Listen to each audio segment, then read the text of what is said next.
Then, turning to the other two, he said with intense gravity, "I want your permission to do what I think good this night.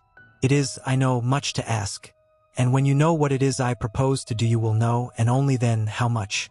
Therefore may I ask that you promise me in the dark, so that afterwards, though you may be angry with me for a time, I must not disguise from myself the possibility that such may be. You shall not blame yourselves for anything." "That's frank anyhow," broke in Quincy. "I'll answer for the professor. I don't quite see his drift, but I swear he's honest, and that's good enough for me." "I thank you, sir," said Van Helsing proudly. "I have done myself the honor of counting you one trusting friend, and such endorsement is dear to me." He held out a hand, which Quincy took. Then Arthur spoke out. "Dr. Van Helsing, I don't quite like to buy a pig in a poke, as they say in Scotland, and if it be anything in which my honor as a gentleman or my faith as a Christian is concerned, I cannot make such a promise. If you can assure me that what you intend does not violate either of these two, then I give my consent at once, though for the life of me, I cannot understand what you are driving at." "I accept your limitation," said Van Helsing, "and all I ask of you is that if you feel it necessary to condemn any act of mine, you will first consider it well and be satisfied that it does not violate your reservations." "Agreed," said Arthur. "That is only fair. And now that the pourparlers are over, may I ask what it is we are to do? I want you to come with me, and to come in secret, to the churchyard at Kingstead." Arthur's face fell as he said in an amazed sort of way, "Where poor Lucy is buried?" The professor bowed.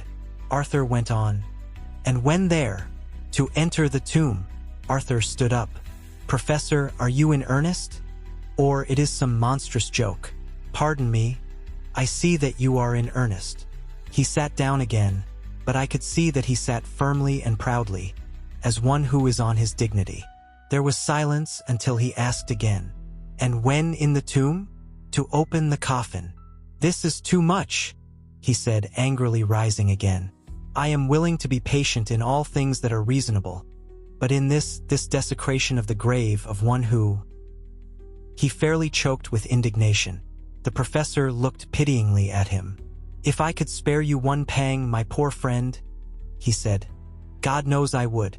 But this night our feet must tread in thorny paths, or later, and forever, the feet you love must walk in paths of flame." Arthur looked up with set white face and said, "Take care, sir, take care." "Would it not be well to hear what I have to say?" said Van Helsing. "And then you will at least know the limit of my purpose. Shall I go on?" "That's fair enough," broke in Morris. After a pause Van Helsing went on, evidently with an effort. "Miss Lucy is dead. Is it not so?" "Yes." "Then there can be no wrong to her." "But if she be not dead?" Arthur jumped to his feet. "Good God!" he cried. "What do you mean? Has there been any mistake? Has she been buried alive?" He groaned in anguish that not even hope could soften. "I did not say she was alive, my child. I did not think it. I go no further than to say that she might be undead." "Undead? Not alive? What do you mean? Is this all a nightmare? Or what is it?" "There are mysteries which men can only guess at, which age by age they may solve only in part. Believe me, we are now on the verge of one. But I have not done. May I cut off the head of dead Miss Lucy?" "Heavens and earth, no!" cried Arthur in a storm of passion. "Not for the wide world will I consent to any mutilation of her dead body. Dr. Van Helsing, you try me too far. What have I done to you that you should torture me so? What did that poor, sweet girl do that you should want to cast such dishonor on her grave? Are you mad to speak such things? Or am I mad to listen to them? Don't dare to think more of such a desecration. I shall not give my consent to anything you do. I have a duty to do in protecting her grave from outrage. And, by God, I shall do it." Van Helsing rose up from where he had all the time been seated, and said, gravely and sternly, "My Lord Godalming, I too have a duty to do, a duty to others, a duty to you, a duty to the dead, and, by God, I shall do it. All I ask you now is that you come with me, that you look and listen, and if when later I make the same request you do not be more eager for its fulfillment even than I am, then, Then I shall do my duty, whatever it may seem to me. And then, to follow of your lordship's wishes, I shall hold myself at your disposal to render an account to you, when and where you will." His voice broke a little, and he went on with a voice full of pity. "But I beseech you, do not go forth in anger with me. In a long life of acts which were often not pleasant to do, and which sometimes did wring my heart, I have never had so heavy a task as now. Believe me that if the time comes for you to change your mind towards me, one look from you will wipe away all this so sad hour, for I would do what a man can to save you from sorrow. Just think, for why should I give myself so much of labor and so much of sorrow? I have come here from my own land to do what I can of good, at the first to please my friend John, and then to help a sweet young lady, whom, too, I came to love. For her, I am ashamed to say so much, but I say it in kindness. I gave what you gave, the blood of my veins.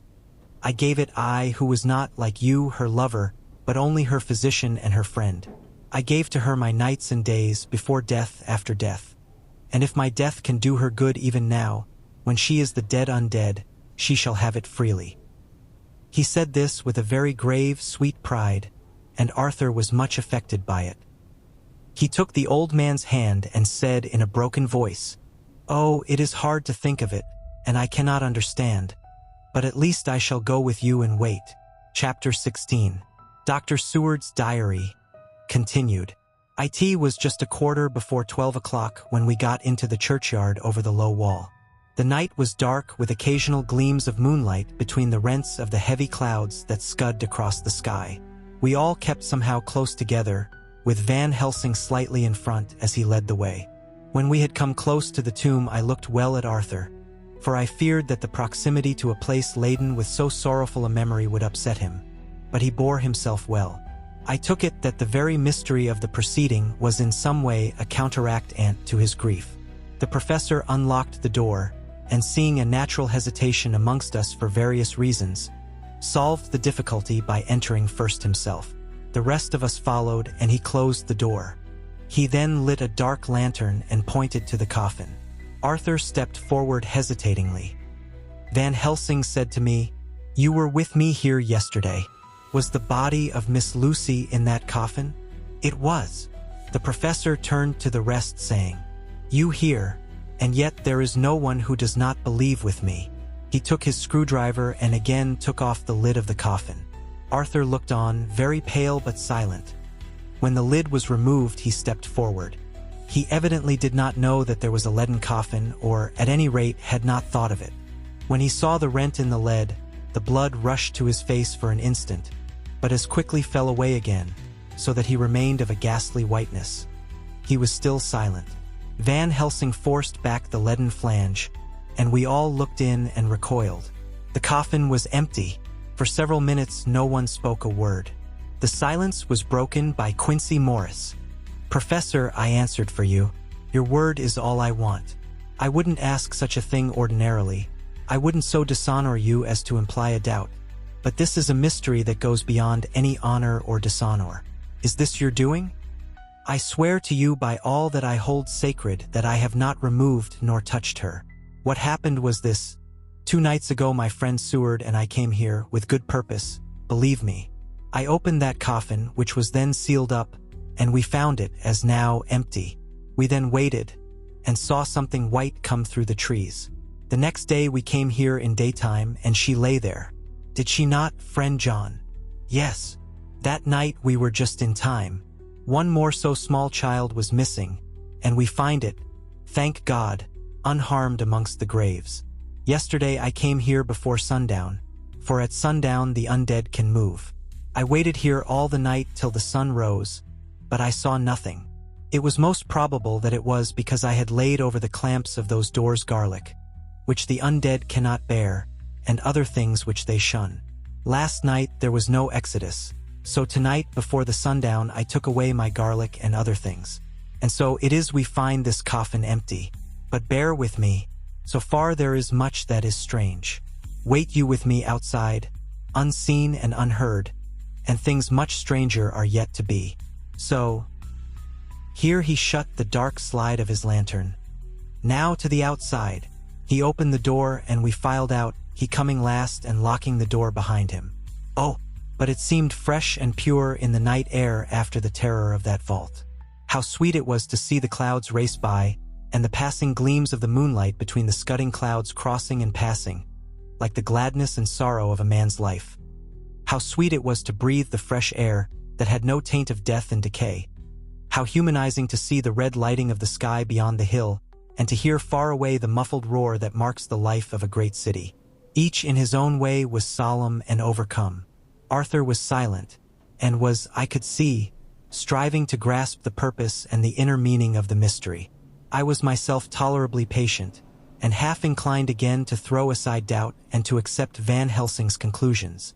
Quincy Morris was phlegmatic in the way of a man who accepts all things, and accepts them in the spirit of cool bravery, with hazard of all he has to stake. Not being able to smoke, he cut himself a good-sized plug of tobacco and began to chew. As to Van Helsing, he was employed in a definite way. First he took from his bag a mass of what looked like thin, wafer-like biscuit, which was carefully rolled up in a white napkin. Next he took out a double handful of some whitish stuff like dough or putty. He crumbled the wafer up fine and worked it into the mass between his hands. This he then took, and rolling it into thin strips, began to lay them into the crevices between the door and its setting in the tomb. I was somewhat puzzled at this, and being close, asked him what it was that he was doing. Arthur and Quincy drew near also, as they too were curious. He answered, "I am closing the tomb, so that the undead may not enter." "And is that stuff you have put there going to do it?" asked Quincy. "Great Scott! Is this a game?" "It is." "What is that which you are using?" This time the question was by Arthur. Van Helsing reverently lifted his hat as he answered, "The host. I brought it from Amsterdam. I have an indulgence." It was an answer that appalled the most skeptical of us, and we felt individually that in the presence of such earnest purpose as the professor's, a purpose which could thus use the to him most sacred of things, it was impossible to distrust. In respectful silence we took the places assigned to us close round the tomb, but hidden from the sight of anyone approaching. I pitied the others, especially Arthur. I had myself been apprenticed by my former visits to this watching horror, and yet I, who had up to an hour ago repudiated the proofs, felt my heart sink within me. Never did tombs look so ghastly white. Never did cypress or yew or juniper so seem the embodiment of funereal gloom. Never did tree or grass wave or rustle so ominously. Never did bough creak so mysteriously, and never did the faraway howling of dogs send such a woeful presage through the night. There was a long spell of silence, a big, aching void, and then from the professor a keen "s." He pointed, and far down the avenue of yews we saw a white figure advance, a dim white figure which held something dark at its breast. The figure stopped, and at the moment a ray of moonlight fell upon the masses of driving clouds and showed in startling prominence a dark-haired woman, dressed in the cerements of the grave. We could not see the face, for it was bent down over what we saw to be a fair-haired child. There was a pause and a sharp little cry, such as a child gives in sleep, or a dog as it lies before the fire and dreams.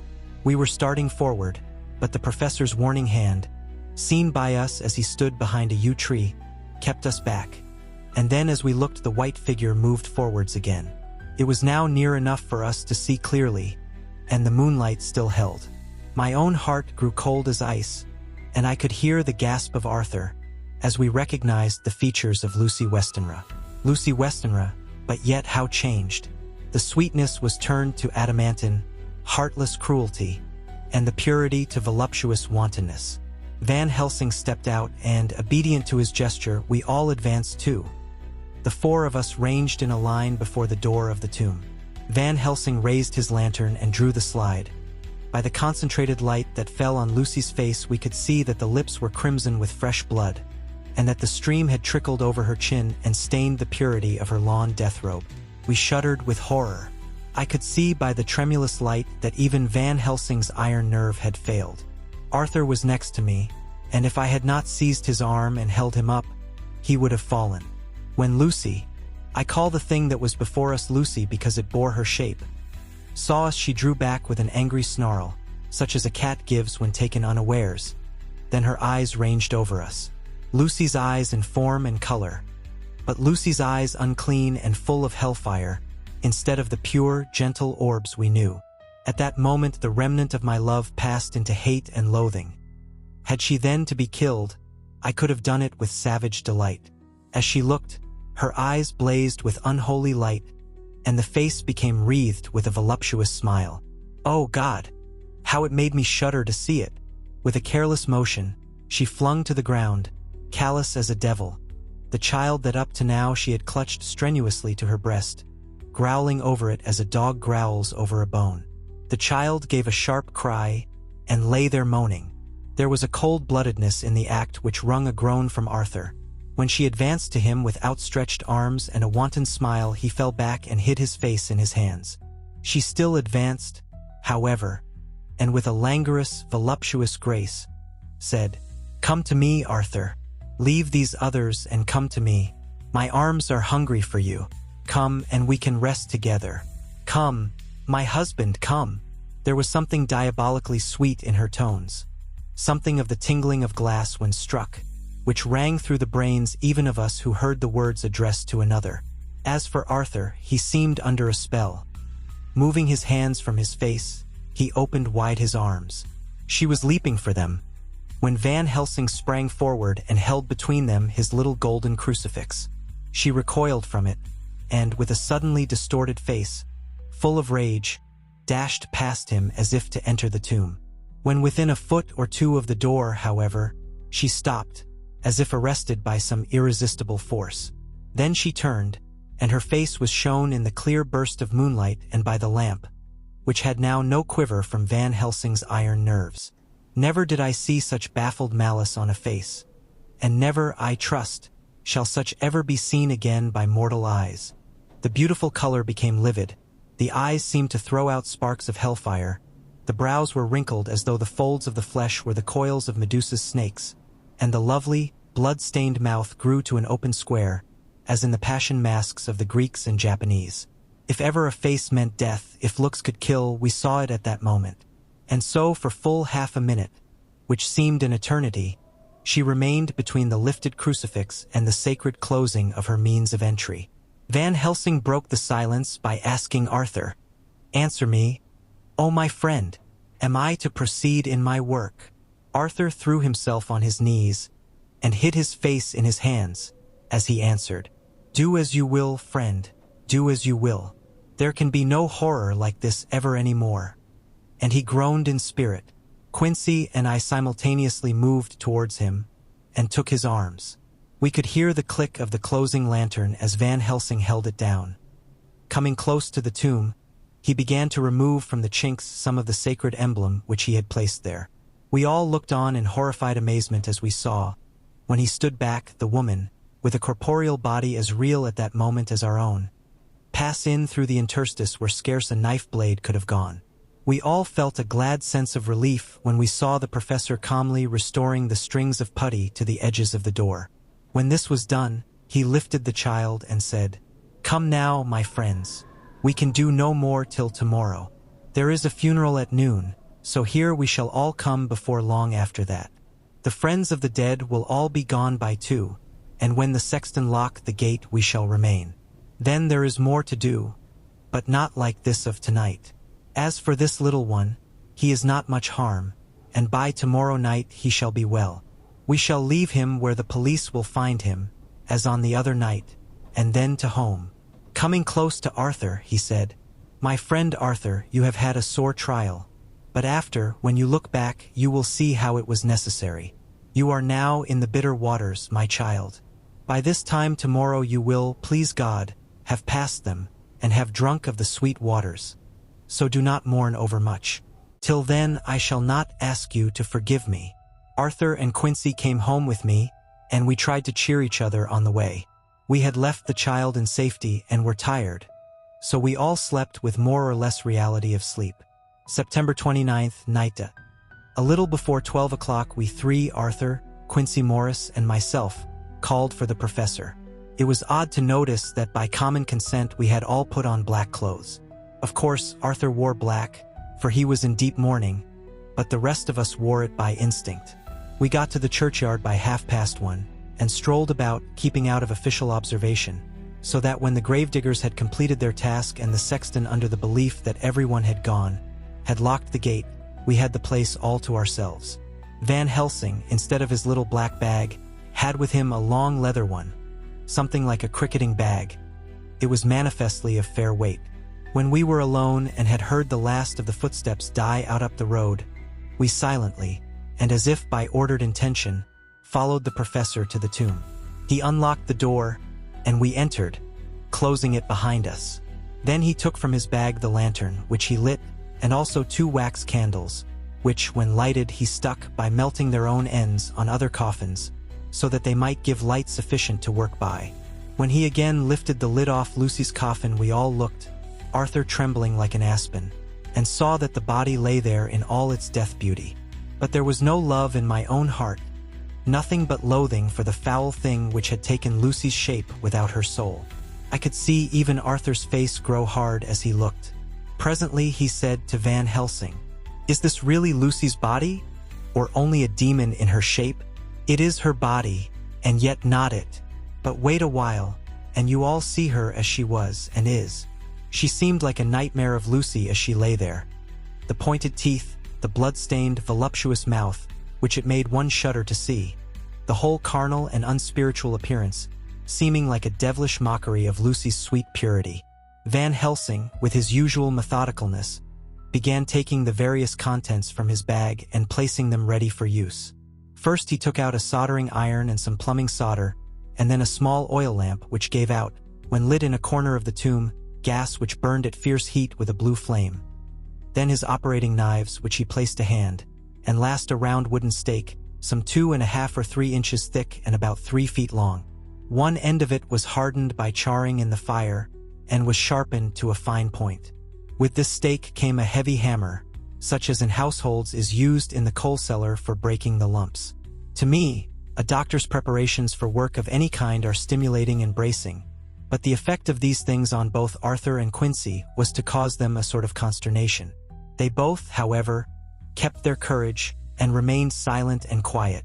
When all was ready, Van Helsing said, "Before we do anything, let me tell you this. It is out of the lore and experience of the ancients and of all those who have studied the powers of the undead. When they become such, there comes with the change the curse of immortality. They cannot die, but must go on age after age, adding new victims and multiplying the evils of the world. For all that die from the preying of the undead becomes themselves undead, and prey on their kind. And so the circle goes on ever widening, like as the ripples from a stone thrown in the water. Friend Arthur, if you had met that kiss which you know of before poor Lucy died, or again last night when you open your arms to her, you would in time, when you had died, have become Nosferatu, as they call it in Eastern Europe, and would all time make more of those undeads that so have fill us with horror. The career of this so unhappy dear lady is but just begun. Those children whose blood she suck are not as yet so much the worse.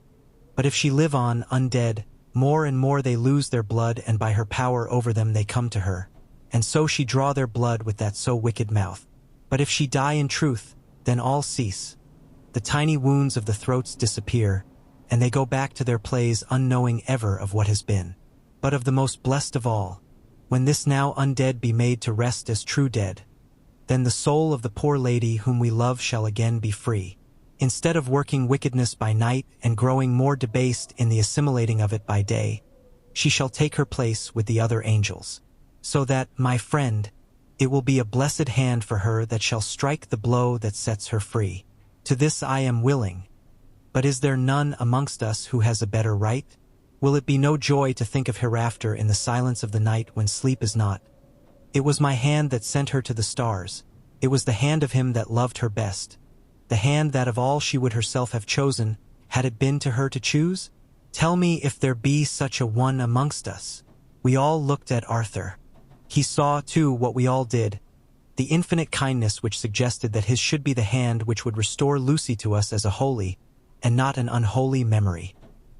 He stepped forward and said bravely, though his hand trembled, and his face was as pale as snow, "My true friend, from the bottom of my broken heart I thank you. Tell me what I am to do, and I shall not falter." Van Helsing laid a hand on his shoulder, and said, "Brave lad, A moment's courage, and it is done. This stake must be driven through her. It will be a fearful ordeal. Be not deceived in that, but it will be only a short time, and you will then rejoice more than your pain was great. From this grim tomb you will emerge as though you tread on air. But you must not falter when once you have begun. Only think that we, your true friends, are round you, and that we pray for you all the time. Go on, said Arthur hoarsely. Tell me what I am to do. Take this stake in your left hand, ready to place the point over the heart, and the hammer in your right.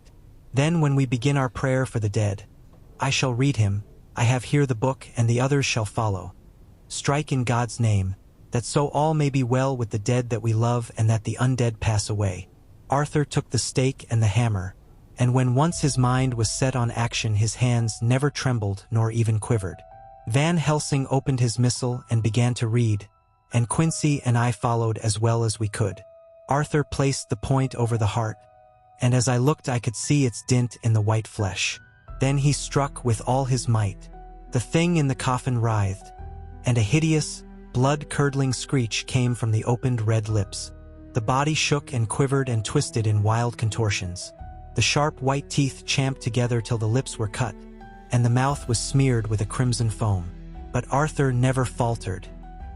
He looked like a figure of Thor as his untrembling arm rose and fell, driving deeper and deeper the mercy-bearing stake, whilst the blood from the pierced heart welled and spurted up around it. His face was set, and high duty seemed to shine through it. The sight of it gave us courage so that our voices seemed to ring through the little vault. And then the writhing and quivering of the body became less, and the teeth seemed to champ, and the face to quiver. Finally it lay still. The terrible task was over. The hammer fell from Arthur's hand. He reeled and would have fallen had we not caught him. The great drops of sweat sprang from his forehead, and his breath came in broken gasps. It had indeed been an awful strain on him, and had he not been forced to his task by more than human considerations, he could never have gone through with it. For a few minutes we were so taken up with him that we did not look towards the coffin. When we did, however, a murmur of startled surprise ran from one to the other of us. We gazed so eagerly that Arthur rose, for he had been seated on the ground, and came and looked too. And then a glad, strange light broke over his face and dispelled altogether the gloom of horror that lay upon it. There, in the coffin lay no longer the foul thing that we had so dreaded and grown to hate that the work of her destruction was yielded as a privilege to the one best entitled to it, but Lucy as we had seen her in her life, with her face of unequaled sweetness and purity. True that there were there, as we had seen them in life, the traces of care and pain and waste, but these were all dear to us, for they marked her truth to what we knew. One and all we felt that the holy calm that lay like sunshine over the wasted face and form was only an earthly token and symbol of the calm that was to reign forever. Van Helsing came and laid his hand on Arthur's shoulder, and said to him, "And now, Arthur, my friend, dear lad, am I not forgiven?" The reaction of the terrible strain came as he took the old man's hand in his, and raising it to his lips, pressed it and said, "Forgiven. God bless you that you have given my dear one her soul again, and me peace." He put his hands on the professor's shoulder, and laying his head on his breast, cried for a while silently, whilst we stood unmoving. When he raised his head, Van Helsing said to him, "And now, my child, you may kiss her. Kiss her dead lips if you will, as she would have you to, if for her to choose. For she is not a grinning devil now, not any more a foul thing for all eternity. No longer she is the devil's undead. She is God's true dead, whose soul is with him." Arthur bent and kissed her, and then we sent him and Quincy out of the tomb. The professor and I sawed the top off the stake, leaving the point of it in the body. Then we cut off the head and filled the mouth with garlic.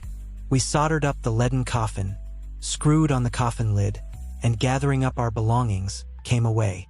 When the professor locked the door, he gave the key to Arthur. Outside the air was sweet, the sun shone, and the birds sang, and it seemed as if all nature were tuned to a different pitch. There was gladness and mirth and peace everywhere, for we were at rest ourselves on one account, and we were glad, though it was with a tempered joy. Before we moved away, Van Helsing said, "Now, my friends, one step of our work is done. one the most harrowing to ourselves. But there remains a greater task, to find out the author of all this our sorrow and to stamp him out. I have clues which we can follow. But it is a long task and a difficult, and there is danger in it and pain. Shall you not all help me? We have learned to believe, all of us. Is it not so? And since so, do we not see our duty? Yes. And do we not promise to go on to the bitter end? Each in turn we took his hand, and the promise was made. Then said the professor as we moved off, 2 nights hence you shall meet with me and dine together at 7 of the clock with friend John. I shall entreat 2 others, 2 that you know not as yet, and I shall be ready to all our work show and our plans unfold. Friend John, you come with me home, for I have much to consult about, and you can help me. Tonight I leave for Amsterdam, but shall return tomorrow night. And then begins our great quest. But first I shall have much to say, so that you may know what is to do and to dread. Then our promise shall be made to each other anew. For there is a terrible task before us, and once our feet are on the plowshare we must not draw back. Chapter 17. Dr. Seward's Diary. Continued. When we arrived at the Berkeley Hotel, Van Helsing found a telegram waiting for him. AM coming up by train. Jonathan at Whitby. Important news to Mina Harker. The professor was delighted. Ah, that wonderful Madame Mina, he said. Pearl among women. She arrived, but I cannot stay. She must go to your house, friend John. You must meet her at the station. Telegraph her en route, so that she may be prepared. When the wire was dispatched, he had a cup of tea. Over it he told me of a diary kept by Jonathan Harker when abroad, and gave me a typewritten copy of it, as also of Mrs. Harker's diary at Whitby. Take these, he said, and study them well. When I have returned you will be master of all the facts, and we can then better enter on our inquisition. Keep them safe, for there is in them much of treasure. You will need all your faith, even you who have had such an experience as that of today. What is here told? He laid his hand heavily and gravely on the packet of papers as he spoke. May be the beginning of the end to you and me and many another, or it may sound the knell of the undead who walk the earth. Read all, I pray you, with the open mind, and if you can add in any way to the story here told, do so, for it is all important. You have kept diary of all these so strange things. Is it not so? Yes. Then we shall go through all these together when we meet. He then made ready for his departure, and shortly after drove off to Liverpool Street. I took my way to Paddington, where I arrived about 15 minutes before the train came in. The crowd melted away, after the bustling fashion common to arrival platforms, and I was beginning to feel uneasy, lest I might miss my guest, when a sweet-faced, dainty-looking girl stepped up to me, and after a quick glance said, Dr. Seward, is it not? And you are Mrs. Harker. I answered at once, whereupon she held out her hand. I knew you from the description of poor dear Lucy. But, she stopped suddenly, and a quick blush overspread her face. The blush that rose to my own cheeks somehow set us both at ease, for it was a tacit answer to her own. I got her luggage, which included a typewriter, and we took the Underground to Fenchurch Street, after I had sent a wire to my housekeeper to have a sitting room and bedroom prepared at once for Mrs. Harker. In due time we arrived. She knew, of course, that the place was a lunatic asylum, but I could see that she was unable to repress a shudder when we entered. She told me that, if she might, she would come presently to my study, as she had much to say. So here I am finishing my entry in my phonograph diary whilst I await her. As yet, I have not had the chance of looking at the papers which Van Helsing left with me, though they lie open before me. I must get her interested in something, so that I may have an opportunity of reading them. She does not know how precious time is, or what a task we have in hand. I must be careful not to frighten her. Here she is, Mina Harker's journal. September 29th. After I had tidied myself, I went down to Dr. Seward's study. At the door I paused a moment, for I thought I heard him talking with someone. As, however, he had pressed me to be quick, I knocked at the door, and on his calling out, "Come in," I entered. To my intense surprise, there was no one with him. He was quite alone, and on the table opposite him was what I knew at once from the description to be a phonograph. I had never seen one, and was much interested. "I hope I did not keep you waiting," I said. "But I stayed at the door as I heard you talking, and thought there was someone with you."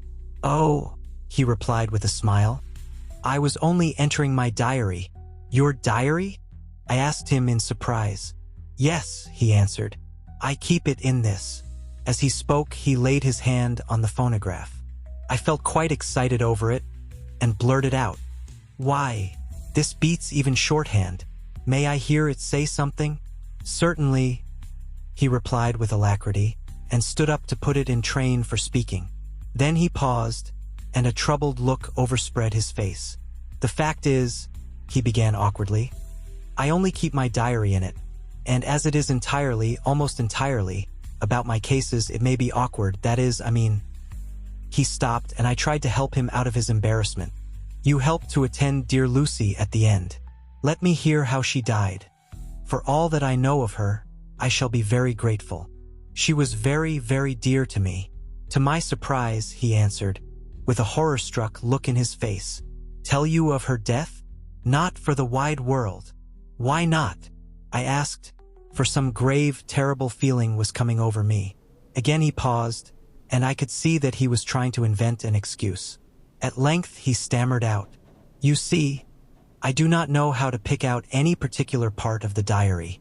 Even while he was speaking, an idea dawned upon him, and he said with unconscious simplicity, in a different voice, and with the naivete of a child, "That's quite true, upon my honor. Honest Indian." I could not but smile, at which he grimaced. "I gave myself away that time," he said. "But do you know that, although I have kept the diary for months past, it never once struck me how I was going to find any particular part of it in case I wanted to look it up? By this time my mind was made up that the diary of a doctor who attended Lucy might have something to add to the sum of our knowledge of that terrible being, and I said boldly, "Then, Dr. Seward, you had better let me copy it out for you on my typewriter." He grew to a positively deathly pallor as he said, "No, no, no, for all the world. I wouldn't let you know that terrible story. Then it was terrible. My intuition was right. For a moment I thought, and as my eyes ranged the room, unconsciously looking for something or some opportunity to aid me, they lit on a great batch of typewriting on the table. His eyes caught the look in mine, and, without his thinking, followed their direction. As they saw the parcel, he realized my meaning. "You do not know me," I said. "When you have read those papers, my own diary and my husband's also, which I have typed, you will know me better. I have not faltered in giving every thought of my own heart in this cause. But, of course, you do not know me, yet, and I must not expect you to trust me so far. He is certainly a man of noble nature. Poor dear Lucy was right about him." He stood up and opened a large drawer, in which were arranged in order a number of hollow cylinders of metal covered with dark wax, and said, "You are quite right. I did not trust you because I did not know you. But I know you now, and let me say that I should have known you long ago. I know that Lucy told you of me. She told me of you too. May I make the only atonement in my power? Take the cylinders and hear them. The first half-dozen of them are personal to me, and they will not horrify you. Then you will know me better. Dinner will by then be ready. In the meantime, I shall read over some of these documents, and shall be better able to understand certain things." He carried the phonograph himself up to my sitting room and adjusted it for me. "Now I shall learn something pleasant, I am sure, for it will tell me the other side of a true love episode of which I know one side already." Dr. Seward's Diary, September 29th. I was so absorbed in that wonderful diary of Jonathan Harker and that other of his wife that I let the time run on without thinking. Mrs. Harker was not down when the maid came to announce dinner, so I said, "She is possibly tired. Let dinner wait an hour," and I went on with my work. I had just finished Mrs. Harker's diary when she came in. She looked sweetly pretty, but very sad, and her eyes were flushed with crying. This somehow moved me much. Of late I have had cause for tears, God knows, but the relief of them was denied me. And now the sight of those sweet eyes, brightened with recent tears, went straight to my heart. So I said as gently as I could, "I greatly fear I have distressed you. "Oh no, not distressed me," she replied. "But I have been more touched than I can say by your grief. That is a wonderful machine, but it is cruelly true. It told me, in its very tones, the anguish of your heart. It was like a soul crying out to Almighty God. No one must hear them spoken ever again. See, I have tried to be useful. I have copied out the words on my typewriter, and none other need now hear your heartbeat as I did. No one need ever know, shall ever know," I said in a low voice. She laid her hand on mine and said very gravely, "Ah, but they must. But why?" I asked. "Because it is a part of the terrible story, a part of poor dear Lucy's death and all that led to it. Because in the struggle which we have before us to rid the earth of this terrible monster, we must have all the knowledge and all the help which we can get. I think that the cylinders which you gave me contained more than you intended me to know, but I can see that there are in your record many lights to this dark mystery. You will let me help, will you not? I know all up to a certain point, and I see already, though your diary only took me to September 7th, how poor Lucy was beset, and how her terrible doom was being wrought out. Jonathan and I have been working day and night since Professor Van Helsing saw us. He has gone to Whitby to get more information, and he will be here tomorrow to help us. We need have no secrets amongst us. Working together and with absolute trust, we can surely be stronger than if some of us were in the dark." She looked at me so appealingly, and at the same time manifested such courage and resolution in her bearing, that I gave in at once to her wishes. "You shall," I said, "do as you like in the matter. God forgive me if I do wrong.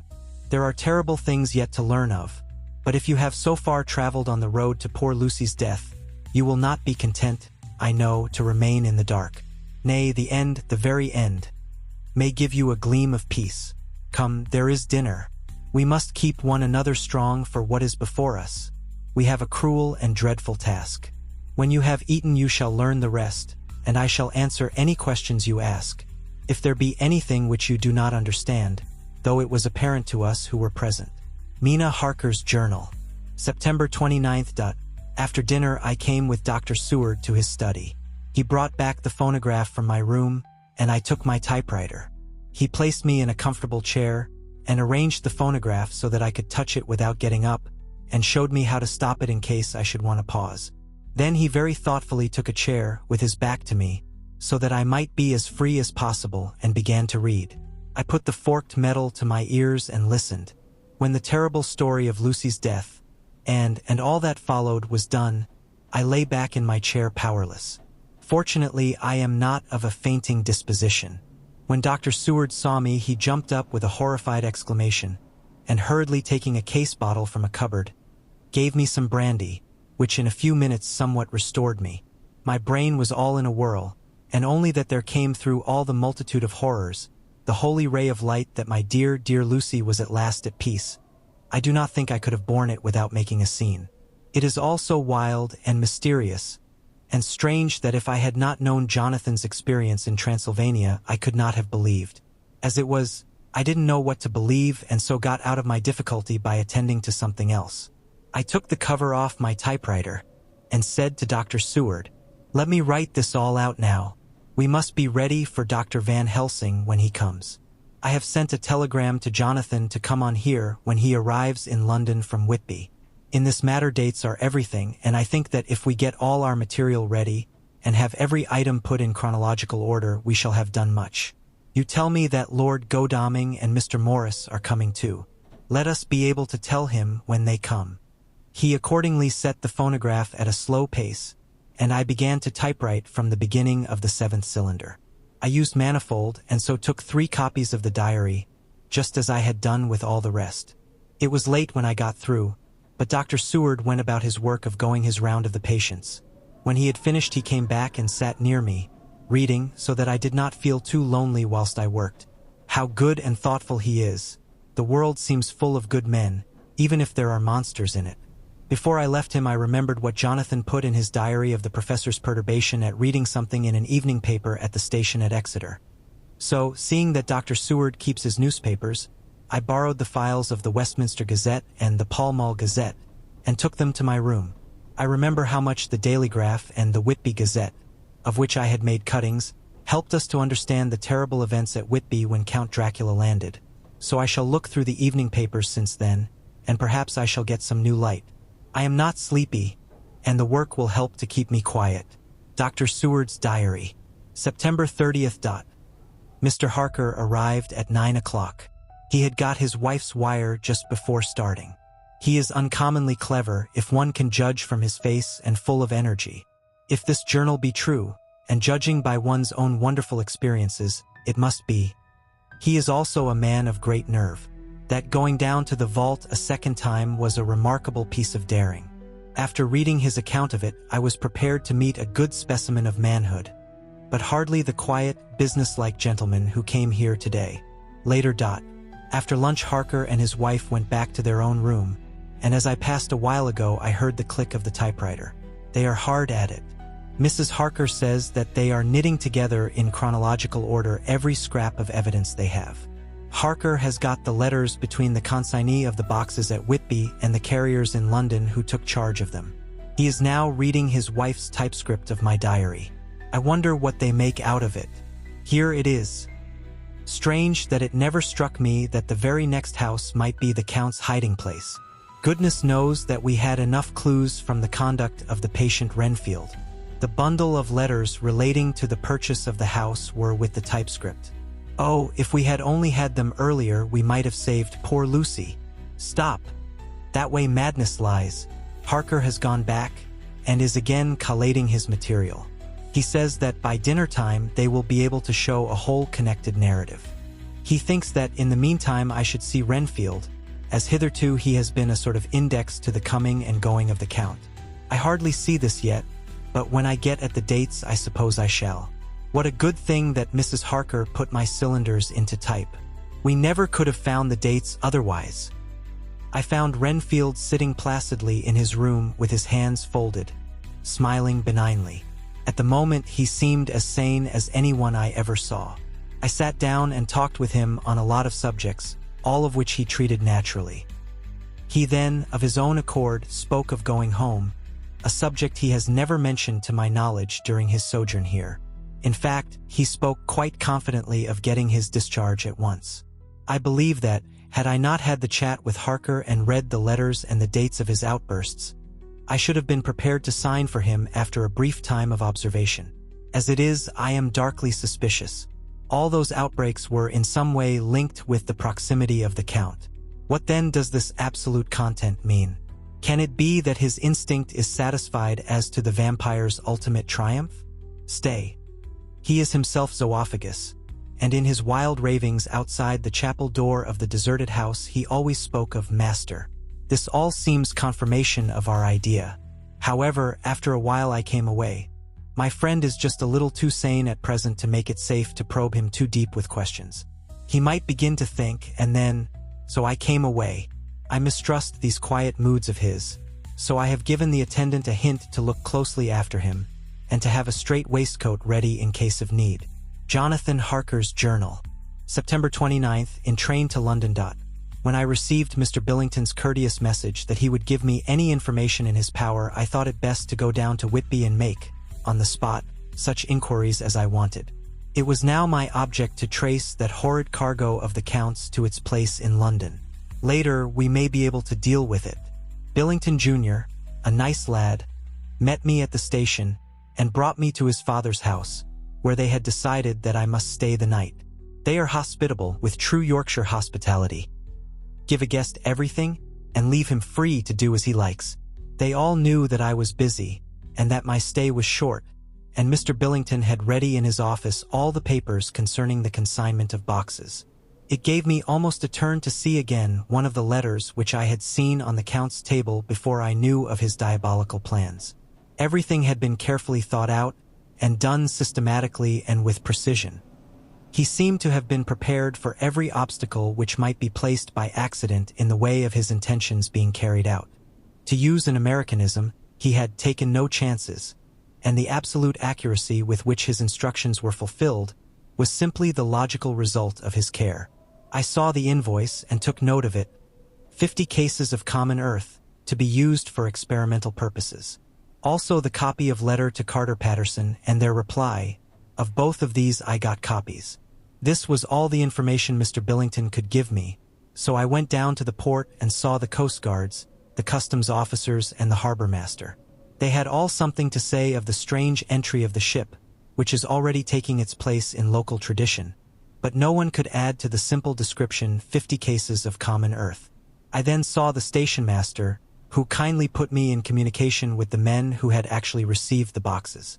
Their tally was exact with the list, and they had nothing to add except that the boxes were main and mortal heavy, and that shifting them was dry work. One of them added that it was hard lines, that there wasn't any gentleman such like as yourself, squire, to show some sort of appreciation of their efforts in a liquid form.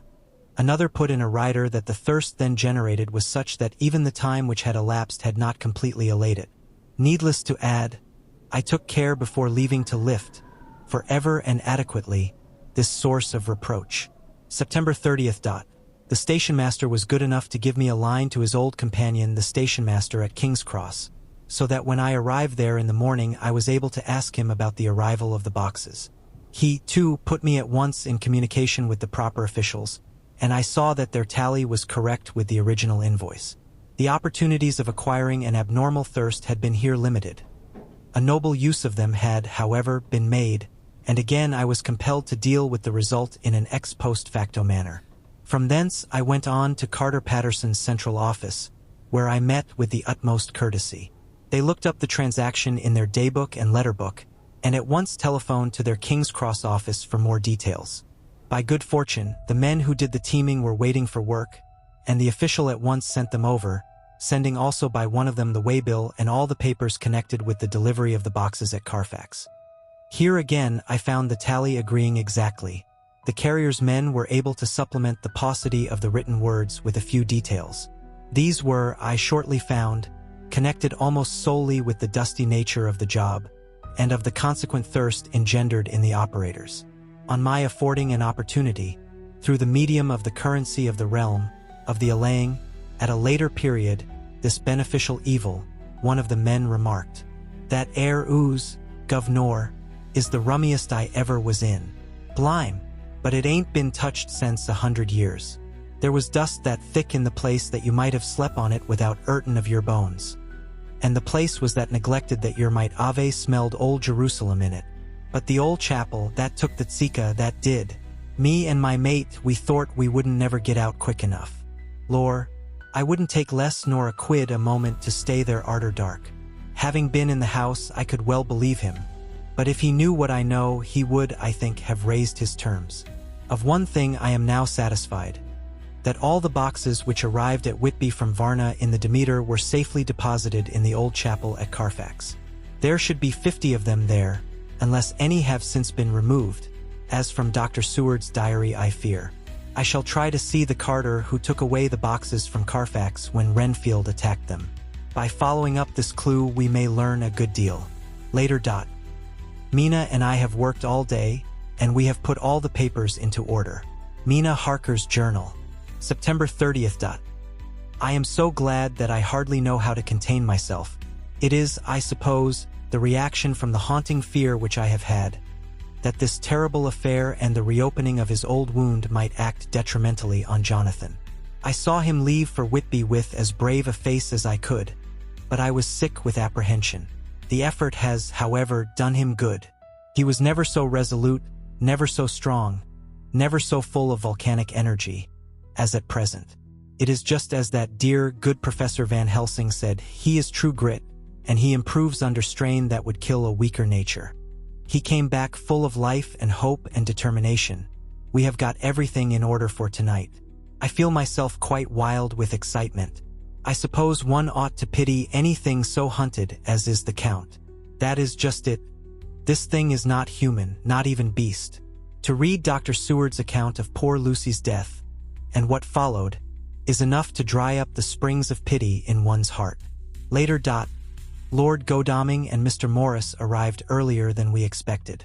Dr. Seward was out on business, and had taken Jonathan with him, so I had to see them. It was to me a painful meeting, for it brought back all poor dear Lucy's hopes of only a few months ago.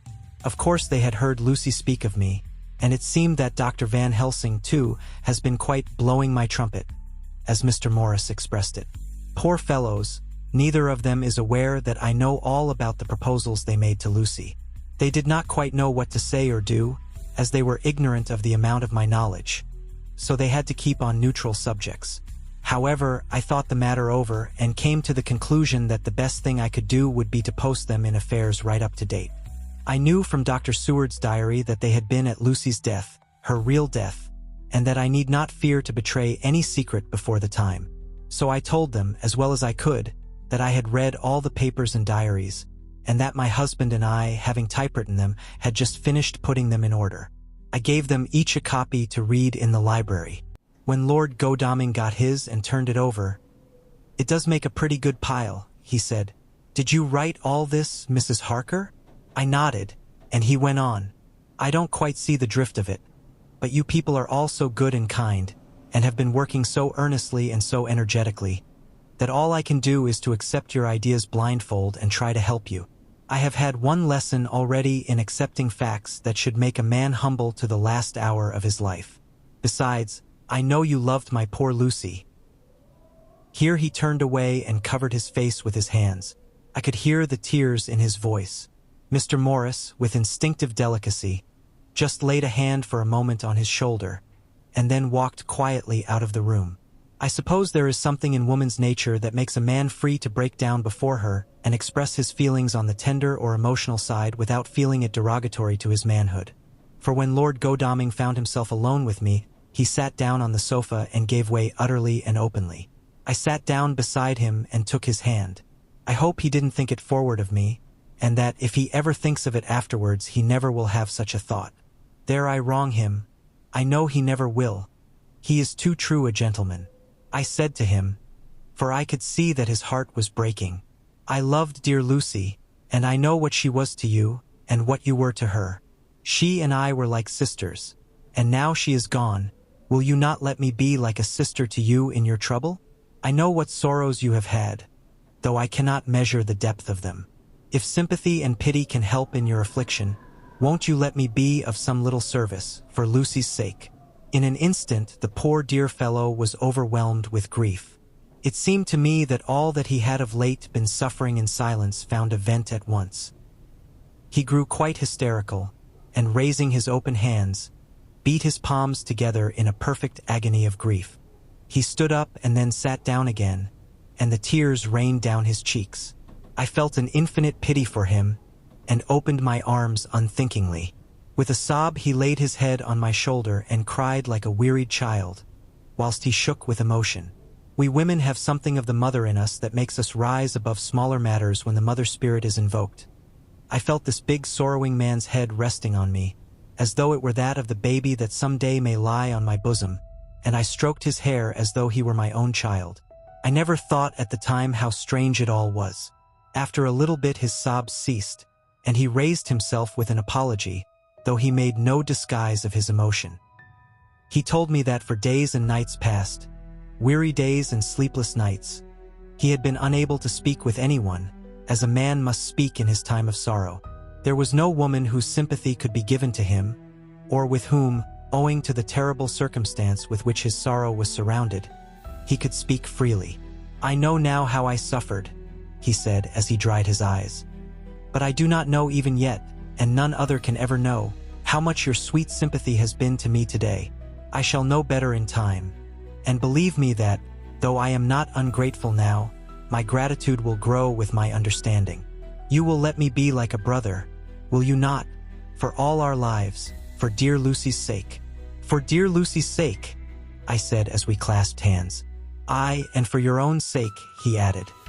"For if a man's esteem and gratitude are ever worth the winning, you have won mine today. If ever the future should bring to you a time when you need a man's help, believe me, you will not call in vain.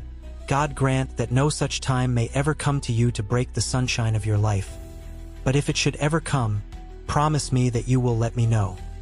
He was so earnest, and his sorrow was so fresh, that I felt it would comfort him, so I said, "I promise." As I came along the corridor, I saw Mr. Morris looking out of a window. He turned as he heard my footsteps. "How is art?" he said. Then noticing my red eyes, he went on, "Ah, I see you have been comforting him. Poor old fellow. He needs it. No one but a woman can help a man when he is in trouble of the heart, and he had no one to comfort him. He bore his own trouble so bravely that my heart bled for him." I saw the manuscript in his hand, and I knew that when he read it he would realize how much I knew.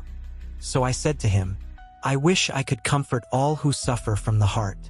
Will you let me be your friend, and will you come to me for comfort if you need it? You will know later on why I speak." He saw that I was in earnest, and stooping, took my hand, and raising it to his lips, kissed it. It seemed but poor comfort to so brave and unselfish a soul, and impulsively I bent over and kissed him. The tears rose in his eyes, and there was a momentary choking in his throat. He said quite calmly, "Little girl, you will never regret that true-hearted kindness, so long as ever you live." Then he went into the study to his friend. Little girl, the very words he had used to Lucy, and oh, but he proved himself a friend. Chapter 18. Dr. Seward's Diary. September 30th. I got home at 5 o'clock and found that Godalming and Morris had not only arrived, but had already studied the transcript of the various diaries and letters which Harker and his wonderful wife had made and arranged. Harker had not yet returned from his visit to the carrier's men, of whom Dr. Hennessy had written to me. Mrs. Harker gave us a cup of tea, and I can honestly say that, for the first time since I have lived in it, this old house seemed like home. When we had finished, Mrs. Harker said, "Dr. Seward, may I ask a favor? I want to see your patient, Mr. Renfield. Do let me see him. What you have said of him in your diary interests me so much." She looked so appealing and so pretty that I could not refuse her, and there was no possible reason why I should. So I took her with me. When I went into the room, I told the man that a lady would like to see him, to which he simply answered, "Why? She is going through the house and wants to see everyone in it." I answered, "Oh, very well," he said. "Let her come in by all means, but just wait a minute till I tidy up the place." His method of tidying was peculiar. He simply swallowed all the flies and spiders in the boxes before I could stop him. It was quite evident that he feared or was jealous of some interference. When he had got through his disgusting task, he said cheerfully, "Let the lady come in," and sat down on the edge of his bed with his head down, but with his eyelids raised so that he could see her as she entered. For a moment I thought that he might have some homicidal intent. I remembered how quiet he had been just before he attacked me in my own study, and I took care to stand where I could seize him at once if he attempted to make a spring at her. She came into the room with an easy gracefulness which would at once command the respect of any lunatic, for easiness is one of the qualities mad people most respect. She walked over to him, smiling pleasantly, and held out her hand. "Good evening, Mr. Renfield," said she. "You see, I know you, for Dr. Seward has told me of you." He made no immediate reply, but eyed her all over intently with a set frown on his face. This look gave way to one of wonder, which merged in doubt. Then, to my intense astonishment, he said, "You're not the girl the doctor wanted to marry, are you? You can't be, you know, for she's dead." Mrs. Harker smiled sweetly as she replied, "Oh no, I have a husband of my own, to whom I was married before I ever saw Dr. Seward, or he me. I am Mrs. Harker." "Then what are you doing here?" "My husband and I are staying on a visit with Dr. Seward." "Then don't stay." "But why not?" I thought that this style of conversation might not be pleasant to Mrs. Harker, any more than it was to me, so I joined in. "How did you know I wanted to marry anyone?" His reply was simply contemptuous, given in a pause in which he turned his eyes from Mrs. Harker to me, instantly turning them back again.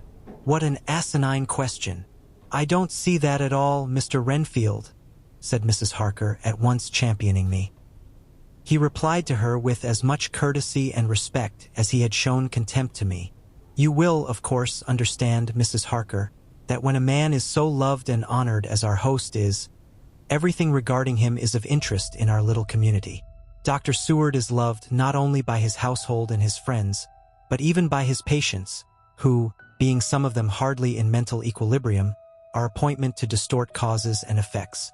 Since I myself have been an inmate of a lunatic asylum, I cannot but notice that the sophistic tendencies of some of its inmates lean towards the errors of non causa and ignoratio elenchi. I positively opened my eyes at this new development. Here was my own pet lunatic, the most pronounced of his type that I had ever met with, talking elemental philosophy, and with the manner of a polished gentleman. I wonder if it was Mrs. Harker's presence which had touched some chord in his memory. If this new phase was spontaneous, or in any way due to her unconscious influence, she must have some rare gift or power.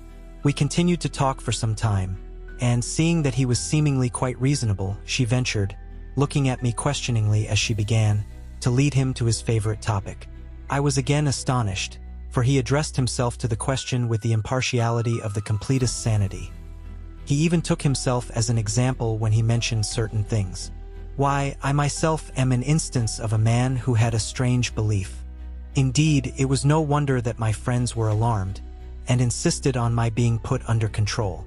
I used to fancy that life was a positive and perpetual entity, and that by consuming a multitude of live things, no matter how low in the scale of creation, one might indefinitely prolong life. At times I held the belief so strongly that I actually tried to take human life. The doctor here will bear me out that on one occasion I tried to kill him for the purpose of strengthening my vital powers by the assimilation with my own body of his life through the medium of his blood, relying, of course, upon the scriptural phrase, "For the blood is the life." Though, indeed, the vendor of a certain nostrum has vulgarised the truism to the very point of contempt. Isn't that true, doctor? I nodded assent, for I was so amazed that I hardly knew what to either think or say.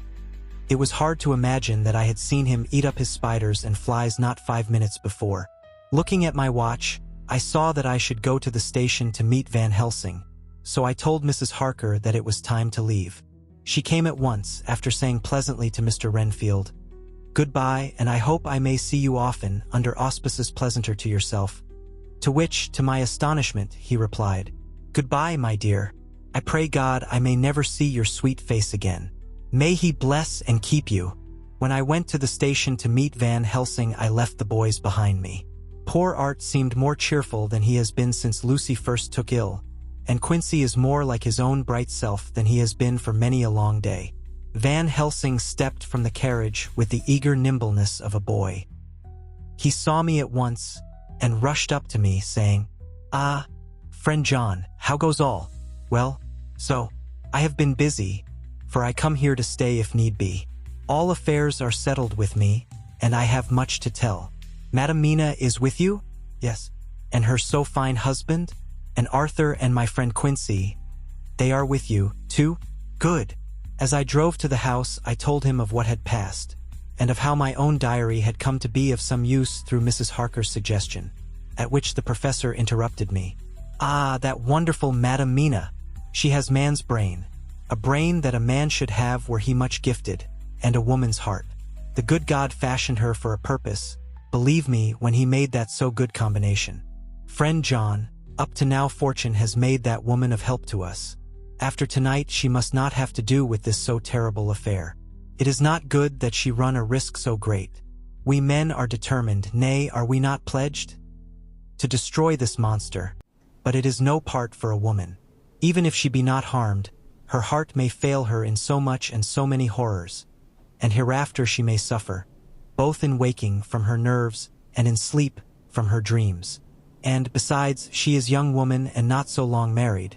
There may be other things to think of sometime, if not now. You tell me she has wrote all, then she must consult with us. But tomorrow she say goodbye to this work, and we go alone." I agreed heartily with him, and then I told him what we had found in his absence. That the house which Dracula had bought was the very next one to my own. He was amazed, and a great concern seemed to come on him. "Oh, that we had known it before," he said, "for then we might have reached him in time to save poor Lucy. However, the milk that is spilt cries not out afterwards, as you say. We shall not think of that, but go on our way to the end." Then he fell into a silence that lasted till we entered my own gateway.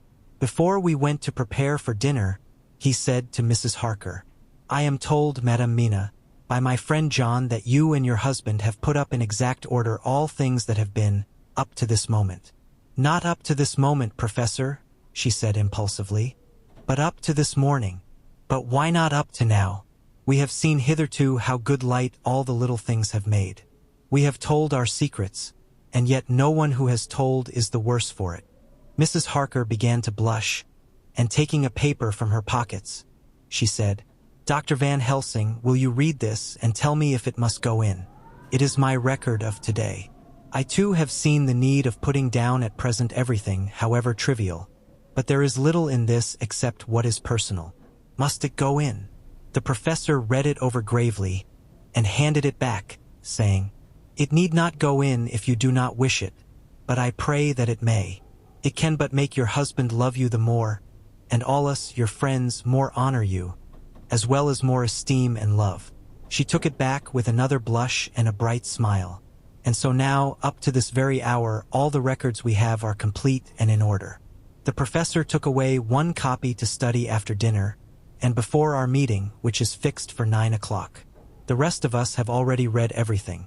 So when we meet in the study, we shall all be informed as to facts, and can arrange our plan of battle with this terrible and mysterious enemy.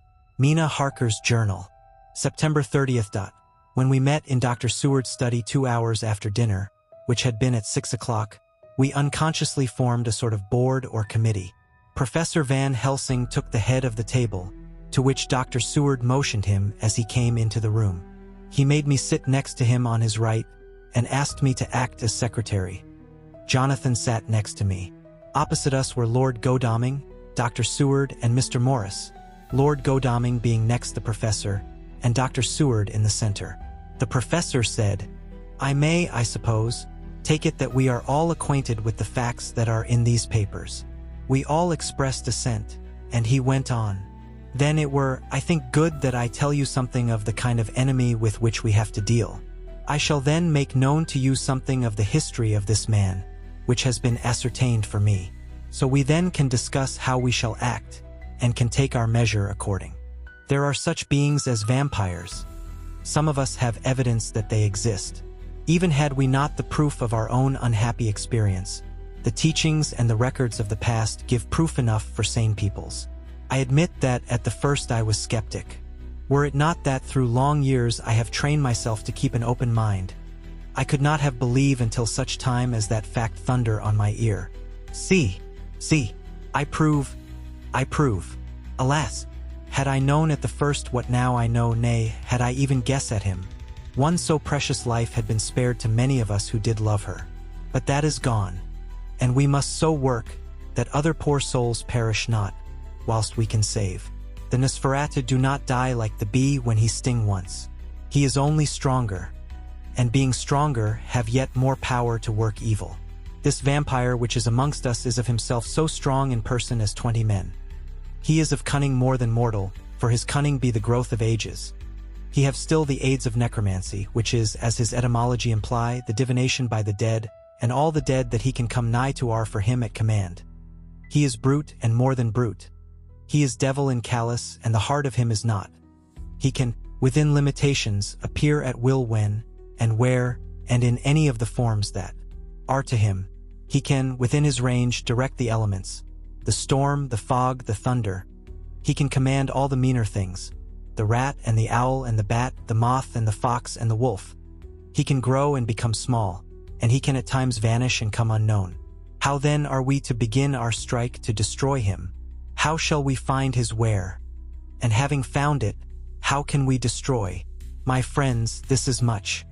It is a terrible task that we undertake, and there may be consequence to make the brave shudder. For if we fail in this our fight, he must surely win. And then where end we? Life is nothing's. I heed him not. But to fail here is not mere life or death. It is that we become as him, that we henceforward become foul things of the night like him, without heart or conscience, preying on the bodies and the souls of those we love best. To us forever are the gates of heaven shut, for who shall open them to us again? We go on for all time abhorred by all, a blot on the face of God's sunshine, an arrow in the side of him who died for man. But we are face to face with duty, and in such case must we shrink? For me, I say no. But then I am old, and life with his sunshine, his fair places, his song of birds, his music and his love, lie far behind. You others are young. Some have seen sorrow, but there are fair days yet in store. What say you?" Whilst he was speaking, Jonathan had taken my hand. I feared, oh so much, that the appalling nature of our danger was overcoming him when I saw his hand stretch out. But it was life to me to feel its touch, so strong, so self-reliant, so resolute. A brave man's hand can speak for itself. It does not even need a woman's love to hear its music. When the professor had done speaking, my husband looked in my eyes, and I in his. There was no need for speaking between us. "I answer for Mina and myself," he said. "Count me in, Professor," said Mr. Quincy Morris, laconically as usual. "I am with you," said Lord Godalming.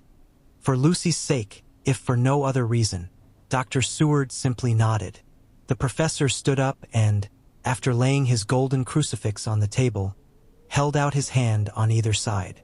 I took his right hand, and Lord Godalming his left. Jonathan held my right with his left and stretched across to Mr. Morris. So as we all took hands, our solemn compact was made. I felt my heart icy cold, but it did not even occur to me to draw back. We resumed our places, and Dr. Van Helsing went on with a sort of cheerfulness which showed that the serious work had begun. It was to be taken as gravely, and in as businesslike a way, as any other transaction of life. Well, you know what we have to contend against. But we, too, are not without strength. We have on our side power of combination, a power denied to the vampire kind. We have sources of science. We are free to act and think, and the hours of the day and the night are ours equally. In fact, so far as our powers extend, they are unfettered, and we are free to use them.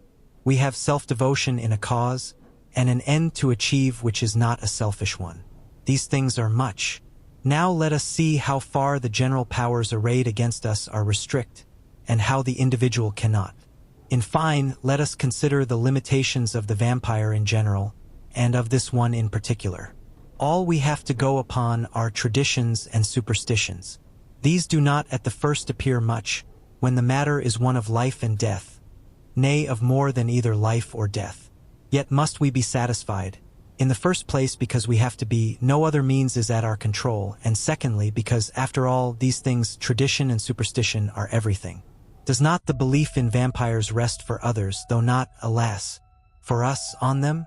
A year ago, which of us would have received such a possibility, in the midst of our scientific, skeptical, matter-of-fact 19th century? We even scouted a belief that we saw justified under our very eyes. Take it, then, that the vampire and the belief in his limitations and his cure rest for the moment on the same base. For, let me tell you, he is known everywhere that men have been. In old Greece, in old Rome, he flourished in Germany, all over, in France, in India, even in the Chernassees, and in China, so far from us in all ways, there even is he, and the peoples fear him at this day. He have follow the wake of the Berserker Icelander, the devil-begotten Hun, the Slav, the Saxon, the Magyar. So far, then, we have all we may act upon. And let me tell you that very much of the beliefs are justified by what we have seen in our own so unhappy experience. The vampire live on, and cannot die by mere passing of the time. He can flourish when that he can fatten on the blood of the living. Even more, we have seen amongst us that he can even grow younger, that his vital faculties grow strenuous, and seem as though they refresh themselves when his special pabulum is plenty. But he cannot flourish without this diet. He eat not as others. Even friend Jonathan, who lived with him for weeks, did never see him to eat. Never.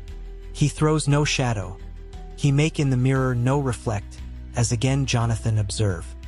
He has the strength of many of his hand. Witness again Jonathan when he shut the door against the wolves, and when he help him from the diligence too.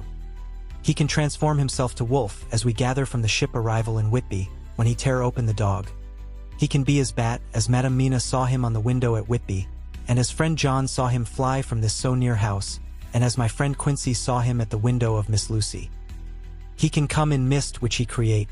That noble ship's captain proved him of this. But, from what we know, the distance he can make this mist is limited, and it can only be round himself. He come on moonlight rays as elemental dust, as again Jonathan saw those sisters in the castle of Dracula. He become so small. We ourselves saw Miss Lucy, ere she was at peace, slip through a hairbreadth space at the tomb door. He can, when once he find his way, come out from anything or into anything, no matter how close it be bound or even fused up with fire, solder you call it. He can see in the dark, no small power this, in a world which is one half shut from the light. But hear me through. He can do all these things, yet he is not free. Nay, he is even more prisoner than the slave of the galley, than the madman in his cell. He cannot go where he lists. He who is not of nature has yet to obey some of nature's laws, why we know not. He may not enter anywhere at the first, unless there be someone of the household who bid him to come, though afterwards he can come as he please. His power ceases, as does that of all evil things, at the coming of the day. Only at certain times can he have limited freedom. If he be not at the place whither he is bound, he can only change himself at noon or at exact sunrise or sunset. These things are we told, and in this record of ours we have proof by inference. Thus, whereas he can do as he will within his limit, when he have his earth home, his coffin home, his hell home, the place unhallowed, as we saw when he went to the grave of the suicide at Whitby. Still at other time he can only change when the time come. It is said, too, that he can only pass running water at the slack or the flood of the tide. Then there are things which so afflict him that he has no power, as the garlic that we know of. And as for things sacred, as this symbol, my crucifix, that was amongst us even now when we resolve, to them he is nothing, but in their presence he take his place far off and silent with respect. There are others, too, which I shall tell you of, lest in our seeking we may need them. The branch of wild rose on his coffin keep him that he move not from it. A sacred bullet fired into the coffin kill him so that he be true dead. And as for the stake through him, we know already of its peace, or the cut-off head that giveth rest. We have seen it with our eyes. Thus, when we find the habitation of this man that was, we can confine him to his coffin and destroy him, if we obey what we know. But he is clever. I have asked my friend Arminius of Budapest University to make his record, and, from all the means that are, he tell me of what he has been. He must, indeed, have been that voivode Dracula who won his name against the Turk, over the great river on the very frontier of Turkeyland. If it be so, then was he no common man. For in that time, and for centuries after, he was spoken of as the cleverest and the most cunning, as well as the bravest of the sons of the land beyond the forest. That mighty brain and that iron resolution went with him to his grave, and are even now arrayed against us. The Draculas were, says Arminius, a great and noble race, though now and again were scions who were held by their coevals to have had dealings with the evil one. They learned his secrets in the Scholomance, amongst the mountains over Lake Hermanstadt, where the devil claims the 10th scholar as his due. In the records are such words as Stregoica, witch, Ordog, and Pokol, Satan and hell. And in one manuscript this very Dracula is spoken of as Wamper, which we all understand too well. There have been from the loins of this very one great men and good women, and their graves make sacred the earth where alone this foulness can dwell. For it is not the least of its terrors that this evil thing is rooted deep in all good. In soil barren of holy memories it cannot rest. Whilst they were talking, Mr. Morris was looking steadily at the window, and he now got up quietly and went out of the room. There was a little pause, and then the professor went on. And now we must settle what we do. We have here much data, and we must proceed to lay out our campaign. We know from the inquiry of Jonathan that from the castle to Whitby came 50 boxes of earth, all of which were delivered at Carfax. We also know that at least some of these boxes have been removed. It seems to me that our first step should be to ascertain whether all the rest remain in the house beyond that wall where we look today, or whether any more have been removed. If the latter, we must trace. Here we were interrupted in a very startling way. Outside the house came the sound of a pistol shot. The glass of the window was shattered with a bullet, which, ricocheting from the top of the embrasure, struck the far wall of the room. I am afraid I am at heart a coward, for I shrieked out. The men all jumped to their feet. Lord Godalming flew over to the window and threw up the sash. As he did so, we heard Mr. Morris's voice without. "Sorry, I fear I have alarmed you. I shall come in and tell you about it." A minute later he came in and said, "It was an idiotic thing of me to do, and I ask your pardon, Mrs. Harker, most sincerely. I fear I must have frightened you terribly. But the fact is that whilst the professor was talking there came a big bat and sat on the windowsill.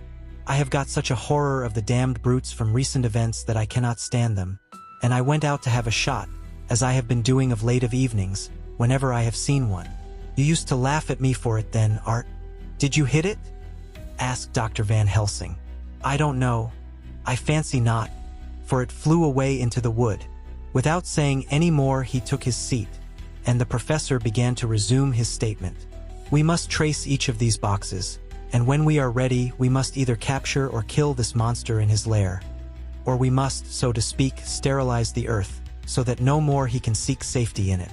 Thus, in the end, we may find him in his form of man between the hours of noon and sunset, and so engage with him when he is at his most weak. And now for you, Madam Mina, this night is the end until all be well. You are too precious to us to have such risk. When we part tonight, you no more must question. We shall tell you all in good time. We are men and are able to bear. But you must be our star and our hope, and we shall act all the more free that you are not in the danger, such as we are." All the men, even Jonathan, seemed relieved. But it did not seem to me good that they should brave danger and perhaps lessen their safety, strength being the best safety, through care of me. But their minds were made up, and though it was a bitter pill for me to swallow, I could say nothing, save to accept their chivalrous care of me. Mr. Morris resumed the discussion. "As there is no time to lose, I vote we have a look at his house right now. Time is everything with him, and swift action on our part may save another victim." I own that my heart began to fail me when the time for action came so close, but I did not say anything, for I had a greater fear that if I appeared as a drag or a hindrance to their work, they might even leave me out of their counsels altogether. They have now gone off to Carfax, with means to get into the house. Manlike, they had told me to go to bed and sleep, as if a woman can sleep when those she loves are in danger. I shall lie down and pretend to sleep, lest Jonathan have added anxiety about me when he returns. Dr. Seward's Diary. October 1st for M. Just as we were about to leave the house, an urgent message was brought to me from Renfield to know if I would see him at once, as he had something of the utmost importance to say to me. I told the messenger to say that I would attend to his wishes in the morning. I was busy just at the moment. The attendant added, "He seems very importunate, sir. I have never seen him so eager. I don't know but what, if you don't see him soon, he will have one of his violent fits." I knew the man would not have said this without some cause, so I said, "All right, I'll go now," and I asked the others to wait a few minutes for me, as I had to go and see my patient. "Take me with you, friend John," said the professor. "His case in your diary interests me much, and it had bearing, too, now and again on our case. I should much like to see him, and especial when his mind is disturbed." "May I come also?" asked Lord Godalming. "Me too," said Quincy Morris. "May I come?" said Harker. I nodded, and we all went down the passage together. We found him in a state of considerable excitement, but far more rational in his speech and manner than I had ever seen him. There was an unusual understanding of himself, which was unlike anything I had ever met with in a lunatic, and he took it for granted that his reasons would prevail with others entirely sane. We all four went into the room, but none of the others at first said anything. His request was that I would at once release him from the asylum and send him home. This he backed up with arguments regarding his complete recovery, and adduced his own existing sanity. "I appeal to your friends," he said. "They will, perhaps, not mind sitting in judgment on my case. By the way, you have not introduced me." I was so much astonished that the oddness of introducing a madman in an asylum did not strike me at the moment, and, besides, there was a certain dignity in the man's manner, so much of the habit of equality, that I at once made the introduction. Lord Godalming, Professor Van Helsing, Mr. Quincy Morris of Texas, Mr. Renfield. He shook hands with each of them, saying in turn, "Lord Godalming, I had the honor of seconding your father at the Wyndham. I grieve to know, by your holding the title, that he is no more. He was a man loved and honored by all who knew him, and in his youth was, I have heard, the inventor of a burnt rum punch, much patronized on Derby night. Mr. Morris, you should be proud of your great state. Its reception into the Union was a precedent which may have far-reaching effects hereafter, when the pole and the tropics may hold alliance to the stars and stripes. The power of treaty may yet prove a vast engine of enlargement, when the Monroe Doctrine takes its true place as a political fable. What shall any man say of his pleasure at meeting Van Helsing? Sir, I make no apology for dropping all forms of conventional prefix. When an individual has revolutionized therapeutics by his discovery of the continuous evolution of brain matter, conventional forms are unfitting, since they would seem to limit him to one of a class. You, gentlemen, who by nationality, by heredity, or by the possession of natural gifts, are fitted to hold your respective places in the moving world, I take to witness that I am as sane as at least the majority of men who are in full possession of their liberties. And I am sure that you, Dr. Seward, humanitarian and medico-jurist as well as scientist, will deem it a moral duty to deal with me as one to be considered as under exceptional circumstances. He made this last appeal with a courtly air of conviction which was not without its own charm. I think we were all staggered. For my own part, I was under the conviction, despite my knowledge of the man's character and history, that his reason had been restored, and I felt under a strong impulse to tell him that I was satisfied as to his sanity, and would see about the necessary formalities for his release in the morning. I thought it better to wait, however, before making so grave a statement, for of old I knew the sudden changes to which this particular patient was liable. So I contented myself with making a general statement that he appeared to be improving very rapidly, that I would have a longer chat with him in the morning, and would then see what I could do in the direction of meeting his wishes. This did not at all satisfy him, for he said quickly, "But I fear, Dr. Seward, that you hardly apprehend my wish. I desire to go at once, here now, this very hour, this very moment, if I may. Time presses, and in our implied agreement with the old scytheman it is of the essence of the contract.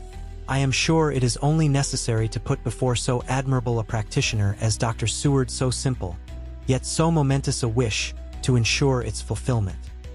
He looked at me keenly, and seeing the negative in my face, turned to the others and scrutinized them closely. Not meeting any sufficient response, he went on, "Is it possible that I have erred in my supposition?" "You have," I said frankly, but at the same time as I felt brutally. There was a considerable pause, and then he said slowly, "Then I suppose I must only shift my ground of request. Let me ask for this concession, boon, privilege, what you will. I am content to implore in such a case, not on personal grounds, but for the sake of others. I am not at liberty to give you the whole of my reasons, but you may, I assure you, take it from me that they are good ones, sound and unselfish, and spring from the highest sense of duty. Could you look, sir, into my heart, you would approve to the full the sentiments which animate me. Nay, more, you would count me amongst the best and truest of your friends." Again he looked at us all keenly.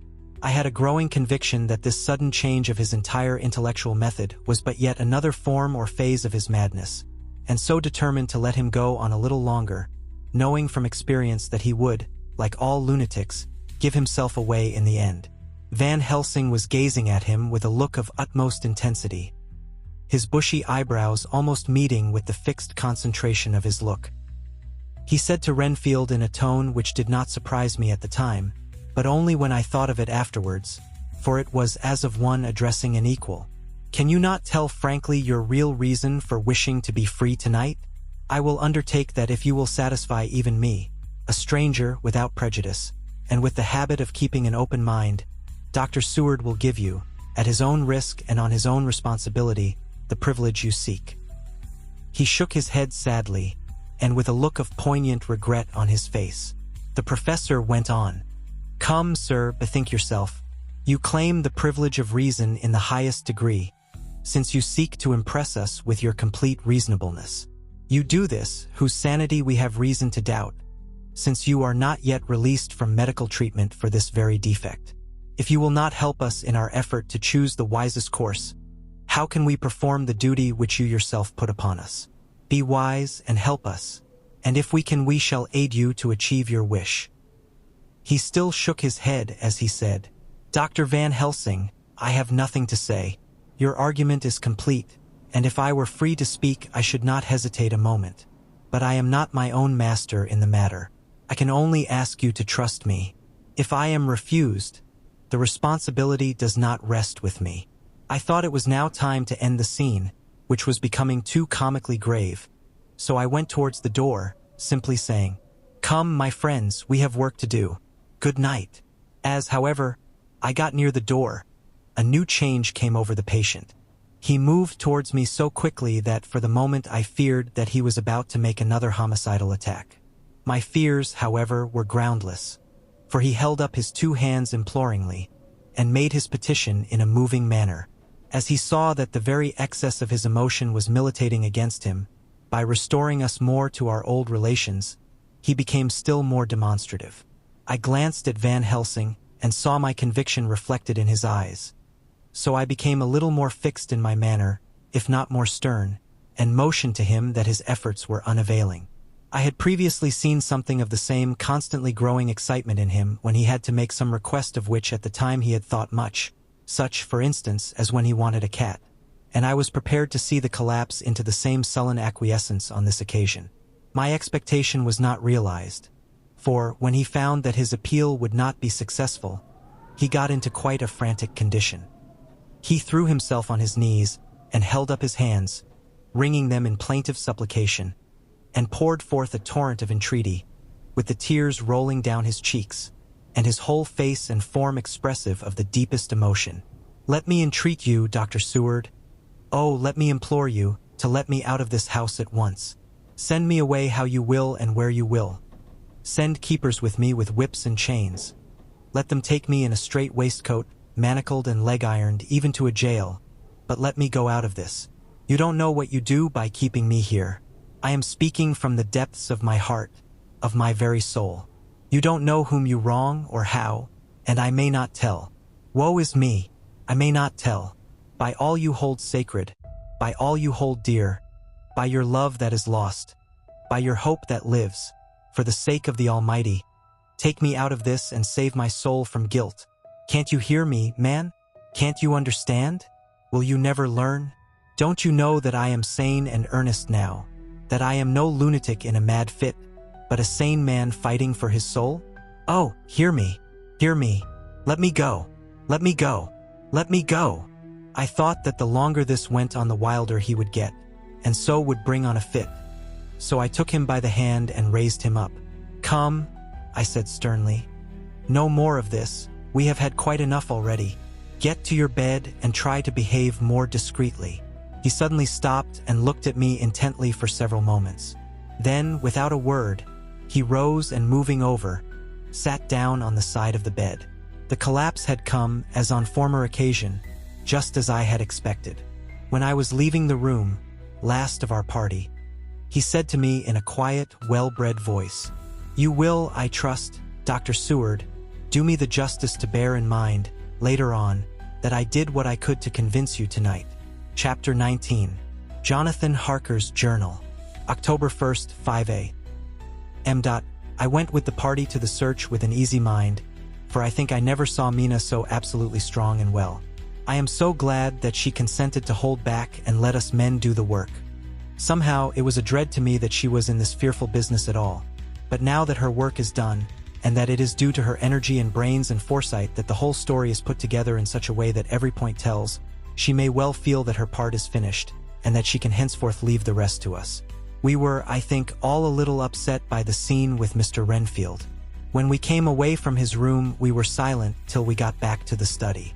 Then Mr. Morris said to Dr. Seward, "Say, Jack, if that man wasn't attempting a bluff, he is about the sanest lunatic I ever saw. I'm not sure, but I believe that he had some serious purpose, and if he had, it was pretty rough on him not to get a chance." Lord Godalming and I were silent, but Dr. Van Helsing added, "Friend John, you know more of lunatics than I do, and I'm glad of it, for I fear that if it had been to me to decide, I would before that last hysterical outburst have given him free. But we live and learn, and in our present task we must take no chance, as my friend Quincy would say. All is best as they are." Dr. Seward seemed to answer them both in a dreamy kind of way. "I don't know but that I agree with you. If that man had been an ordinary lunatic, I would have taken my chance of trusting him. But he seems so mixed up with the Count in an indexy kind of way that I am afraid of doing anything wrong by helping his fads. I can't forget how he prayed with almost equal fervor for a cat, and then tried to tear my throat out with his teeth. Besides, he called the Count Lord and Master, and he may want to get out to help him in some diabolical way. That horrid thing has the wolves and the rats and his own kind to help him, so I suppose he isn't above trying to use a respectable lunatic. He certainly did seem earnest, though. I only hope we have done what is best. These things, in conjunction with the wild work we have in hand, help to unnerve a man. The professor stepped over, and laying his hand on his shoulder, said in his grave, kindly way, "Friend John, have no fear. We are trying to do our duty in a very sad and terrible case. We can only do as we deem best. What else have we to hope for, except the pity of the good God?" Lord Godalming had slipped away for a few minutes, but now he returned. He held up a little silver whistle, as he remarked, "That old place may be full of rats, and if so, I've got an antidote on call." Having passed the wall, we took our way to the house, taking care to keep in the shadows of the trees on the lawn when the moonlight shone out. When we got to the porch, the professor opened his bag and took out a lot of things, which he laid on the step, sorting them into 4 little groups, evidently one for each. Then he spoke. "My friends, we are going into a terrible danger, and we need arms of many kinds. Our enemy is not merely spiritual. Remember that he has the strength of 20 men, and that, though our necks or our windpipes are of the common kind, and therefore breakable or crushable, his are not amenable to mere strength. A stronger man, or a body of men more strong in all than him, can at certain times hold him, but they cannot hurt him as we can be hurt by him. We must, therefore, guard ourselves from his touch. Keep this near your heart." As he spoke, he lifted a little silver crucifix and held it out to me, I being nearest to him. "Put these flowers round your neck." Here he handed to me a wreath of withered garlic blossoms. For other enemies more mundane, this revolver and this knife, and for 8 in all, these so small electric lamps, which you can fasten to your breast, and for all and above all at the last, this, which we must not desecrate needless. This was a portion of sacred wafer, which he put in an envelope and handed to me. Each of the others was similarly equipped. "Now," he said, "Friend John, where are the skeleton keys? If so that we can open the door, we need not break house by the window, as before at Miss Lucy's." Dr. Seward tried 1 or 2 skeleton keys, his mechanical dexterity as a surgeon standing him in good stead. Presently he got one to suit. After a little play back and forward, the bolt yielded, and, with a rusty clang, shot back. We pressed on the door, the rusty hinges creaked, and it slowly opened. It was startlingly like the image conveyed to me in Dr. Seward's diary of the opening of Miss Westenra's tomb. I fancy that the same idea seemed to strike the others, for with one accord they shrank back. The professor was the first to move forward, and stepped into the open door. "In manus tuas, Domini," he said, crossing himself as he passed over the threshold. We closed the door behind us, lest when we should have lit our lamps we should possibly attract attention from the road. The professor carefully tried the lock, lest we might not be able to open it from within should we be in a hurry making our exit. Then we all lit our lamps and proceeded on our search. The light from the tiny lamps fell in all sorts of odd forms, as the rays crossed each other, or the opacity of our bodies through great shadows. I could not for my life get away from the feeling that there was someone else amongst us. I suppose it was the recollection, so powerfully brought home to me by the grim surroundings, of that terrible experience in Transylvania. I think the feeling was common to us all, for I noticed that the others kept looking over their shoulders at every sound and every new shadow, just as I felt myself doing. The whole place was thick with dust. The floor was seemingly inches deep, except where there were recent footsteps, in which on holding down my lamp I could see marks of hobnails where the dust was cracked. The walls were fluffy and heavy with dust, and in the corners were masses of spiders' webs, whereon the dust had gathered till they looked like old tattered rags as the weight had torn them partly down. On a table in the hall was a great bunch of keys, with a time-yellowed label on each. They had been used several times, for on the table were several similar rents in the blanket of dust, similar to that exposed when the professor lifted them. He turned to me and said, "You know this place, Jonathan. You have copied maps of it, and you know it at least more than we do. Which is the way to the chapel?" I had an idea of its direction, though on my former visit I had not been able to get admission to it. So I led the way, and after a few wrong turnings found myself opposite a low, arched oaken door, ribbed with iron bands. "This is the spot," said the professor as he turned his lamp on a small map of the house, copied from the file of my original correspondence regarding the purchase. With a little trouble we found the key on the bunch and opened the door. We were prepared for some unpleasantness, for as we were opening the door a faint, malodorous air seemed to exhale through the gaps. But none of us ever expected such an odor as we encountered. None of the others had met the Count at all at close quarters, and when I had seen him he was either in the fasting stage of his existence in his rooms or, when he was gloated with fresh blood, in a ruined building open to the air. But here the place was small and close, and the long disuse had made the air stagnant and foul. There was an earthy smell, as of some dry miasma, which came through the fouler air. But as to the odor itself, how shall I describe it? It was not alone that it was composed of all the ills of mortality and with the pungent, acrid smell of blood, but it seemed as though corruption had become itself corrupt. Pho! Sickens me to think of it. Every breath exhaled by that monster seemed to have clung to the place and intensified its loathsomeness. Under ordinary circumstances such a stench would have brought our enterprise to an end. But this was no ordinary case, and the high and terrible purpose in which we were involved gave us a strength which rose above merely physical considerations.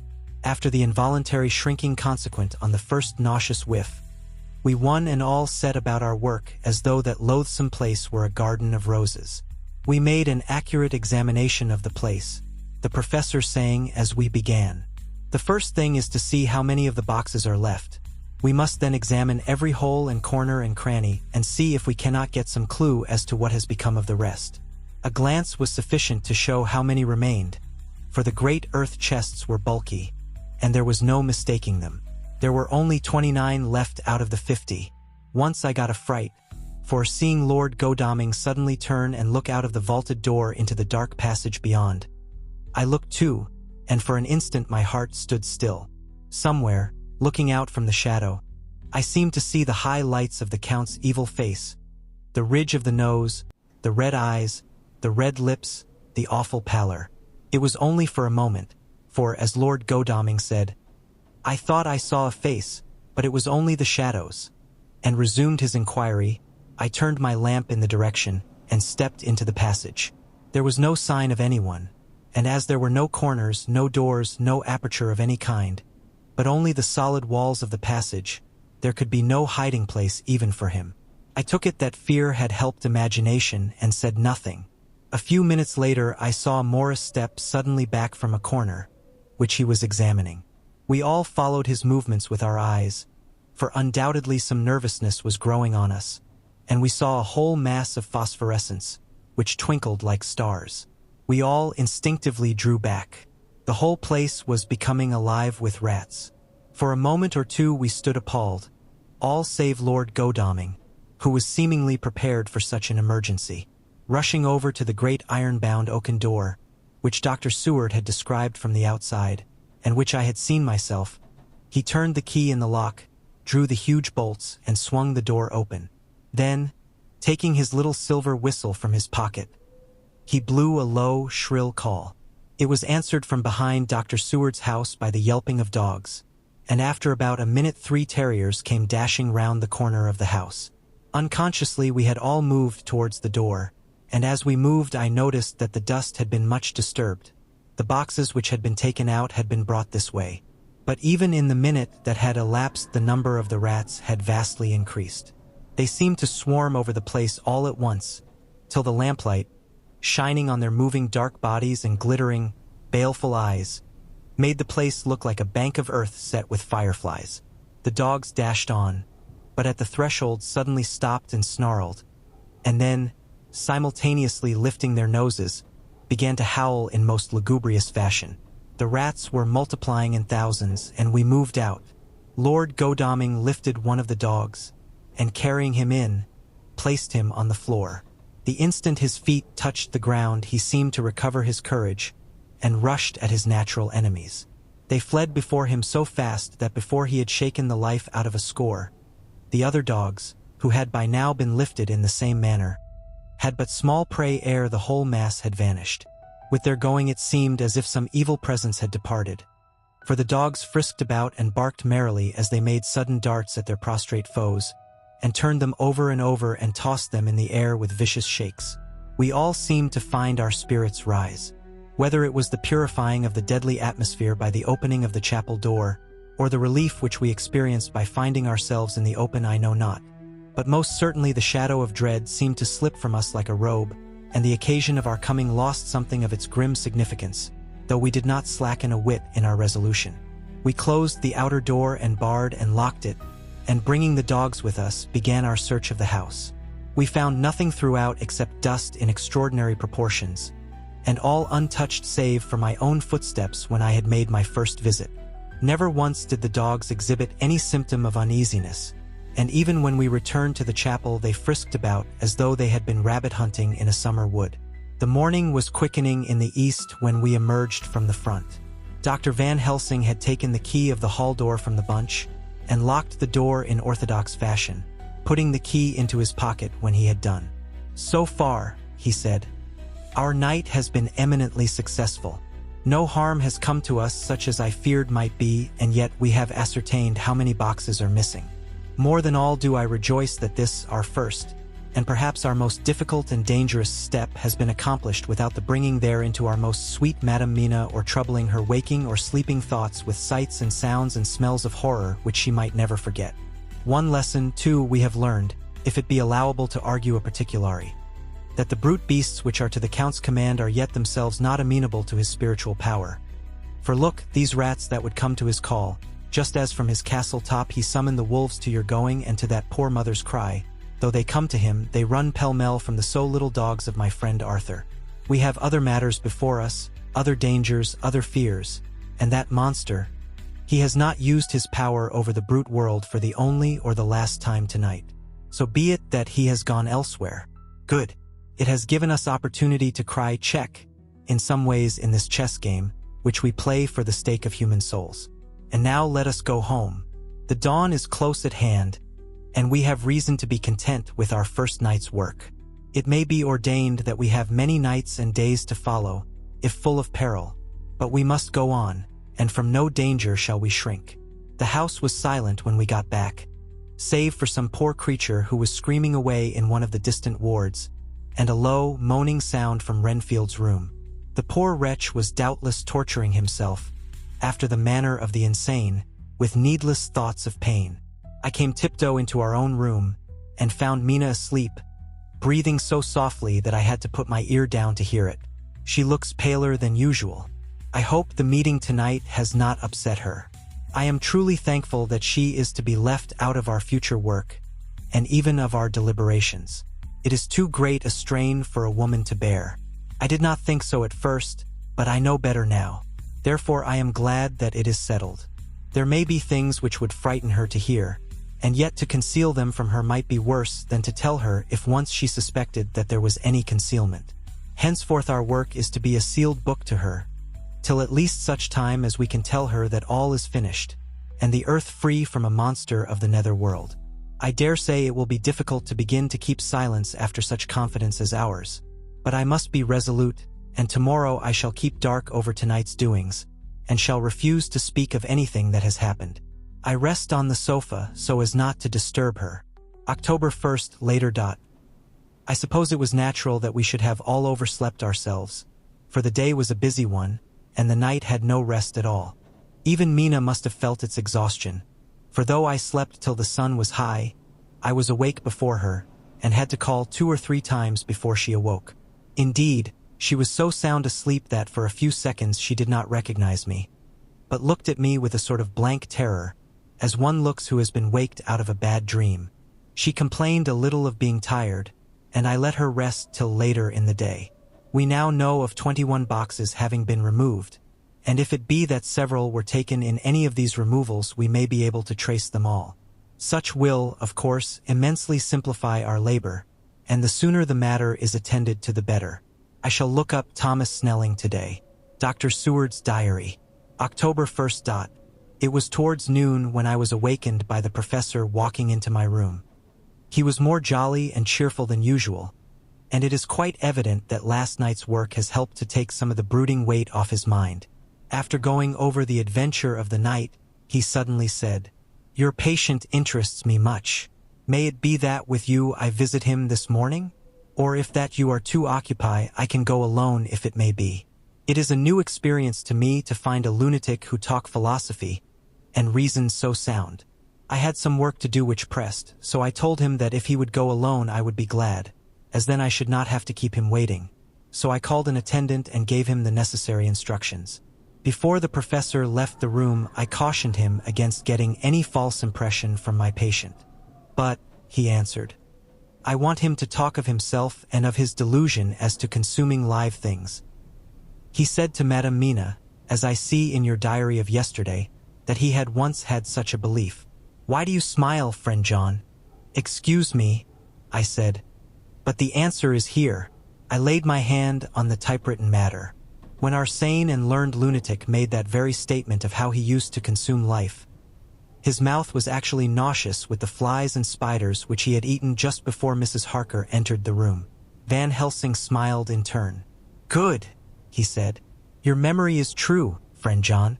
I should have remembered. And yet it is this very obliquity of thought and memory which makes mental disease such a fascinating study. Perhaps I may gain more knowledge out of the folly of this madman than I shall from the teaching of the most wise. Who knows? I went on with my work, and before long was through that in hand. It seemed that the time had been very short indeed, but there was Van Helsing back in the study. Do I interrupt? He asked politely as he stood at the door. Not at all, I answered. Come in. My work is finished, and I am free. I can go with you now if you like. It is needless. I have seen him. Well, I fear that he does not appraise me at much. Our interview was short. When I entered his room, he was sitting on a stool in the center, with his elbows on his knees, and his face was the picture of sullen discontent. I spoke to him as cheerfully as I could, and with such a measure of respect as I could assume. He made no reply whatever. Don't you know me? I asked. His answer was not reassuring. I know you well enough. You are the old fool Van Helsing. I wish you would take yourself and your idiotic brain theories somewhere else. Damn all thick-headed Dutchmen. Not a word more would he say, but sat in his implacable sullenness as indifferent to me as though I had not been in the room at all. Thus departed for this time my chance of much learning from this so clever lunatic. So I shall go, if I may, and cheer myself with a few happy words with that sweet soul Madame Mina. Friend John, it does rejoice me unspeakable that she is no more to be pained, no more to be worried with our terrible things. Though we shall much miss her help, it is better so. I agree with you with all my heart, I answered earnestly, for I did not want him to weaken in this matter. Mrs. Harker is better out of it. Things are quite bad enough for us, all men of the world, and who have been in many tight places in our time. But it is no place for a woman, and if she had remained in touch with the affair, it would in time infallibly have wrecked her. So Van Helsing has gone to confer with Mrs. Harker and Harker. Quincy and Art are all out following up the clues as to the earth boxes. I shall finish my round of work and we shall meet tonight. Mina Harker's Journal. October 1st. It is strange to me to be kept in the dark as I am today, after Jonathan's full confidence for so many years, to see him manifestly avoid certain matters, and those the most vital of all. This morning I slept late after the fatigues of yesterday, and though Jonathan was late too, he was the earlier. He spoke to me before he went out, never more sweetly or tenderly, but he never mentioned a word of what had happened in the visit to the Count's house. And yet he must have known how terribly anxious I was.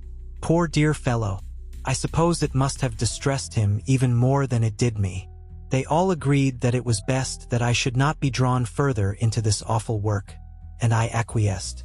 But to think that he keeps anything from me, and now I am crying like a silly fool, when I know it comes from my husband's great love and from the good wishes of those other strong men. That has done me good. Well, some day Jonathan will tell me all, and lest it should ever be that he should think for a moment that I kept anything from him, I still keep my journal as usual. Then if he has feared of my trust, one shall show it to him, with every thought of my heart put down for his dear eyes to read. I feel strangely sad and low-spirited today. I suppose it is the reaction from the terrible excitement.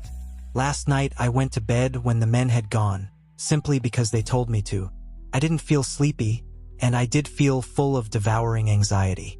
I kept thinking over everything that has been ever since Jonathan came to see me in London, and it all seems like a horrible tragedy, with fate pressing on relentlessly to some destined end. Everything that one does seems, no matter how right it may be, to bring on the very thing which is most to be deplored. If I hadn't gone to Whitby, perhaps poor dear Lucy would be with us now. She hadn't taken to visiting the churchyard till I came, and if she hadn't come there in the daytime with me, she wouldn't have walked there in her sleep. And if she hadn't gone there at night and asleep, that monster couldn't have destroyed her as he did. Oh, why did I ever go to Whitby? They're now crying again. I wonder what has come over me today. I must hide it from Jonathan, for if he knew that I had been crying twice in one morning, I, who never cried on my own account, and whom he has never caused to shed a tear, the dear fellow would fret his heart out. I shall put a bold face on, and if I do feel weepy, he shall never see it. I suppose it is one of the lessons that we poor women have to learn. I can't quite remember how I fell asleep last night. I remember hearing the sudden barking of the dogs and a lot of queer sounds, like praying on a very tumultuous scale, from Mr. Renfield's room, which is somewhere under this. And then there was silence over everything, silence so profound that it startled me, and I got up and looked out of the window.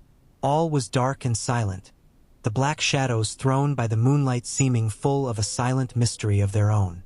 Not a thing seemed to be stirring, but all to be grim and fixed as death or fate, so that a thin streak of white mist, that crept with almost imperceptible slowness across the grass towards the house, seemed to have a sentience and a vitality of its own. I think that the digression of my thoughts must have done me good, for when I got back to bed I found a lethargy creeping over me. I lay a while, but could not quite sleep, so I got out and looked out of the window again. The mist was spreading and was now close up to the house, so that I could see it lying thick against the wall, as though it were stealing up to the windows. The poor man was more loud than ever, and though I could not distinguish a word he said, I could in some way recognize in his tones some passionate entreaty on his part. Then there was the sound of a struggle, and I knew that the attendants were dealing with him. I was so frightened that I crept into bed, and pulled the clothes over my head, putting my fingers in my ears. I was not then a bit sleepy, at least so I thought, but I must have fallen asleep, for, except dreams, I do not remember anything until the morning, when Jonathan woke me. I think that it took me an effort and a little time to realize where I was, and that it was Jonathan who was bending over me. My dream was very peculiar, and was almost typical of the way that waking thoughts become merged in, or continued in, dreams. I thought that I was asleep, and waiting for Jonathan to come back. I was very anxious about him, and I was powerless to act. My feet and my hands and my brain were weighted, so that nothing could proceed at the usual pace, and so I slept uneasily and thought. Then it began to dawn upon me that the air was heavy and dank and cold. I put back the clothes from my face and found, to my surprise, that all was dim around. The gaslight which I had left lit for Jonathan, but turned down, came only like a tiny red spark through the fog, which had evidently grown thicker and poured into the room. Then it occurred to me that I had shut the window before I had come to bed. I would have got out to make certain on the point, but some leaden lethargy seemed to chain my limbs and even my will. I lay still and endured. That was all. I closed my eyes, but could still see through my eyelids. It is wonderful what tricks our dreams play us, and how conveniently we can imagine. The mist grew thicker and thicker, and I could see now how it came in, for I could see it like smoke, or with the white energy of boiling water, pouring in not through the window, but through the joinings of the door. It got thicker and thicker, till it seemed as if it became concentrated into a sort of pillar of cloud in the room, through the top of which I could see the light of the gas shining like a red eye. Things began to whirl through my brain just as the cloudy column was now whirling in the room, and through it all came the scriptural words, "A pillar of cloud by day and of fire by night." Was it indeed some such spiritual guidance that was coming to me in my sleep? But the pillar was composed of both the day and the night guiding, for the fire was in the red eye, which at the thought got a new fascination for me. Till, as I looked, the fire divided and seemed to shine on me through the fog like two red eyes, such as Lucy told me of in her momentary mental wandering when, on the cliff, the dying sunlight struck the windows of St. Mary's Church. Suddenly the horror burst upon me that it was thus that Jonathan had seen those awful women growing into reality through the whirling mist in the moonlight, and in my dream I must have fainted, for all became black darkness. The last conscious effort which imagination made was to show me a livid white face bending over me out of the mist. I must be careful of such dreams, for they would unseat one's reason if there were too much of them. I would get Dr. Van Helsing or Dr. Seward to prescribe something for me which would make me sleep, only that I fear to alarm them. Such a dream at the present time would become woven into their fears for me. Tonight I shall strive hard to sleep naturally. If I do not, I shall tomorrow night get them to give me a dose of chloral. That cannot hurt me for once, and it will give me a good night's sleep. Last night tired me more than if I had not slept at all. October 2nd, 10 p.m. Last night I slept, but did not dream. I must have slept soundly, for I was not waked by Jonathan coming to bed. But the sleep has not refreshed me, for today I feel terribly weak and spiritless. I spent all yesterday trying to read, or lying down dozing. In the afternoon, Mr. Renfield asked if he might see me. Poor man, he was very gentle, and when I came away he kissed my hand and bade God bless me. Some way it affected me much. I am crying when I think of him. This is a new weakness of which I must be careful. Jonathan would be miserable if he knew I had been crying. He and the others were out till dinner time, and they all came in tired. I did what I could to brighten them up, and I suppose that the effort did me good, for I forgot how tired I was. After dinner they sent me to bed, and all went off to smoke together, as they said, but I knew that they wanted to tell each other of what had occurred to each during the day. I could see from Jonathan's manner that he had something important to communicate. I was not so sleepy as I should have been. So before they went I asked Dr. Seward to give me a little opiate of some kind, as I had not slept well the night before. He very kindly made me up a sleeping draught, which he gave to me, telling me that it would do me no harm as it was very mild. I have taken it, and am waiting for sleep, which still keeps aloof. I hope I have not done wrong, for as sleep begins to flirt with me, a new fear comes, that I may have been foolish in thus depriving myself of the power of waking. I might want it. Here comes sleep. Good night. Chapter 20. Jonathan Harker's Journal. October 1st, evening. I found Thomas Snelling in his house at Bethnal Green, but unhappily he was not in a condition to remember anything. The very prospect of beer which my expected coming had opened to him had proved too much, and he had begun too early on his expected debauch. I learned, however, from his wife, who seemed a decent, poor soul, that he was only the assistant to Smollett, who of the two mates was the responsible person. So off I drove to Walworth, and found Mr. Joseph Smollett at home and in his shirt sleeves, taking a late tea out of a saucer. He is a decent, intelligent fellow, distinctly a good, reliable type of workman, and with a headpiece of his own. He remembered all about the incident of the boxes, and from a wonderful dog's-eared notebook, which he produced from some mysterious receptacle about the seat of his trousers, and which had hieroglyphical entries in thick, half-obliterated pencil, he gave me the destinations of the boxes. There were, he said, 6 in the cartload which he took from Carfax and left at 197 Chickson Street, Mile End, Newtown, and another 6 which he deposited at Jamaica Lane, Bermondsey. If then the Count meant to scatter these ghastly refuges of his over London, these places were chosen as the first of delivery, so that later he might distribute more fully. The systematic manner in which this was done made me think that he could not mean to confine himself to 2 sides of London. He was now fixed on the far east of the northern shore, on the east of the southern shore, and on the south. The north and west were surely never meant to be left out of his diabolical scheme, let alone the city itself and the very heart of fashionable London in the southwest and west. I went back to Smollett, and asked him if he could tell us if any other boxes had been taken from Carfax.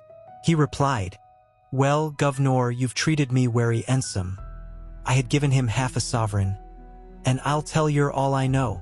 I heard a man by the name of Bloxam say 4 nights ago in the R and Ounds in Pincher's Alley, as 'ow he and his mate 'ad a rare dusty job in a old ooze at Perfect. There ain't a many such jobs as this air, and I'm thinkin' that maybe Sam Bloxam could tell ye summat. I asked if he could tell me where to find him. I told him that if he could get me the address it would be worth another half-sovereign to him. So he gulped down the rest of his tea and stood up, saying that he was going to begin the search then and there. At the door he stopped and said, "Look 'ere, Governor, there ain't no sense in me a-keepin' you 'ere. I may find Sam soon or I mayn't. But anyhow he ain't like to be in a way to tell ye much tonight. Sam is a rare one when he starts on the booze. If you can give me an envelope with a stamp on it, and put your address on it, I'll find out where Sam is to be found and post it ye tonight.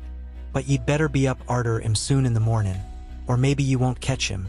For Sam gets off main early, never mind the booze the night afore." This was all practical, so one of the children went off with a penny to buy an envelope and a sheet of paper, and to keep the change.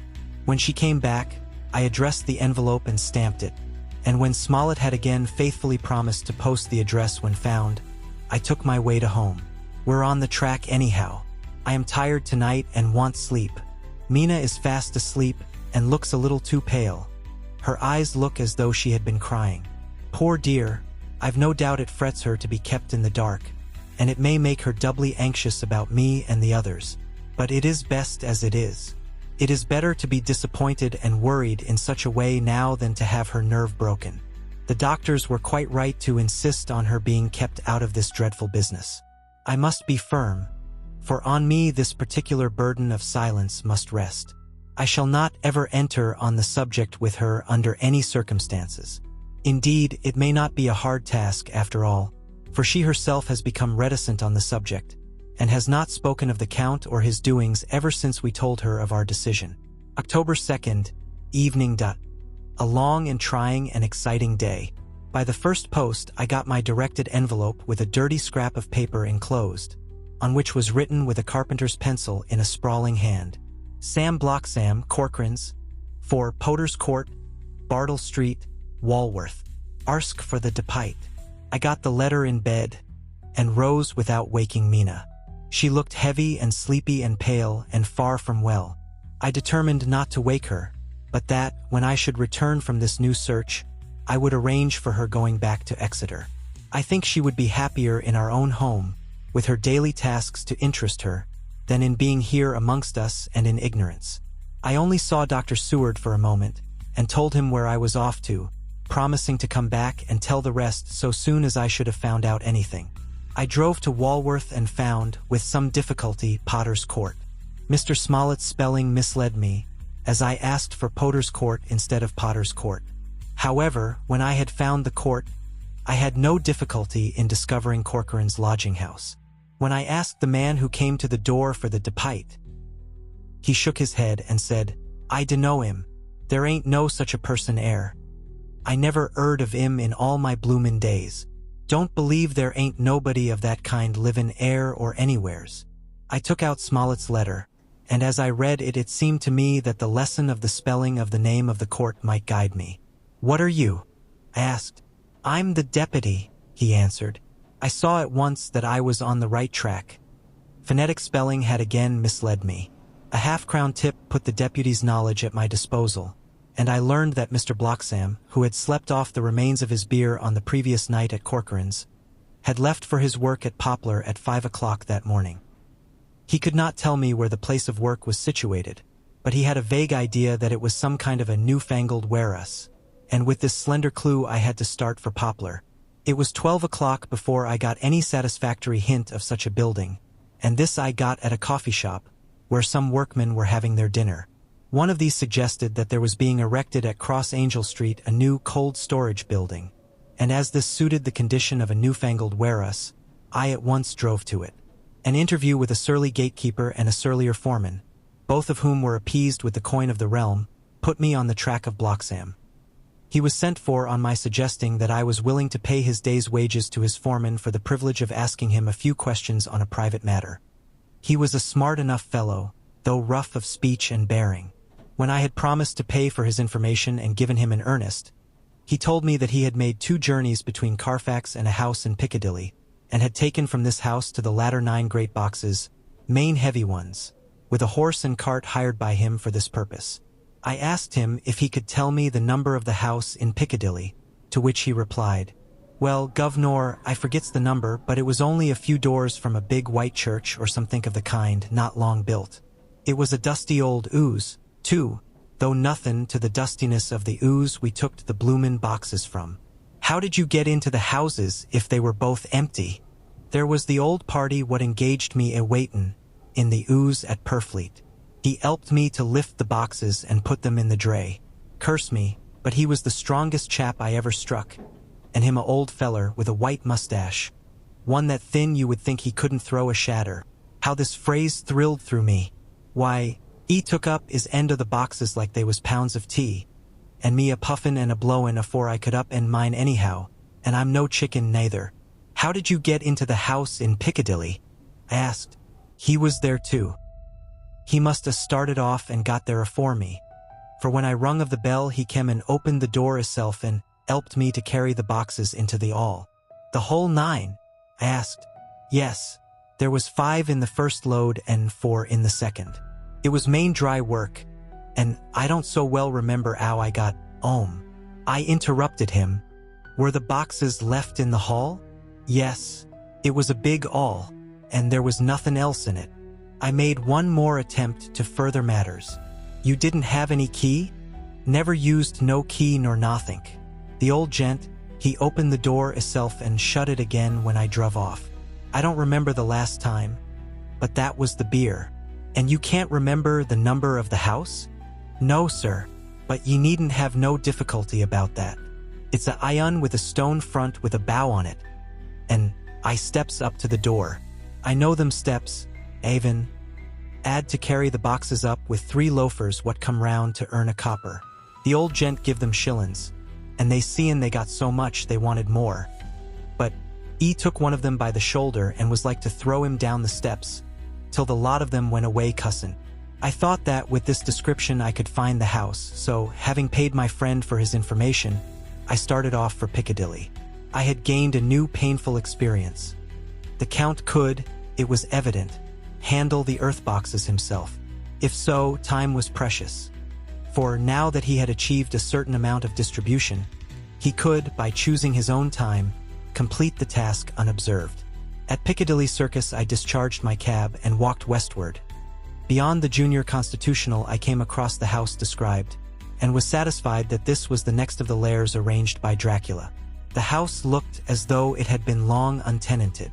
The windows were encrusted with dust, and the shutters were up. All the framework was black with time, and from the iron the paint had mostly scaled away. It was evident that up to lately there had been a large notice board in front of the balcony. It had, however, been roughly torn away, the uprights which had supported it still remaining.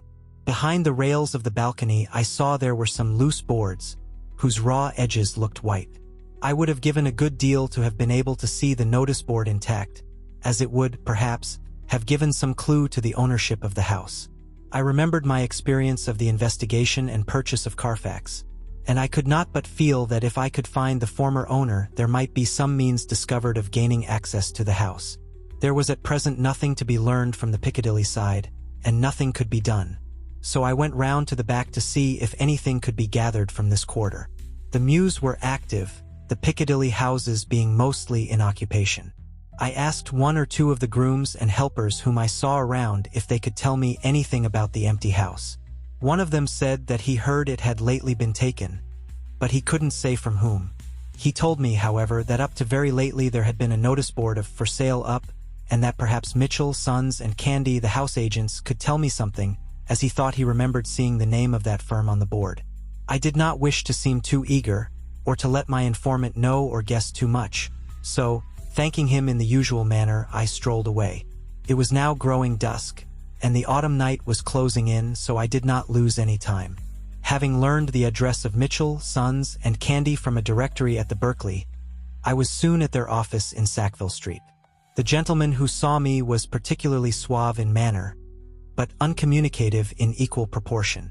Having once told me that the Piccadilly house, which throughout our interview he called a mansion, was sold, he considered my business as concluded. When I asked who had purchased it, he opened his eyes a thought wider, and paused a few seconds before replying. "It is sold, sir." "Pardon me," I said with equal politeness, "but I have a special reason for wishing to know who purchased it." Again he paused longer, and raised his eyebrows still more. "It is sold, sir," was again his laconic reply. "Surely," I said, "you do not mind letting me know so much." "But I do mind," he answered. "The affairs of their clients are absolutely safe in the hands of Mitchell, Sons, and Candy." This was manifestly a prig of the first water, and there was no use arguing with him. I thought I had best meet him on his own ground, so I said, "Your clients, sir, are happy in having so resolute a guardian of their confidence. I am myself a professional man." Here I handed him my card. In this instance I am not prompted by curiosity. I act on the part of Lord Godalming, who wishes to know something of the property which was, he understood, lately for sale. These words put a different complexion on affairs. He said, "I would like to oblige you if I could, Mr. Harker, and especially would I like to oblige his lordship. We once carried out a small matter of renting some chambers for him when he was the Honorable Arthur Holmwood.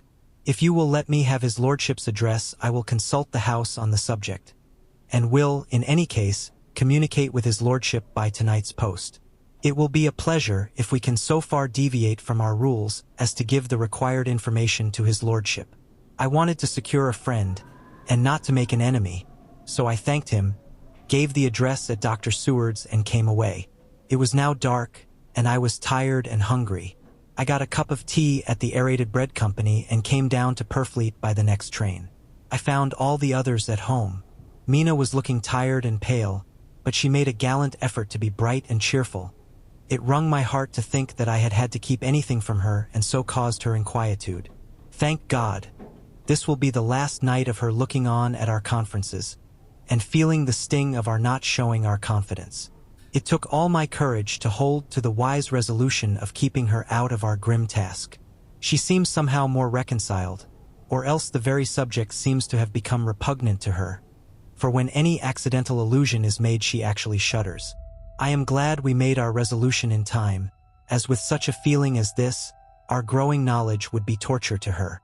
I could not tell the others of the day's discovery till we were alone, so after dinner, followed by a little music to save appearances even amongst ourselves, I took Mina to her room and left her to go to bed. The dear girl was more affectionate with me than ever, and clung to me as though she would detain me. But there was much to be talked of, and I came away. Thank God! The ceasing of telling things has made no difference between us. When I came down again, I found the others all gathered round the fire in the study. In the train I had written my diary so far, and simply read it off to them as the best means of letting them get abreast of my own information. When I had finished, Van Helsing said, "This has been a great day's work, friend Jonathan. Doubtless we are on the track of the missing boxes. If we find them all in that house, then our work is near the end. But if there be some missing, we must search until we find them. Then shall we make our final coup, and hunt the wretch to his real death." We all sat silent a while, and all at once Mr. Morris spoke.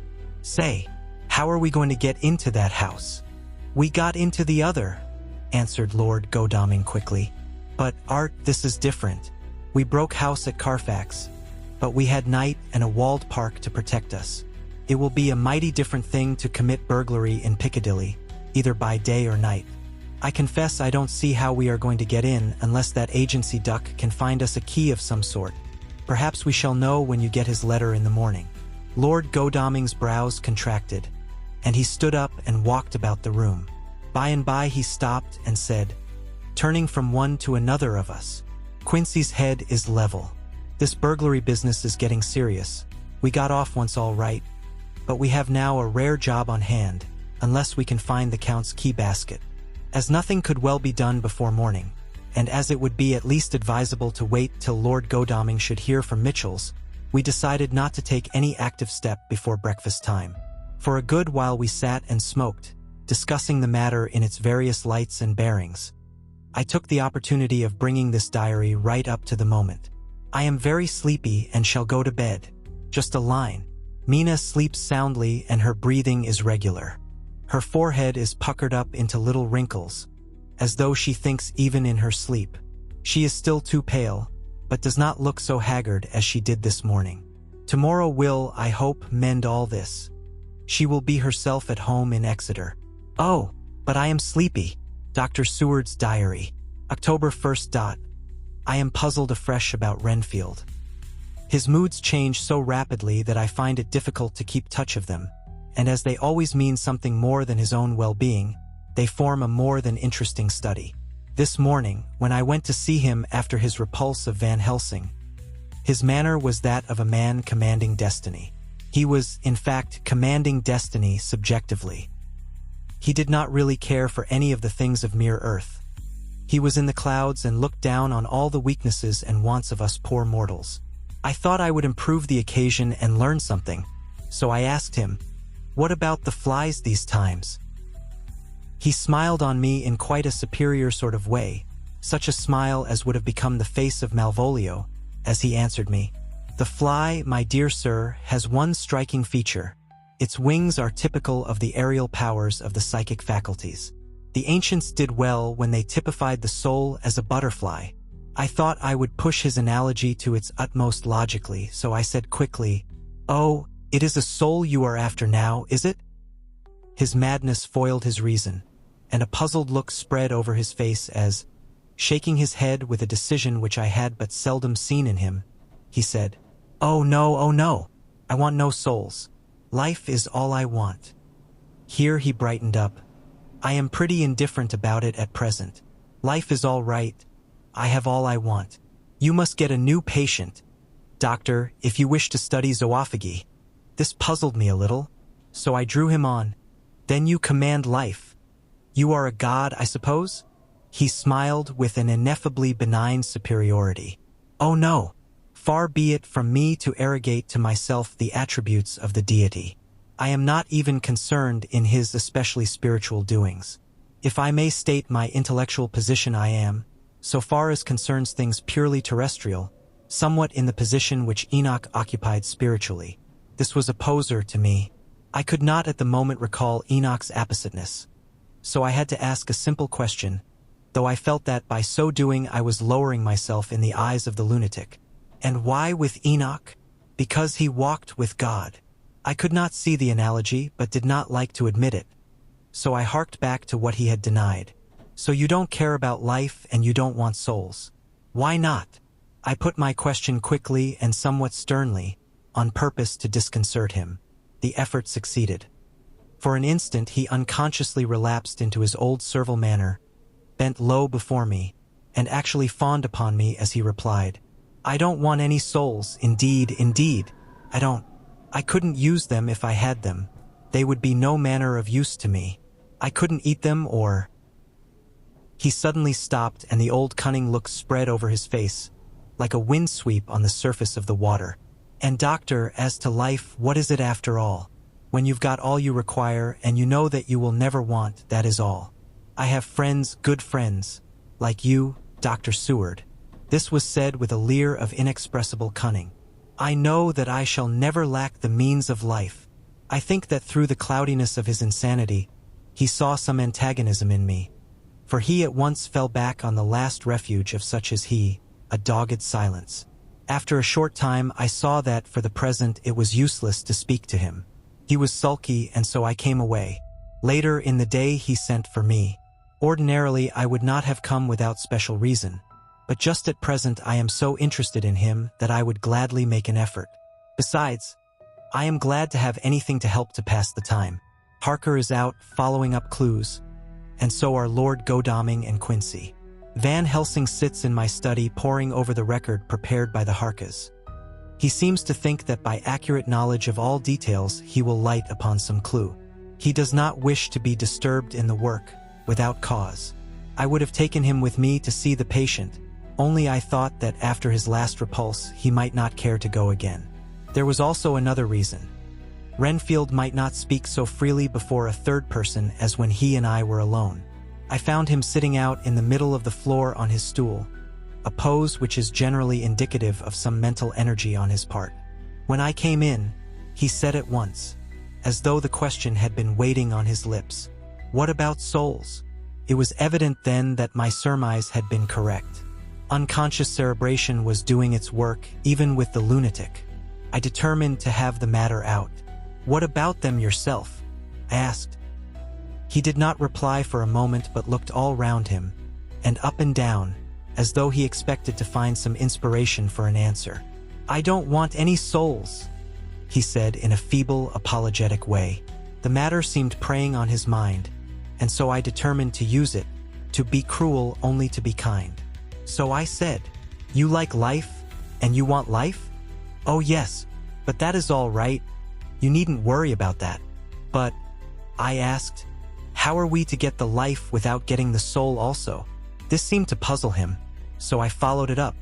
"A nice time you'll have some time when you're flying out there, with the souls of thousands of flies and spiders and birds and cats buzzing and twittering and meowing all round you.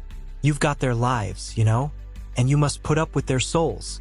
Something seemed to affect his imagination, for he put his fingers to his ears and shut his eyes, screwing them up tightly just as a small boy does when his face is being soaped. There was something pathetic in it that touched me. It also gave me a lesson, for it seemed that before me was a child, only a child, though the features were worn and the stubble on the jaws was white. It was evident that he was undergoing some process of mental disturbance, and, knowing how his past moods had interpreted things seemingly foreign to himself, I thought I would enter into his mind as well as I could and go with him. The first step was to restore confidence, so I asked him, speaking pretty loud so that he would hear me through his closed ears, "Would you like some sugar to get your flies round again?" He seemed to wake up all at once, and shook his head. With a laugh he replied, "Not much. Flies are poor things after all." After a pause he added, "But I don't want their souls buzzing round me all the same. Or spiders." I went on, "Blow spiders. What's the use of spiders? There isn't anything in them to eat or—" He stopped suddenly, as though reminded of a forbidden topic. So, I thought to myself, this is the second time he has suddenly stopped at the word drink. What does it mean? Renfield seemed himself aware of having made a lapse, for he hurried on, as though to distract my attention from it. "I don't take any stock at all in such matters. Rats and mice and such small deer, as Shakespeare has it, chicken feed of the larder they might be called. I'm past all that sort of nonsense. You might as well ask a man to eat molecules with a pair of chopsticks, as to try to interest me about the lesser carnivora, when I know of what is before me." "I see," I said. "You want big things that you can make your teeth meet in? How would you like to breakfast on elephant?" "What ridiculous nonsense you are talking." He was getting too wide awake, so I thought I would press him hard. "I wonder," I said reflectively, "what an elephant's soul is like." The effect I desired was obtained, for he at once fell from his high horse and became a child again. "I don't want an elephant's soul or any soul at all," he said. For a few moments he sat despondently. Suddenly he jumped to his feet, with his eyes blazing and all the signs of intense cerebral excitement. "To hell with you and your souls," he shouted. "Why do you plague me about souls? Haven't I got enough to worry and pain and distract me already, without thinking of souls?" He looked so hostile that I thought he was in for another homicidal fit, so I blew my whistle.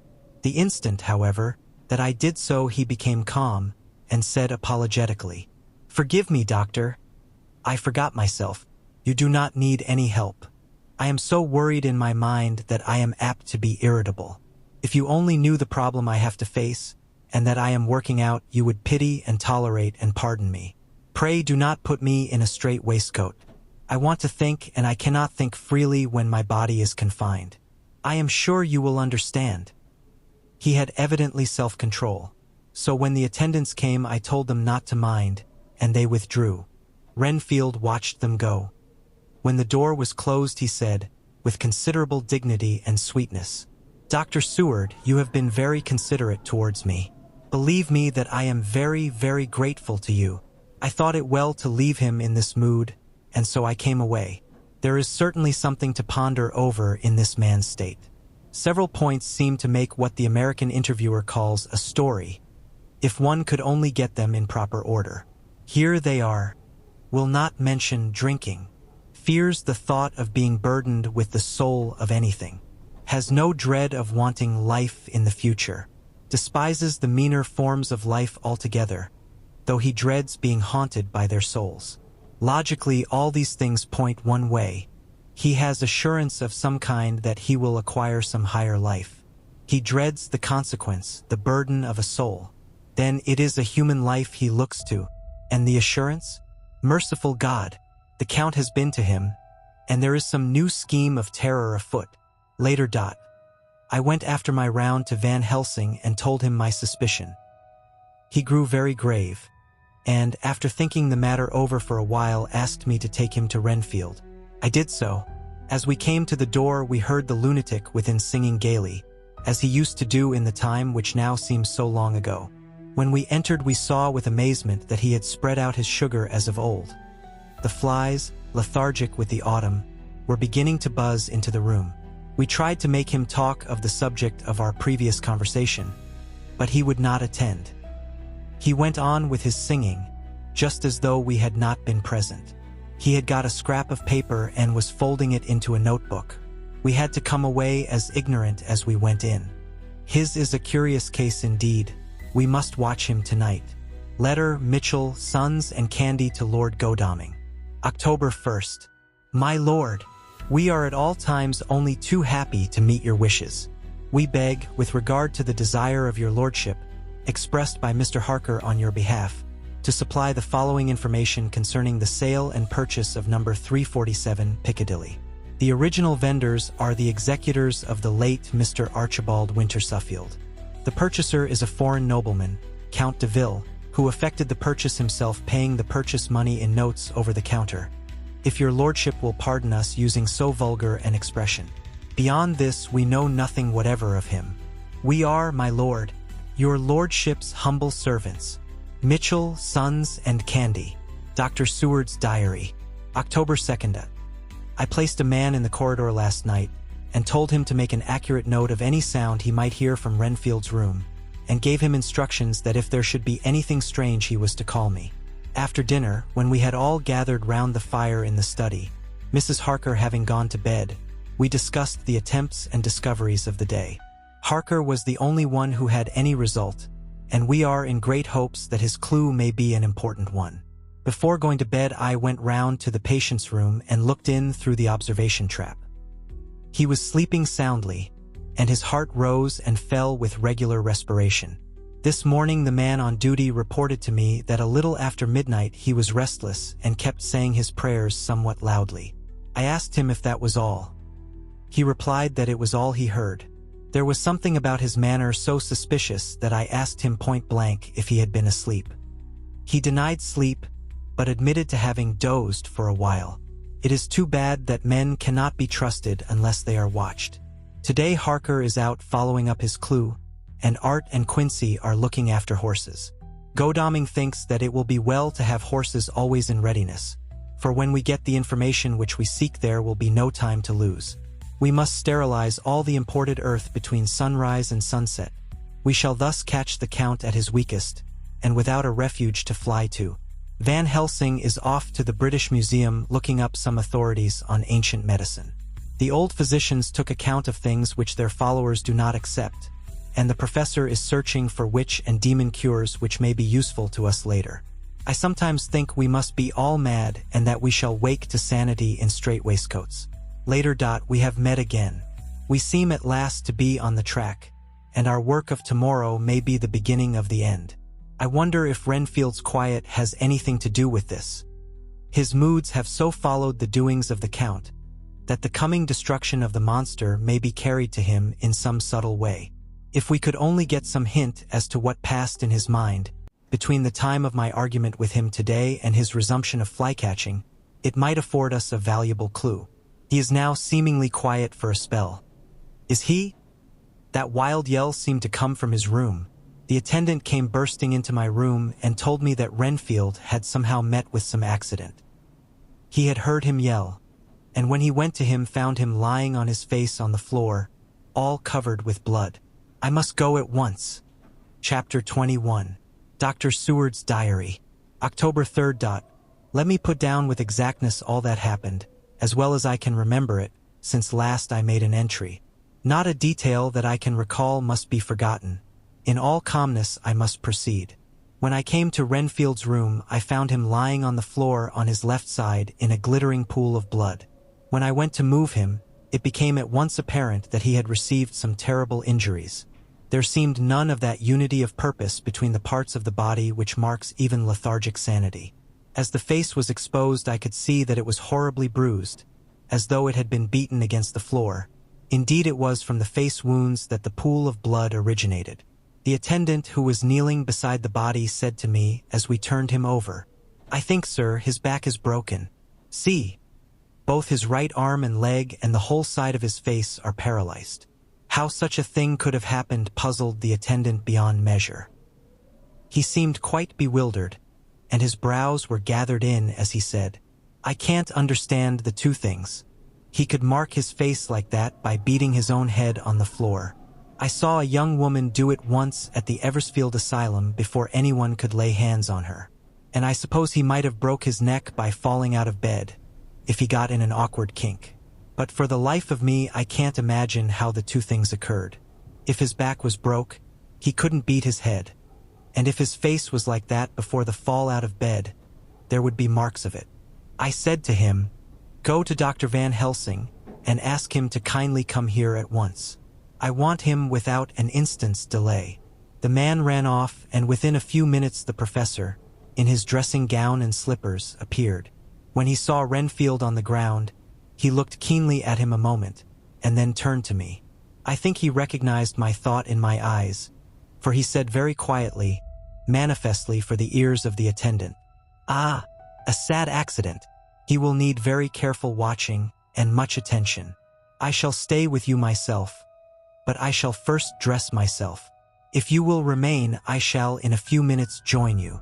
The patient was now breathing stertorously, and it was easy to see that he had suffered some terrible injury. Van Helsing returned with extraordinary celerity, bearing with him a surgical case. He had evidently been thinking and had his mind made up, for almost before he looked at the patient, he whispered to me, 'Send the attendant away.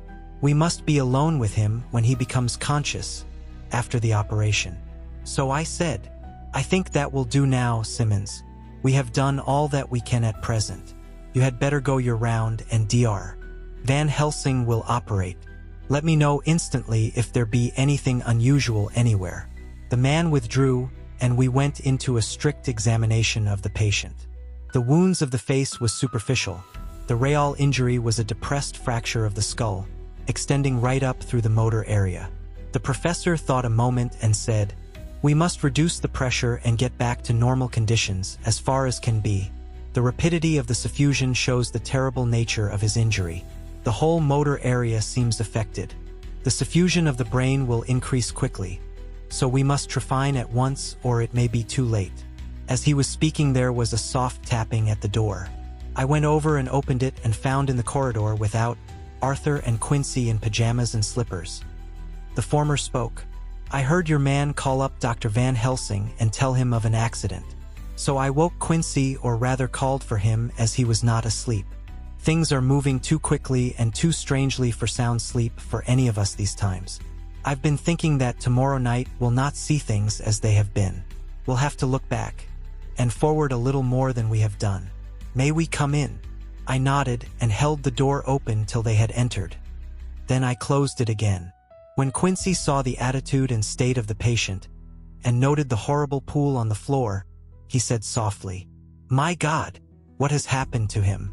Poor devil.' I told him briefly, and added that we expected he would recover consciousness after the operation, for a short time at all events. He went at once and sat down on the edge of the bed, with Godalming beside him. We all watched in patience. 'We shall wait,' said Van Helsing, 'just long enough to fix the best spot for trephining, so that we may most quickly and perfectly remove the blood clot. For it is evident that the hemorrhage is increasing.' The minutes during which we waited passed with fearful slowness. I had a horrible sinking in my heart, and from Van Helsing's face I gathered that he felt some fear or apprehension as to what was to come. I dreaded the words that Renfield might speak. I was positively afraid to think, but the conviction of what was coming was on me, as I have read of men who have heard the death watch.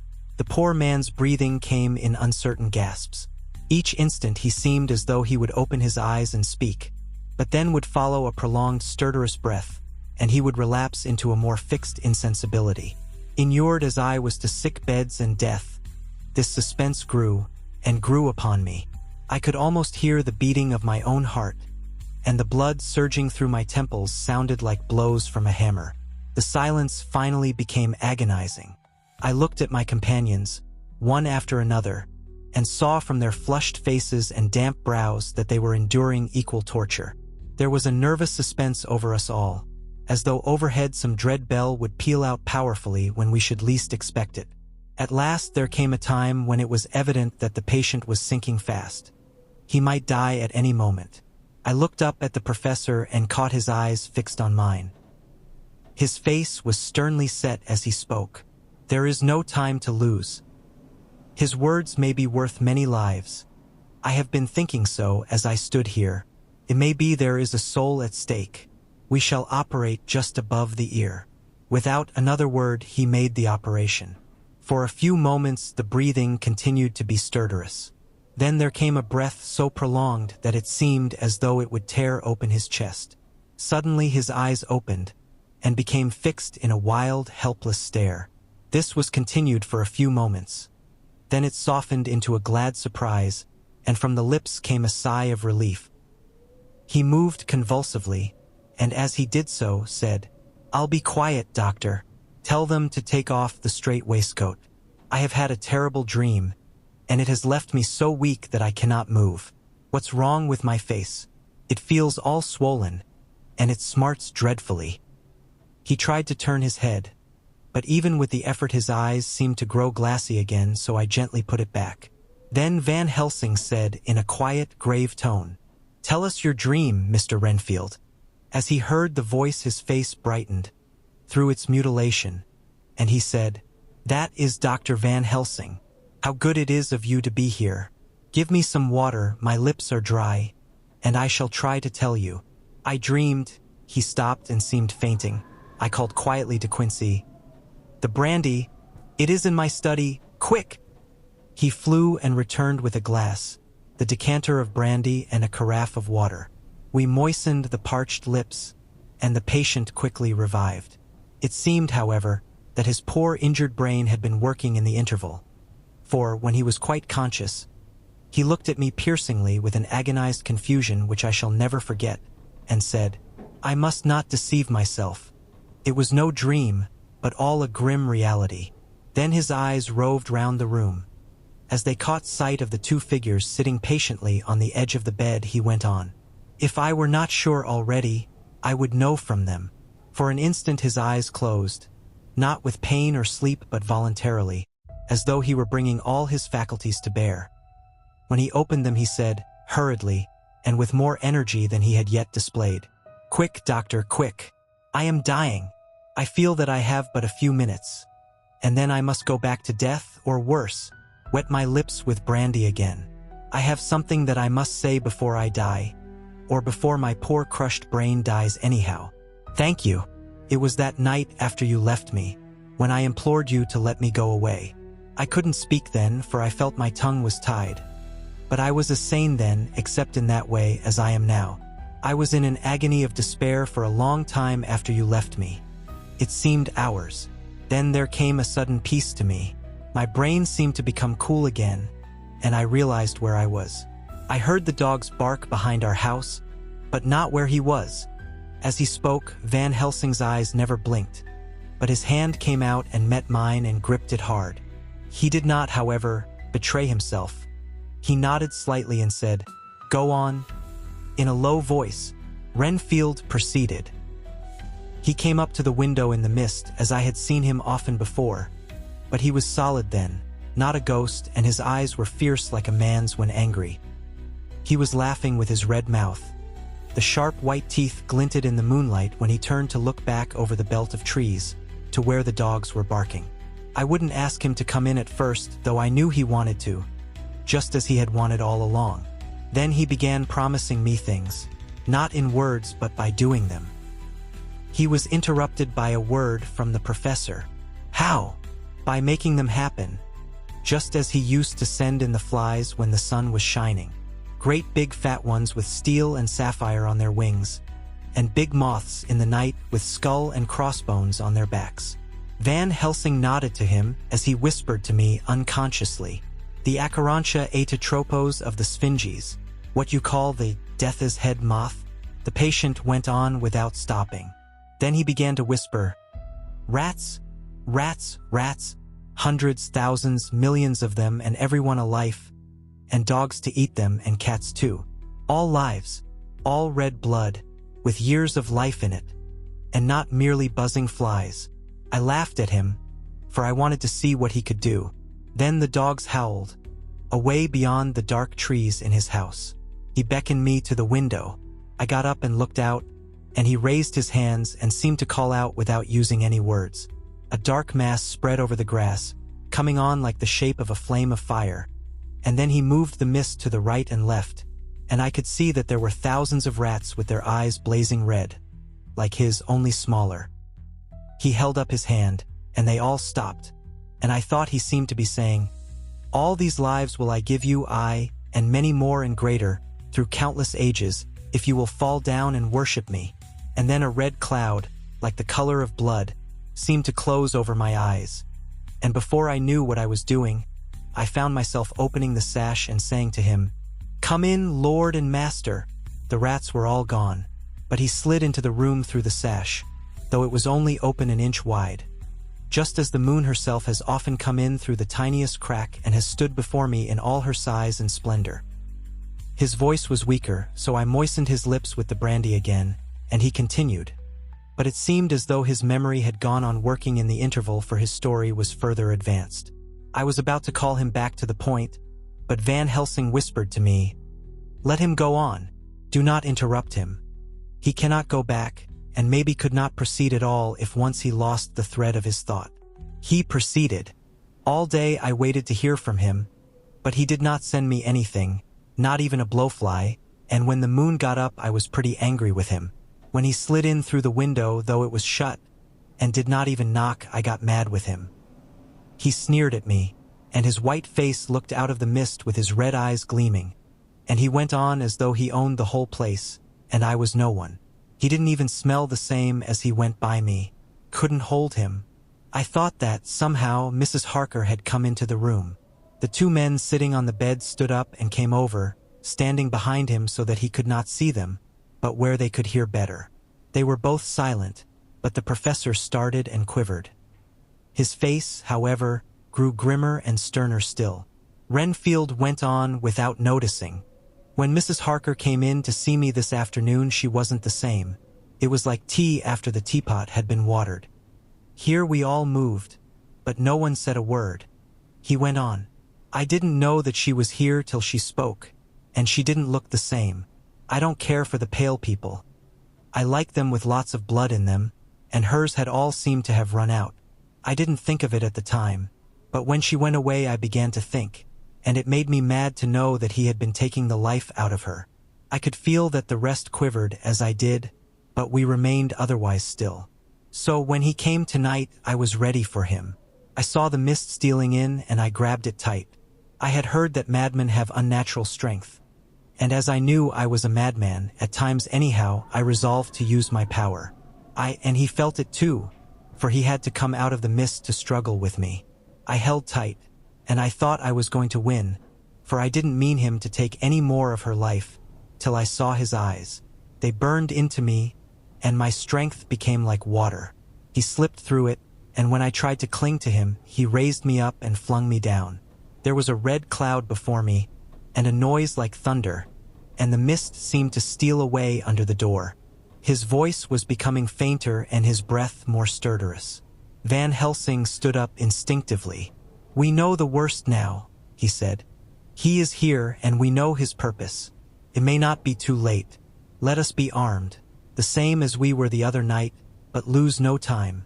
There is not an instant to spare. There was no need to put our fear, nay our conviction, into words. We shared them in common. We all hurried and took from our rooms the same things that we had when we entered the Count's house. The professor had his ready, and as we met in the corridor, he pointed to them significantly as he said, "They never leave me, and they shall not till this unhappy business is over. Be wise also, my friends. It is no common enemy that we deal with. Alas, alas, that dear Madam Mina should suffer." He stopped. His voice was breaking, and I do not know if rage or terror predominated in my own heart. Outside the Harkas' door we paused. Art and Quincy held back, and the latter said, "Should we disturb her?" "We must," said Van Helsing grimly. "If the door be locked, I shall break it in. May it not frighten her terribly? It is unusual to break into a lady's room." Van Helsing said solemnly, "You are always right, but this is life and death. All chambers are alike to the doctor, and even were they not, they are all as one to me tonight. Friend John, when I turn the handle, if the door does not open, do you put your shoulder down and shove? And you too, my friends. Now!" He turned the handle as he spoke, but the door did not yield. We threw ourselves against it. With a crash it burst open, and we almost fell headlong into the room. The professor did actually fall, and I saw across him as he gathered himself up from hands and knees. What I saw appalled me. I felt my hair rise like bristles on the back of my neck, and my heart seemed to stand still. The moonlight was so bright that, through the thick yellow blind, the room was light enough to see. On the bed beside the window lay Jonathan Harker, his face flushed and breathing heavily as though in a stupor. Kneeling on the near edge of the bed facing outwards was the white-clad figure of his wife. By her side stood a tall, thin man, clad in black. His face was turned from us, but the instant we saw, we all recognized the Count, in every way, even to the scar on his forehead. With his left hand he held both Mrs. Harker's hands, keeping them away with her arms at full tension. His right hand gripped her by the back of the neck, forcing her face down on his bosom. Her white nightdress was smeared with blood, and a thin stream trickled down the man's bare breast, which was shown by his torn-open dress. The attitude of the two had a terrible resemblance to a child forcing a kitten's nose into a saucer of milk to compel it to drink. As we burst into the room, the Count turned his face, and the hellish look that I had heard described seemed to leap into it. His eyes flamed red with devilish passion. The great nostrils of the white aquiline nose opened wide and quivered at the edge, and the white sharp teeth, behind the full lips of the blood-dripping mouth, champed together like those of a wild beast. With a wrench, which threw his victim back upon the bed as though hurled from a height, he turned and sprang at us. But by this time the professor had gained his feet, and was holding towards him the envelope which contained the sacred wafer. The Count suddenly stopped, just as poor Lucy had done outside the tomb, and cowered back. Further and further back he cowered, as we, lifting our crucifixes, advanced. The moonlight suddenly failed, as a great black cloud sailed across the sky, and when the gaslight sprang up under Quincy's match, we saw nothing but a faint vapor. This, as we looked, trailed under the door, which, with the recoil from its bursting open, had swung back to its old position. Van Helsing, Art, and I moved forward to Mrs. Harker, who by this time had drawn her breath and with it had given a scream so wild, so ear-piercing, so despairing that it seems to me now that it will ring in my ears till my dying day. For a few seconds she lay in her helpless attitude and disarray. Her face was ghastly, with a pallor which was accentuated by the blood which smeared her lips and cheeks and chin. From her throat trickled a thin stream of blood. Her eyes were mad with terror. Then she put before her face her poor crushed hands, which bore on their whiteness the red mark of the Count's terrible grip, and from behind them came a low, desolate wail which made the terrible scream seem only the quick expression of an endless grief. Van Helsing stepped forward and drew the coverlet gently over her body, whilst Art, after looking at her face for an instant despairingly, ran out of the room. Van Helsing whispered to me, "Jonathan is in a stupor such as we know the vampire can produce.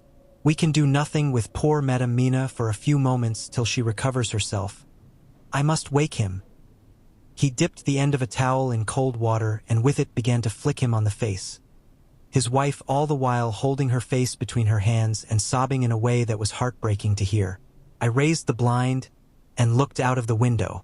There was much moonshine, and as I looked I could see Quincy Morris run across the lawn and hide himself in the shadow of a great yew tree.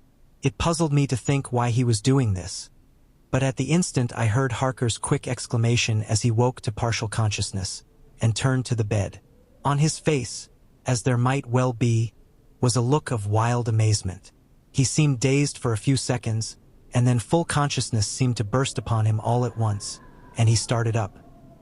His wife was aroused by the quick movement and turned to him with her arms stretched out as though to embrace him.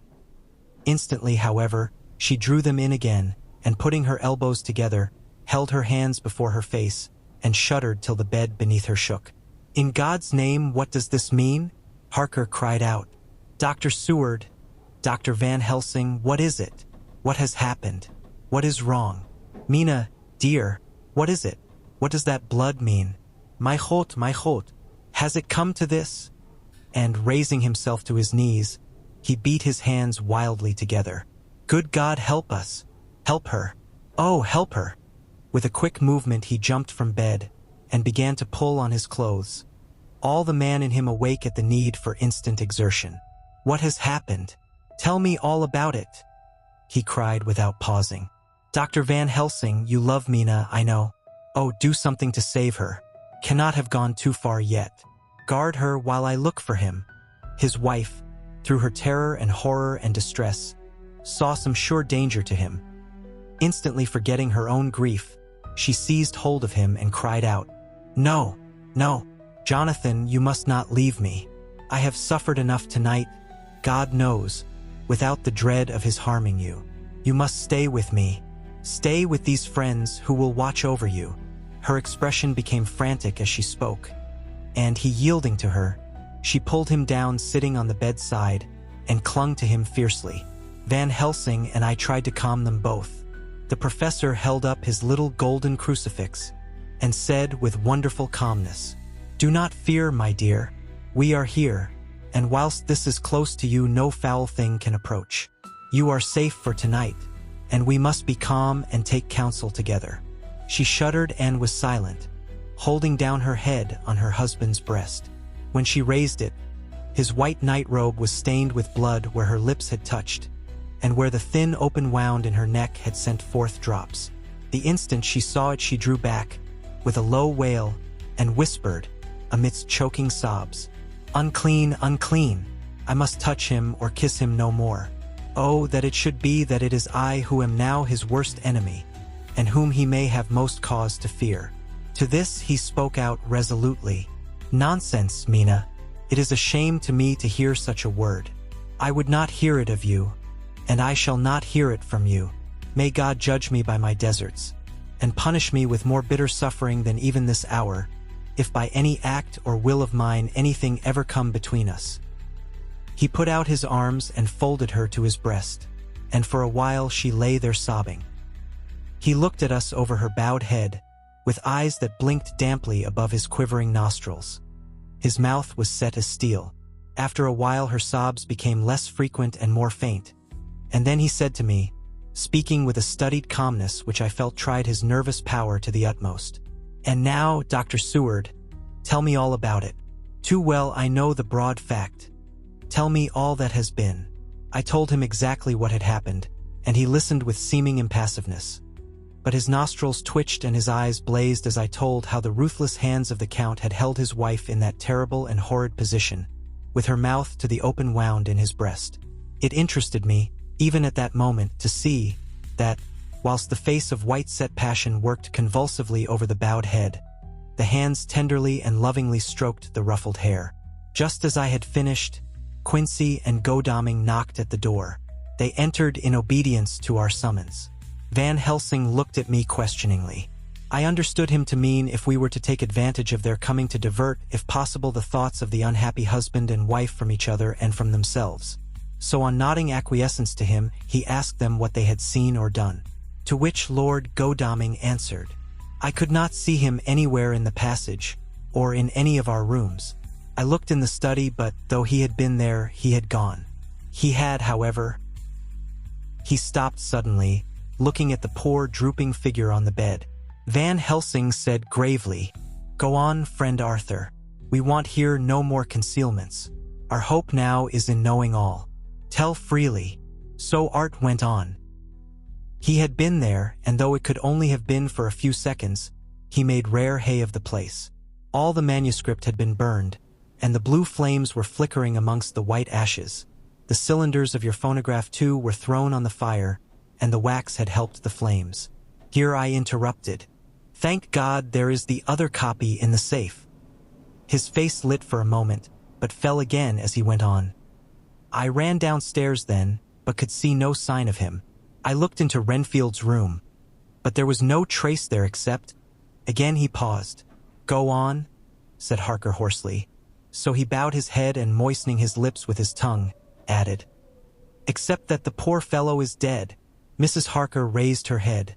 Looking from one to the other of us, she said solemnly, "God's will be done." I could not but feel that Art was keeping back something. But as I took it that it was with a purpose, I said nothing. Van Helsing turned to Morris and asked, "And you, friend Quincy, have you any to tell?" "A little," he answered. "It may be much eventually, but at present I can't say. I thought it well to know, if possible, where the Count would go when he left the house. I did not see him, but I saw a bat rise from Renfield's window and flap westward. I expected to see him in some shape go back to Carfax, but he evidently sought some other lair. He will not be back tonight, for the sky is reddening in the east and the dawn is close. We must work tomorrow." He said the latter words through his shut teeth. For a space of perhaps a couple of minutes there was silence, and I could fancy that I could hear the sound of our hearts beating. Then Van Helsing said, placing his hand very tenderly on Mrs. Harker's head, "And now, Madam Mina, poor, dear Madam Mina, tell us exactly what happened. God knows that I do not want that you be pained, but it is need that we know all. For now more than ever has all work to be done quick and sharp, and in deadly earnest. The day is close to us that must end all, if it may be so, and now is the chance that we may live and learn." The poor, dear lady shivered, and I could see the tension of her nerves as she clasped her husband closer to her and bent her head lower and lower still on his breast. Then she raised her head proudly and held out one hand to Van Helsing, who took it in his, and, after stooping and kissing it reverently, held it fast. The other hand was locked in that of her husband, who held his other arm thrown round her protectingly. After a pause in which she was evidently ordering her thoughts, she began, "I took the sleeping draught which you had so kindly given me, but for a long time it did not act.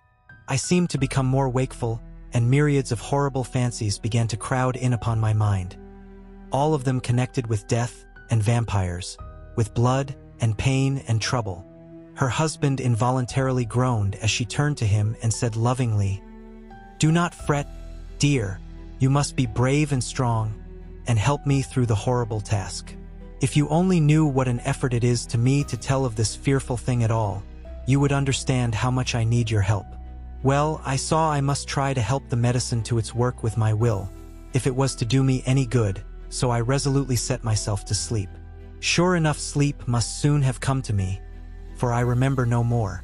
Jonathan coming in had not waked me, for he lay by my side when next I remember. There was in the room the same thin white mist that I had before noticed. But I forget now if you know of this. You will find it in my diary, which I shall show you later. I felt the same vague terror which had come to me before and the same sense of some presence. I turned to wake Jonathan, but found that he slept so soundly that it seemed as if it was he who had taken the sleeping draught, and not I. I tried, but I could not wake him. This caused me a great fear, and I looked around terrified. Then indeed my heart sank within me. Beside the bed, as if he had stepped out of the mist, or rather as if the mist had turned into his figure, for it had entirely disappeared, stood a tall, thin man all in black. I knew him at once from the description of the others. The waxen face, the high aquiline nose on which the light fell in a thin white line, the parted red lips with the sharp white teeth showing between, and the red eyes that I had seemed to see in the sunset on the windows of St. Mary's Church at Whitby. I knew, too, the red scar on his forehead where Jonathan had struck him. For an instant my heart stood still, and I would have screamed out, only that I was paralyzed. In the pause he spoke in a sort of keen, cutting whisper, pointing as he spoke to Jonathan. "Silence! If you make a sound, I shall take him and dash his brains out before your very eyes." I was appalled and was too bewildered to do or say anything. With a mocking smile, he placed one hand upon my shoulder and, holding me tight, bared my throat with the other, saying as he did so, "First, a little refreshment to reward my exertions. You may as well be quiet. It is not the first time or the second that your veins have appeased my thirst." I was bewildered, and, strangely enough, I did not want to hinder him. I suppose it is a part of the horrible curse that such is, when his touch is on his victim. And oh my God, pity me! He placed his reeking lips upon my throat. Her husband groaned again. She clasped his hand harder, and looked at him pityingly, as if he were the injured one, and went on. I felt my strength fading away, and I was in a half-swoon. How long this horrible thing lasted I know not, but it seemed that a long time must have passed before he took his foul, awful, sneering mouth away. I saw it drip with the fresh blood. The remembrance seemed for a while to overpower her, and she drooped and would have sunk down but for her husband's sustaining arm. With a great effort she recovered herself and went on. Then he spoke to me mockingly. "And so you, like the others, would play your brains against mine. You would help these men to hunt me and frustrate me in my designs. You know now, and they know in part already, and will know in full before long, what it is to cross my path. They should have kept their energies for use closer to home, whilst they played wits against me who commanded nations, and intrigued for them, and fought for them hundreds of years before they were born. I was countermining them. And you, their best beloved one, are now to me flesh of my flesh, blood of my blood, kin of my kin, my bountiful winepress for a while, and shall be later on my companion and my helper. You shall be avenged in turn, for not one of them but shall minister to your needs. But as yet you are to be punished for what you have done. You have aided in thwarting me. Now you shall come to my call. When my brain says, 'Come,' to you shall cross land or sea to do my bidding, and to that end this." With that he pulled open his shirt, and with his long sharp nails opened a vein in his breast. When the blood began to spurt out, he took my hands in one of his, holding them tight, and with the other seized my neck and pressed my mouth to the wound, so that I must either suffocate or swallow some of the— Oh my God, what have I done? What have I done to deserve such a fate? I who have tried to walk in meekness and righteousness all my days. God pity me, look down on a poor soul in worse than mortal peril, and in mercy pity those to whom she is dear. Then she began to rub her lips as though to cleanse them from pollution. As she was telling her terrible story, the eastern sky began to quicken, and everything became more and more clear. Harker was still and quiet, but over his face, as the awful narrative went on, came a gray look which deepened and deepened in the morning light, till when the first red streak of the coming dawn shot up, the flesh stood darkly out against the whitening hair. We have arranged that one of us is to stay within call of the unhappy pair till we can meet together and arrange about taking action. Of this I am sure. The sun rises today on no more miserable house in all the great round of its daily course. Chapter 22. Jonathan Harker's Journal. October 3rd. As I must do something or go mad, I write this diary. It is now 6 o'clock, and we are to meet in the study in half an hour and take something to eat. For Dr. Van Helsing and Dr. Seward are agreed that if we do not eat, we cannot work our best. Our best will be, God knows, required today. I must keep writing at every chance, for I dare not stop to think. All, big and little, must go down. Perhaps at the end the little things may teach us most. The teaching, big or little, could not have landed Mina or me anywhere worse than we are today. However, we must trust and hope. Poor Mina told me just now, with the tears running down her dear cheeks, that it is in trouble and trial that our faith is tested, that we must keep on trusting, and that God will aid us up to the end. The end? Oh my God! What end? To work. To work. When Dr. Van Helsing and Dr. Seward had come back from seeing poor Renfield, We went gravely into what was to be done. First, Dr. Seward told us that when he and Dr. Van Helsing had gone down to the room below, they had found Renfield lying on the floor, all in a heap. His face was all bruised and crushed in, and the bones of the neck were broken. Dr. Seward asked the attendant who was on duty in the passage if he had heard anything. He said that he had been sitting down. He confessed to half dozing when he heard loud voices in the room, and then Renfield had called out loudly several times, "God! God! God!" After that, there was a sound of falling, and when he entered the room, he found him lying on the floor, face down, just as the doctors had seen him. Van Helsing asked if he had heard voices or a voice, and he said he could not say, that at first it had seemed to him as if there were two, but as there was no one in the room, it could have been only one. He could swear to it, if required, that the word God was spoken by the patient. Dr. Seward said to us, when we were alone, that he did not wish to go into the matter. The question of an inquest had to be considered, and it would never do to put forward the truth, as no one would believe it. As it was, he thought that on the attendant's evidence, he could give a certificate of death by misadventure in falling from bed. In case the coroner should demand it, there would be a formal inquest necessarily to the same result. When the question began to be discussed as to what should be our next step, the very first thing we decided was that Mina should be in full confidence, that nothing of any sort, no matter how painful, should be kept from her. She herself agreed as to its wisdom, and it was pitiful to see her so brave and yet so sorrowful, and in such a depth of despair. "There must be no concealment," she said. "Alas, we have had too much already, and besides there is nothing in all the world that can give me more pain than I have already endured, than I suffer now. Whatever may happen, it must be of new hope or of new courage to me." Van Helsing was looking at her fixedly as she spoke, and said, suddenly but quietly, "But dear Madam Mina, are you not afraid? Not for yourself, but for others from yourself after what has happened?" Her face grew set in its lines, but her eyes shone with the devotion of a martyr as she answered, "Ah no, for my mind is made up." "To what?" he asked gently, whilst we were all very still. For each in our own way we had a sort of vague idea of what she meant.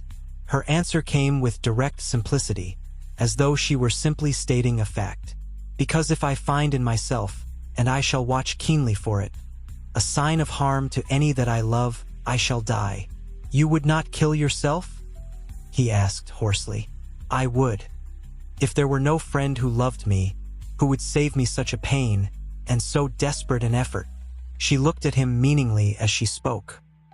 He was sitting down, but now he rose and came close to her and put his hand on her head as he said solemnly, "My child, there is such an one if it were for your good.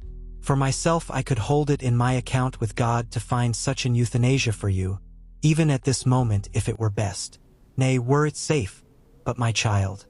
For a moment he seemed choked, and a great sob rose in his throat. He gulped it down and went on, "There are here some who would stand between you and death. You must not die.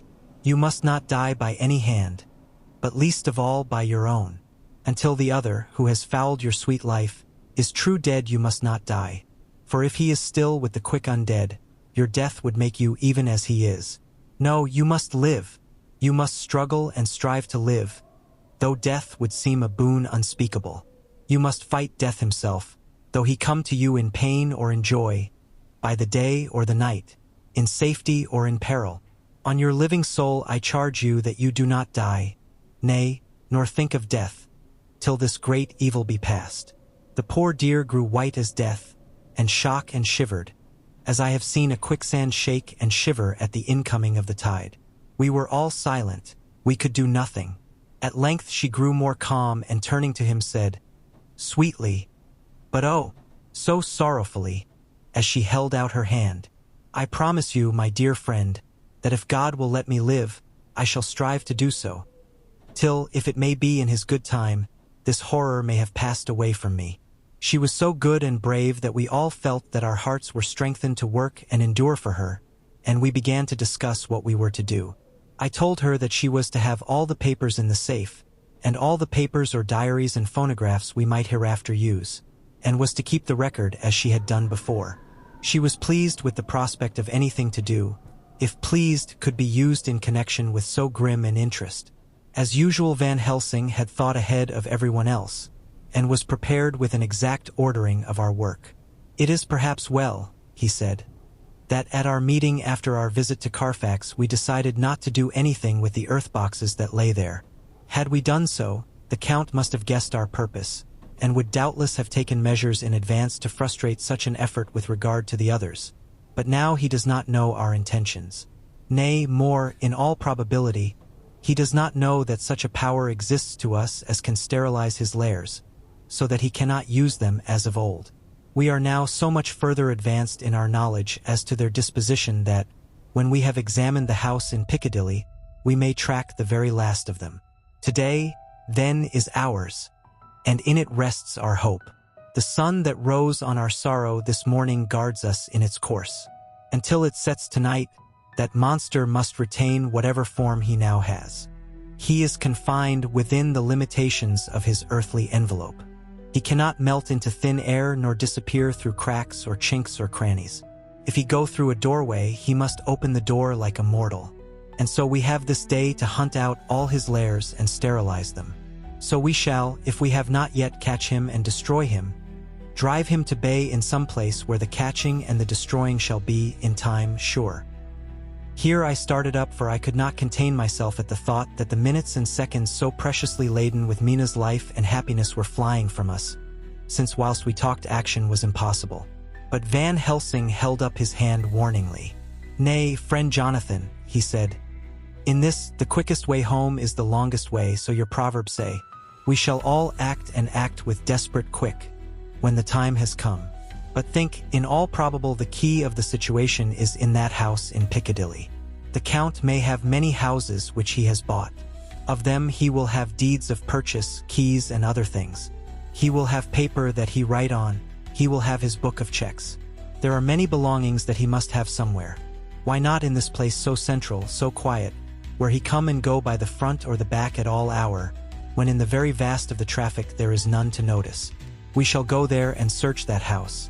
And when we learn what it holds, then we do what our friend Arthur call, in his phrases of hunt, stop the earths, and so we run down our old fox. So? Is it not? Then let us come at once," I cried. "We are wasting the precious, precious time." The professor did not move, but simply said, "And how are we to get into that house in Piccadilly?" "Any way," I cried. "We shall break in if need be. And your police? Where will they be and what will they say?" I was staggered, but I knew that if he wished to delay, he had a good reason for it. So I said, as quietly as I could, "Don't wait more than need be. You know, I am sure, what torture I am in. Ah, my child, that I do. And indeed there is no wish of me to add to your anguish. But just think, what can we do until all the world be at movement? Then will come our time. I have thought, and it seems to me that the simplest way is the best of all. Now we wish to get into the house, but we have no key. Is it not so?" I nodded. "Now suppose that you were, in truth, the owner of that house and could not still get in, and think there was to you no conscience of the housebreaker, what would you do?" "I should get a respectable locksmith, and set him to work to pick the lock for me." "And your police, they would interfere, would they not?" "Oh no, not if they knew the man was properly employed." "Then," he looked at me as keenly as he spoke, "all that is in doubt is the conscience of the employer, and the belief of your policeman as to whether or no that employer has a good conscience or a bad one. Your police must indeed be zealous men and clever, oh so clever, in reading the heart, that they trouble themselves in such matter. No, my friend Jonathan, you go take the lock off 100 empty house in this your London, or of any city in the world, and if you do it as such things are rightly done, and at the time such things are rightly done, no one will interfere. I have read of a gentleman who owned a so fine house in London, and when he went for months of summer to Switzerland and lock up his house, some burglar came and broke window at back and got in. Then he went and made open the shutters in front and walk out and in through the door, before the very eyes of the police. Then he have an auction in that house and advertise it and put up big notice, and when the day come he sell off by a great auctioneer all the goods of that other man who owned them. Then he go to a builder and he sell him that house, making an agreement that he pull it down and take all away within a certain time. And your police and other authority help him all they can. And when that owner come back from his holiday in Switzerland, he find only an empty hole where his house had been. This was all done en regla, and in our work we shall be en regla too. We shall not go so early that the policemen who have then little to think of shall deem it strange, but we shall go after 10 o'clock, when there are many about, and such things would be done were we indeed owners of the house. I could not but see how right he was, and the terrible despair of Mina's face became relaxed a thought. There was hope in such good counsel. Van Helsing went on. When once within that house we may find more clues. At any rate some of us can remain there whilst the rest find the other places where there be more earth boxes, at Bermondsey and Mile End. Lord Godalming stood up. I can be of some use here, he said. I shall wire to my people to have horses and carriages where they will be most convenient. Look here, old fellow, said Morris. It is a capital idea to have all ready in case we want to go horsebacking. But don't you think that one of your snappy carriages with its heraldic adornments in a byway of Walworth or Mile End would attract too much attention for our purposes? It seems to me that we ought to take cabs when we go south or east, and even leave them somewhere near the neighborhood we are going to. Friend Quincy is right, said the professor. His head is what you call in plane with the horizon. It is a difficult thing that we go to do, and we do not want no peoples to watch us if so it may. Mina took a growing interest in everything, and I was rejoiced to see that the exigency of affairs was helping her to forget for a time the terrible experience of the night. She was very, very pale, almost ghastly, and so thin that her lips were drawn away, showing her teeth in somewhat of prominence. I did not mention this last, lest it should give her needless pain. But it made my blood run cold in my veins to think of what had occurred with poor Lucy when the Count had sucked her blood. As yet there was no sign of the teeth growing sharper. But the time as yet was short, and there was time for fear. When we came to the discussion of the sequence of our efforts and of the disposition of our forces, there were new sources of doubt. It was finally agreed that before starting for Piccadilly we should destroy the Count's lair close at hand. In case he should find it out too soon, we should thus be still ahead of him in our work of destruction, and his presence in his purely material shape, and at his weakest, might give us some new clue. As to the disposal of forces, it was suggested by the professor that, after our visit to Carfax, we should all enter the house in Piccadilly, that the 2 doctors and I should remain there, whilst Lord Godalming and Quincy found the lairs at Walworth and Mile End and destroyed them. It was possible, if not likely, the professor urged, that the Count might appear in Piccadilly during the day, and that if so we might be able to cope with him then and there. At any rate, we might be able to follow him in force. To this plan I strenuously objected, and so far as my going was concerned, for I said that I intended to stay and protect Mina, I thought that my mind was made up on the subject. But Mina would not listen to my objection. She said that there might be some law matter in which I could be useful, that amongst the Count's papers might be some clue which I could understand out of my experience in Transylvania, and that, as it was, all the strength we could muster was required to cope with the Count's extraordinary power. I had to give in, for Mina's resolution was fixed. She said that it was the last hope for her that we should all work together. As for me, she said, I have no fear. Things have been as bad as they can be, and whatever may happen must have in it some element of hope or comfort. Go, my husband. God can, if he wishes it, guard me as well alone as with anyone present. So I started up crying out, Then in God's name let us come at once, for we are losing time. The Count may come to Piccadilly earlier than we think. Not so, said Van Helsing, holding up his hand. But why? I asked. Do you forget, he said with actually a smile, that last night he banqueted heavily and will sleep late? Did I forget? Shall I ever? Can I ever? Can any of us ever forget that terrible scene? Mina struggled hard to keep her brave countenance, but the pain overmastered her and she put her hands before her face and shuddered whilst she moaned. Van Helsing had not intended to recall her frightful experience. He had simply lost sight of her and her part in the affair in his intellectual effort. When it struck him what he said, he was horrified at his thoughtlessness and tried to comfort her.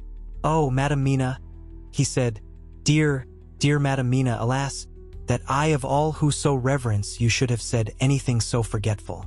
These stupid old lips of mine and this stupid old head do not deserve so. But you will forget it, will you not?" He bent low beside her as he spoke. She took his hand, and looking at him through her tears, said hoarsely, "No, I shall not forget, for it is well that I remember, and with it I have so much in memory of you that is sweet, that I take it all together. Now you must all be going soon. Breakfast is ready, and we must all eat that we may be strong." Breakfast was a strange meal to us all. We tried to be cheerful and encourage each other, and Mina was the brightest and most cheerful of us. When it was over, Van Helsing stood up and said, "Now, my dear friends, we go forth to our terrible enterprise. Are we all armed, as we were on that night when first we visited our enemy's lair? Armed against ghostly as well as carnal attack?" We all assured him. "Then it is well. Now, Madam Mina, you are in any case quite safe here until the sunset, and before then we shall return we shall return. But before we go, let me see you armed against personal attack. I have myself, since you came down, prepared your chamber by the placing of things of which we know, so that he may not enter. Now let me guard yourself.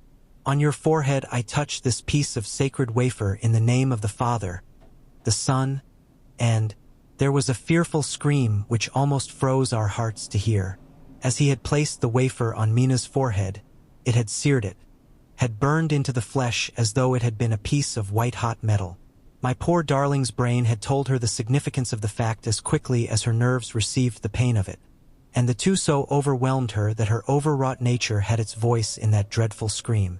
But the words to her thought came quickly. The echo of the scream had not ceased to ring on the air when there came the reaction, and she sank on her knees on the floor in an agony of abasement, pulling her beautiful hair over her face. As the leper of old his mantle, she wailed out, "Unclean! Unclean!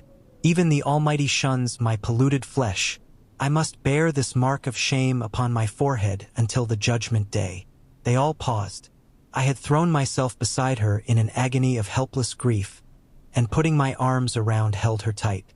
For a few minutes our sorrowful hearts beat together, whilst the friends around us turned away their eyes that ran tears silently. Then Van Helsing turned and said gravely, so gravely that I could not help feeling that he was in some way inspired, and was stating things outside himself, "It may be that you may have to bear that mark till God himself see fit, as he most surely shall on the judgment day, to redress all wrongs of the earth and of his children that he has placed thereon. And oh, Madam Mina, my dear, may we who love you be there to see, when that red scar, the sign of God's knowledge of what has been, shall pass away, and leave your forehead as pure as the heart we know. For so surely as we live, that scar shall pass away when God sees right to lift the burden that is hard upon us. Till then we bear our cross, as his Son did in obedience to his will. It may be that we are chosen instruments of his good pleasure, and that we ascend to his bidding as that other through stripes and shame, through tears and blood, through doubts and fears, and all that makes the difference between God and man. There was hope in his words and comfort, and they made for resignation. Mina and I both felt so, and simultaneously we each took one of the old man's hands and bent over and kissed it. Then without a word we all knelt down together, and, all holding hands, swore to be true to each other. We men pledged ourselves to raise the veil of sorrow from the head of her whom, each in his own way, we loved, and we prayed for help and guidance in the terrible task which lay before us. It was then time to start, so I said farewell to Mina, a parting which neither of us shall forget to our dying day, and we set out. To one thing I have made up my mind. If we find out that Mina must be a vampire in the end, then she shall not go into that unknown and terrible land alone. I suppose it is thus that in old times one vampire meant many. Just as their hideous bodies could only rest in sacred earth, so the holiest love was the recruiting sergeant for their ghastly ranks. We entered Carfax without trouble and found all things the same as on the first occasion.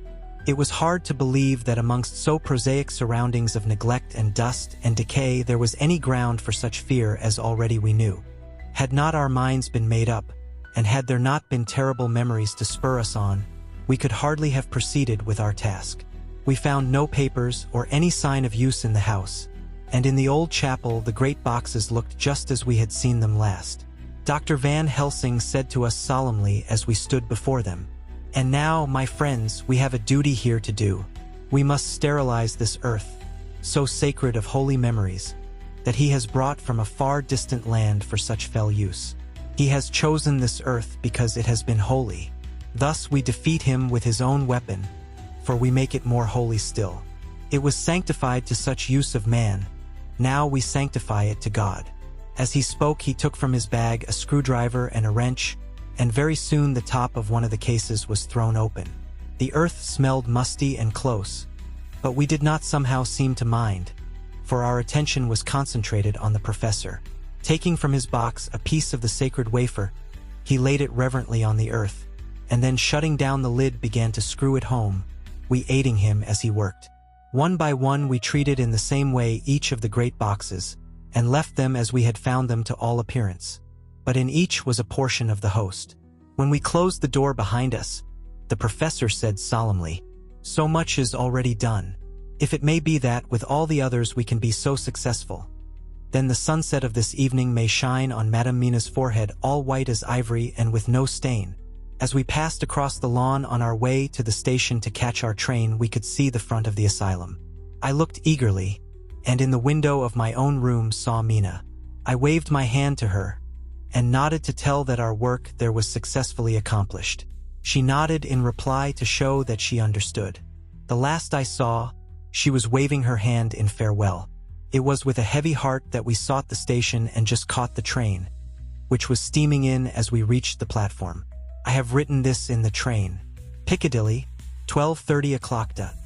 Just before we reached Fenchurch Street, Lord Godalming said to me, "Quincy and I will find a locksmith.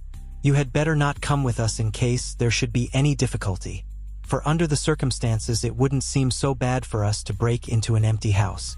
But you are a solicitor, and the Incorporated Law Society might tell you that you should have known better." I demurred as to my not sharing any danger even of odium, but he went on, "Besides, it will attract less attention if there are not too many of us. My title will make it all right with the locksmith, and with any policeman that may come along. You had better go with Jack and the professor and stay in the Green Park, somewhere in sight of the house, and when you see the door opened and the smith has gone away, do you all come across. We shall be on the lookout for you, and shall let you in." "The advice is good," said Van Helsing, so we said no more. Godalming and Morris hurried off in a cab, we following in another. At the corner of Arlington Street, our contingent got out and strolled into the Green Park. My heart beat as I saw the house on which so much of our hope was centered, looming up grim and silent in its deserted condition amongst its more lively and spruce-looking neighbors. We sat down on a bench within good view, and began to smoke cigars so as to attract as little attention as possible. The minutes seemed to pass with leaden feet as we waited for the coming of the others. At length we saw a four-wheeler drive up. Out of it, in leisurely fashion, got Lord Godalming and Morris, and down from the box descended a thick-set working man with his rush-woven basket of tools. Morris paid the cabman, who touched his hat and drove away. Together the two ascended the steps, and Lord Godalming pointed out what he wanted done. The workman took off his coat leisurely and hung it on one of the spikes of the rail, saying something to a policeman who just then sauntered along. The policeman nodded acquiescence, and the man kneeling down placed his bag beside him. After searching through it, he took out a selection of tools which he produced to lay beside him in orderly fashion. Then he stood up, looked into the keyhole, blew into it, and turning to his employers made some remark. Lord Godalming smiled, and the man lifted a good-sized bunch of keys. Selecting one of them, he began to probe the lock as if feeling his way with it. After fumbling about for a bit, he tried a second and then a third. All at once the door opened under a slight push from him, and he and the two others entered the hall.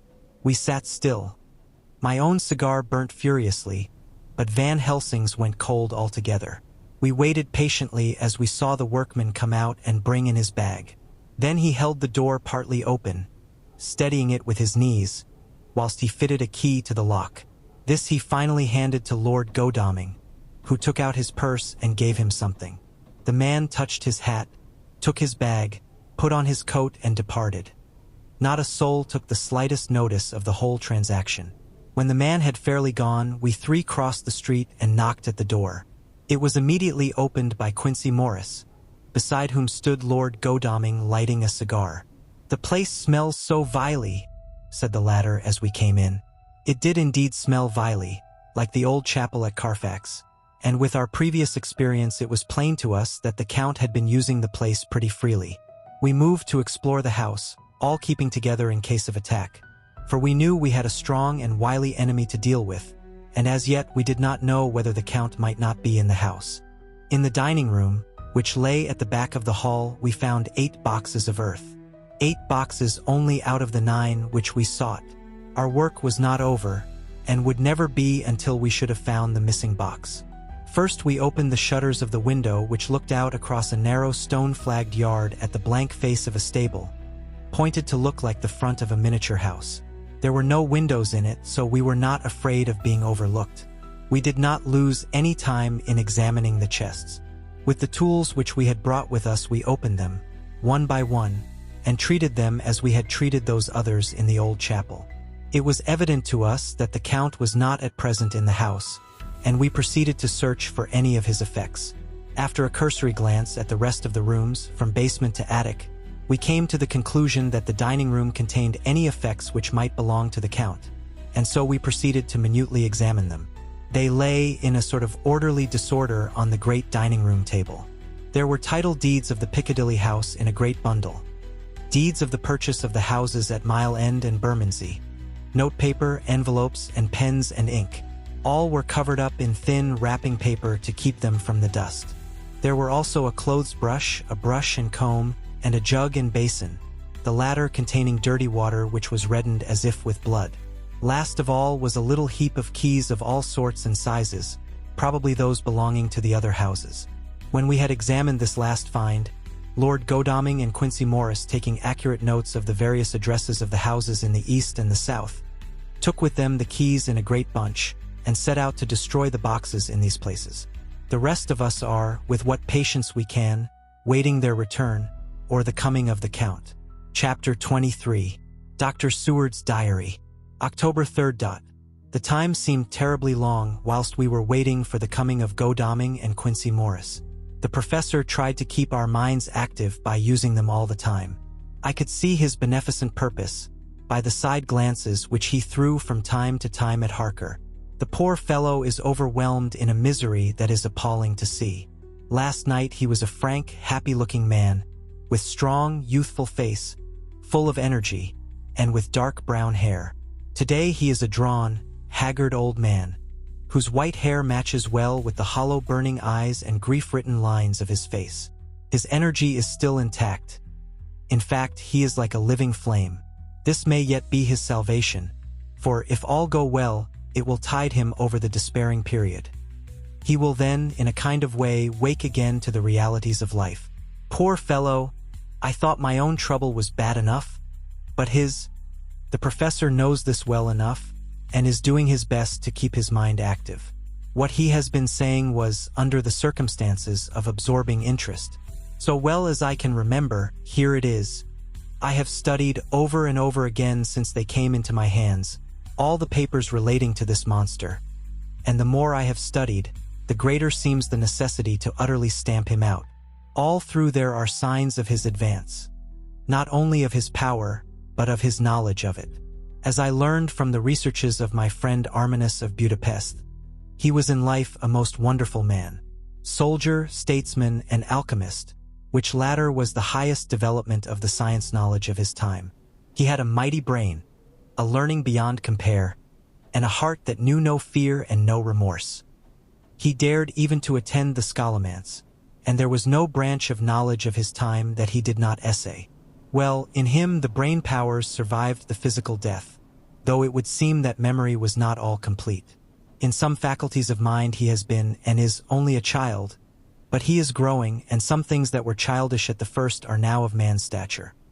He is experimenting, and doing it well, and if it had not been that we have crossed his path he may be yet if we fail, the father or furtherer of a new order of beings, whose road must lead through death, not life. Harker groaned and said, And this is all a raid against my darling. But how is he experimenting? The knowledge may help us to defeat him. He has all along, since his coming, been trying his power slowly but surely. That big child brain of his is working. Well, for us it is as yet a child brain. For had he dared, at the first, to attempt certain things, he would long ago have been beyond our power. However, he means to succeed, and a man who has centuries before him can afford to wait and to go slow.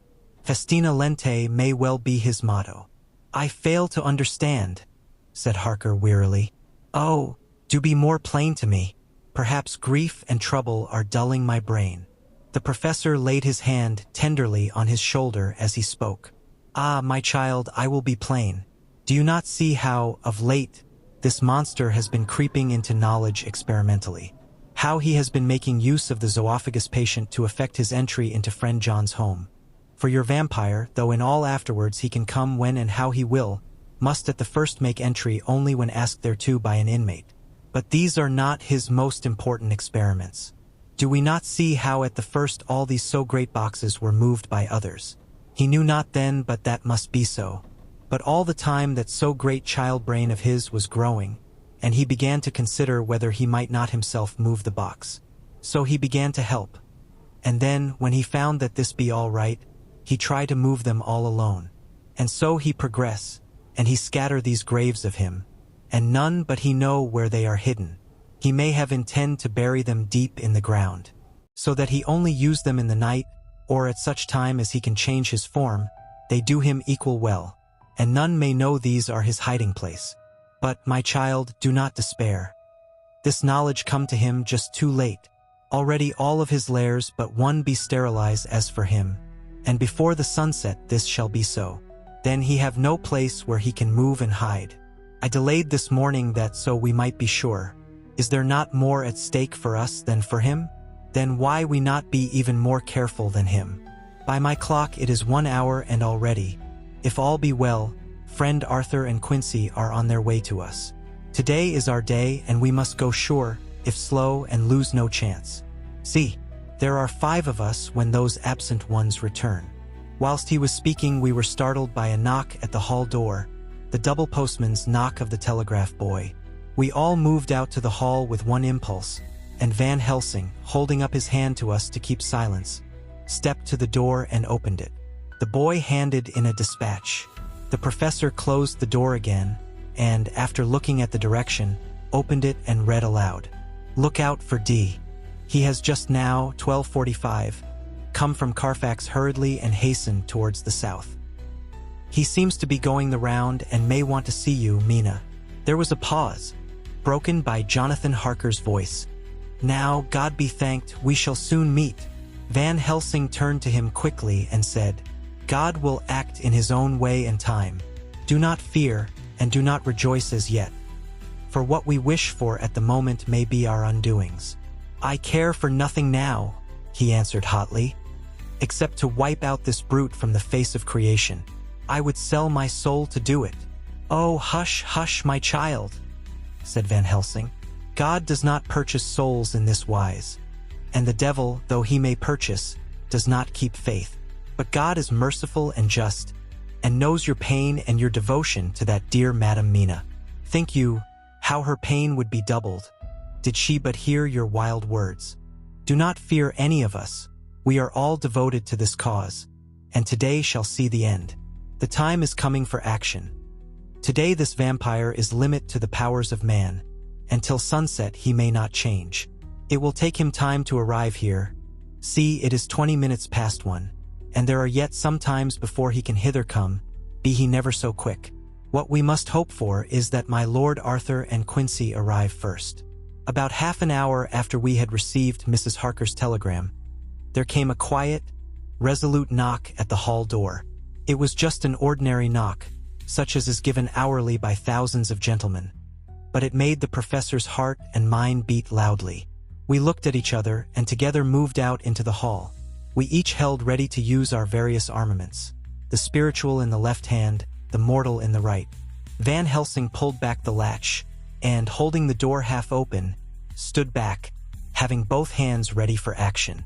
The gladness of our hearts must have shone upon our faces when on the step, close to the door, we saw Lord Godalming and Quincy Morris.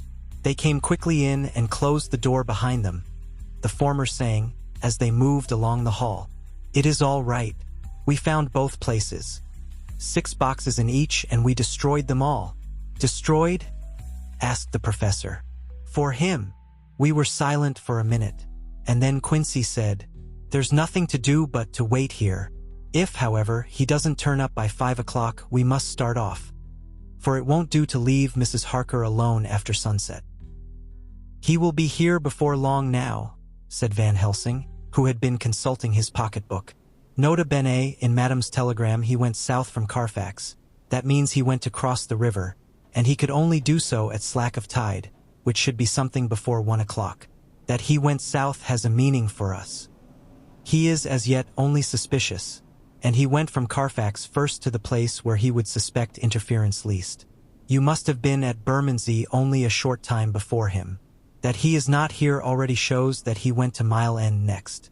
This took him some time, for he would then have to be carried over the river in some way.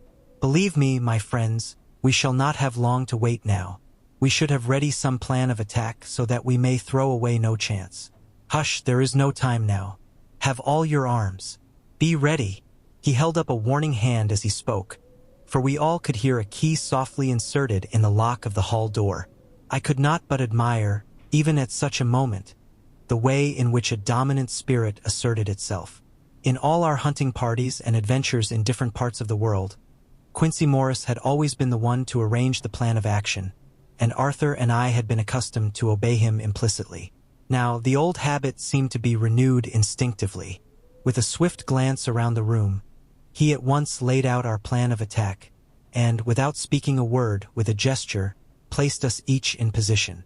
Van Helsing, Harker, and I were just behind the door, so that when it was open the professor could guard it whilst we two stepped between the incomer and the door. Godalming behind and Quincy in front stood just out of sight, ready to move in front of the window. We waited in a suspense that made the seconds pass with nightmare slowness. The slow, careful steps came along the hall. The Count was evidently prepared for some surprise. At least he feared it. Suddenly, with a single bound, he leaped into the room, winning a way past us before any of us could raise a hand to stay him. There was something so panther-like in the movement, something so unhuman, that it seemed to sober us all from the shock of his coming. The first to act was Harker, who, with a quick movement, threw himself before the door leading into the room in the front of the house. As the Count saw us, a horrible sort of snarl passed over his face, showing the eye-teeth long and pointed. But the evil smile as quickly passed into a cold stare of lion-like disdain. His expression again changed as, with a single impulse, we all advanced upon him. It was a pity that we had not some better organized plan of attack, for even at the moment I wondered what we were to do. I did not myself know whether our lethal weapons would avail us anything. Harker evidently meant to try the matter, for he had ready his great cookery knife and made a fierce and sudden cut at him. The blow was a powerful one. Only the diabolical quickness of the Count's leap back saved him. A second less and the trenchant blade had shorn through his heart.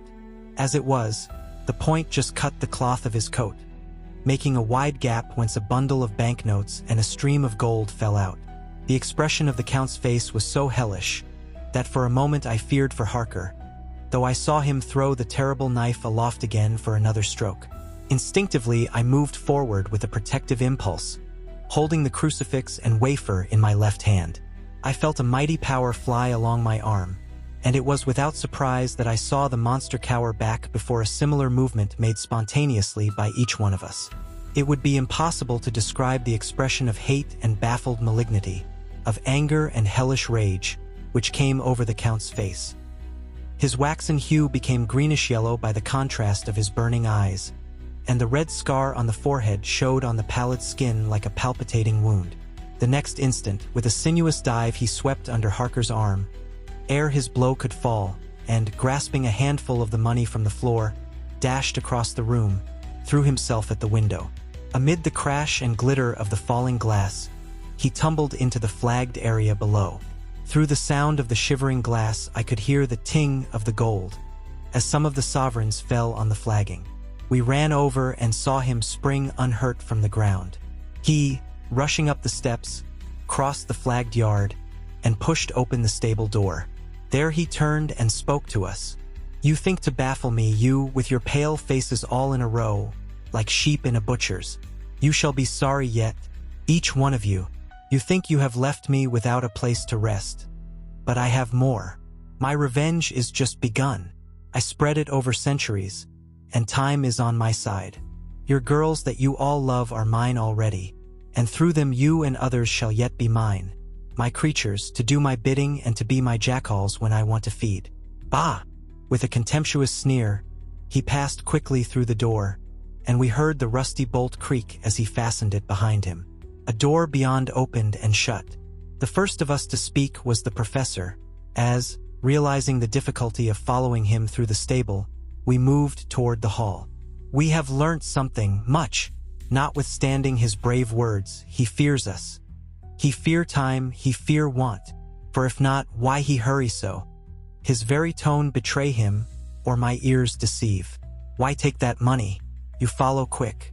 You are hunters of wild beasts and understand it so. For me, I make sure that nothing here may be of use to him, if so that he return." As he spoke, he put the money remaining into his pocket, took the title deeds in the bundle as Harker had left them, and swept the remaining things into the open fireplace, where he set fire to them with a match. Godalming and Morris had rushed out into the yard, and Harker had lowered himself from the window to follow the Count. He had, however, bolted the stable door, and by the time they had forced it open there was no sign of him. Van Helsing and I tried to make inquiry at the back of the house, but the mews was deserted and no one had seen him depart. It was now late in the afternoon, and sunset was not far off. We had to recognize that our game was up. With heavy hearts we agreed with the professor when he said, "Let us go back to Madame Mina. Poor dear Madame Mina. All we can do just now is done, and we can there at least protect her. But we need not despair. There is but one more earth box, and we must try to find it. When that is done, all may yet be well." I could see that he spoke as bravely as he could to comfort Harker. The poor fellow was quite broken down. Now and again he gave a low groan which he could not suppress. He was thinking of his wife. With sad hearts we came back to my house, where we found Mrs. Harker waiting us, with an appearance of cheerfulness which did honor to her bravery and unselfishness. When she saw our faces, her own became as pale as death. For a second or two her eyes were closed as if she were in secret prayer, and then she said cheerfully, "I can never thank you all enough. Oh, my poor darling." As she spoke, she took her husband's gray head in her hands and kissed it. "Lay your poor head here and rest it. All will yet be well, dear. God will protect us if he so will it in his good intent." The poor fellow groaned. There was no place for words in his sublime misery. We had a sort of perfunctory supper together, and I think it cheered us all up somewhat. It was, perhaps, the mere animal heat of food to hungry people, for none of us had eaten anything since breakfast, or the sense of companionship may have helped us. But anyhow we were all less miserable, and saw the morrow as not altogether without hope. True to our promise, we told Mrs. Harker everything which had passed, and although she grew snowy white at times when danger had seemed to threaten her husband, and red at others when his devotion to her was manifested, she listened bravely and with calmness. When we came to the part where Harker had rushed at the Count so recklessly, she clung to her husband's arm, and held it tight as though her clinging could protect him from any harm that might come. She said nothing, however, till the narration was all done, and matters had been brought right up to the present time. Then, without letting go her husband's hand, she stood up amongst us and spoke. Oh, that I could give any idea of the scene, of that sweet, good woman in all the radiant beauty of her youth and animation, with the red scar on her forehead, of which she was conscious, and which we saw with grinding of our teeth, remembering whence and how it came, her loving kindness against our grim hate, her tender faith against all our fears and doubting, and we, knowing that so far as symbols went, she with all her goodness and purity and faith, was outcast from God. "Jonathan," she said, and the words sounded like music on her lips, it was so full of love and tenderness. "Jonathan dear, and you all my true friends, I want you to bear something in mind through all this dreadful time. I know that you must fight, that you must destroy even as you destroyed the false Lucy so that the true Lucy might live hereafter. But it is not a work of hate. That poor soul who has wrought all this misery is the saddest case of all. Just think what will be his joy when he, too, is destroyed in his worser part, that his better part may have spiritual immortality. You must be pitiful to him, too, though it may not hold your hands from his destruction. As she spoke, I could see her husband's face darken and draw together, as though the passion in him were shriveling his being to its core. Instinctively, the clasp on his wife's hand grew closer, till his knuckles looked white. She did not flinch from the pain which I knew she must have suffered, but looked at him with eyes that were more appealing than ever. As she stopped speaking, he leaped to his feet, almost tearing his hand from hers as he spoke. May God give him into my hand just for long enough to destroy that earthly life of him which we are aiming at. If beyond it I could send his soul forever and ever to burning hell, I would do it. Oh hush! Oh hush! In the name of the good God, don't say such things, Jonathan, my husband, or you will crush me with fear and horror. Just think, my dear, I have been thinking all this long, long day of it, that perhaps someday I too may need such pity, and that some other like you, and with equal cause for anger, may deny it to me. Oh, my husband, indeed I would have spared you such a thought had there been another way. But I pray that God may not have treasured your wild words, except as the heartbroken wail of a very loving and sorely stricken man. Oh God, let these poor white hairs go in evidence of what he has suffered, who all his life has done no wrong, and on whom so many sorrows have come. We men were all in tears now. There was no resisting them, and we wept openly. She wept, too, to see that her sweeter counsels had prevailed. Her husband flung himself on his knees beside her, and putting his arms round her, hid his face in the folds of her dress. Van Helsing beckoned to us, and we stole out of the room, leaving the two loving hearts alone with their God. Before they retired, the professor fixed up the room against any coming of the vampire, and assured Mrs. Harker that she might rest in peace. She tried to school herself to the belief, and, manifestly for her husband's sake, tried to seem content. It was a brave struggle, and was, I think and believe, not without its reward. Van Helsing had placed at hand a bell which either of them was to sound in case of any emergency. When they had retired, Quincy, Godalming, and I arranged that we should sit up, dividing the night between us, and watch over the safety of the poor stricken lady. The first watch falls to Quincy, so the rest of us shall be off to bed as soon as we can. Godalming has already turned in, for his is the second watch. Now that my work is done, I, too, shall go to bed. Jonathan Harker's Journal. 3 to 4 October, close to midnight. I thought yesterday would never end. There was over me a yearning for sleep, in some sort of blind belief that to wake would be to find things changed, and that any change must now be for the better. Before we parted, we discussed what our next step was to be, but we could arrive at no result. All we knew was that one earth-box remained, and that the Count alone knew where it was. If he chooses to lie hidden, he may baffle us for years, and in the meantime, the thought is too horrible, I dare not think of it even now. This I know, that if ever there was a woman who was all perfection, that one is my poor wronged darling. I love her 1,000 times more for her sweet pity of last night, a pity that made my own hate of the monster seem despicable. Surely God will not permit the world to be the poorer by the loss of such a creature. This is hope to me. We are all drifting reefwards now, and faith is our only anchor. Thank God, Mina is sleeping, and sleeping without dreams. I fear what her dreams might be like, with such terrible memories to ground them in. She has not been so calm within my seeing since the sunset. Then, for a while, there came over her face a repose which was like spring after the blasts of March. I thought at the time that it was the softness of the red sunset on her face, but somehow now I think it has a deeper meaning. I am not sleepy myself, though I am weary to death. However, I must try to sleep, for there is tomorrow to think of, and there is no rest for me until later. I must have fallen asleep, for I was awaked by Mina, who was sitting up in bed, with a startled look on her face. I could see easily, for we did not leave the room in darkness. She had placed a warning hand over my mouth, and now she whispered in my ear, "Hush, there is someone in the corridor." I got up softly, and crossing the room, gently opened the door. Just outside, stretched on a mattress, lay Mr. Morris, wide awake. He raised a warning hand for silence as he whispered to me, "Hush, go back to bed. It is all right. One of us will be here all night. We don't mean to take any chances."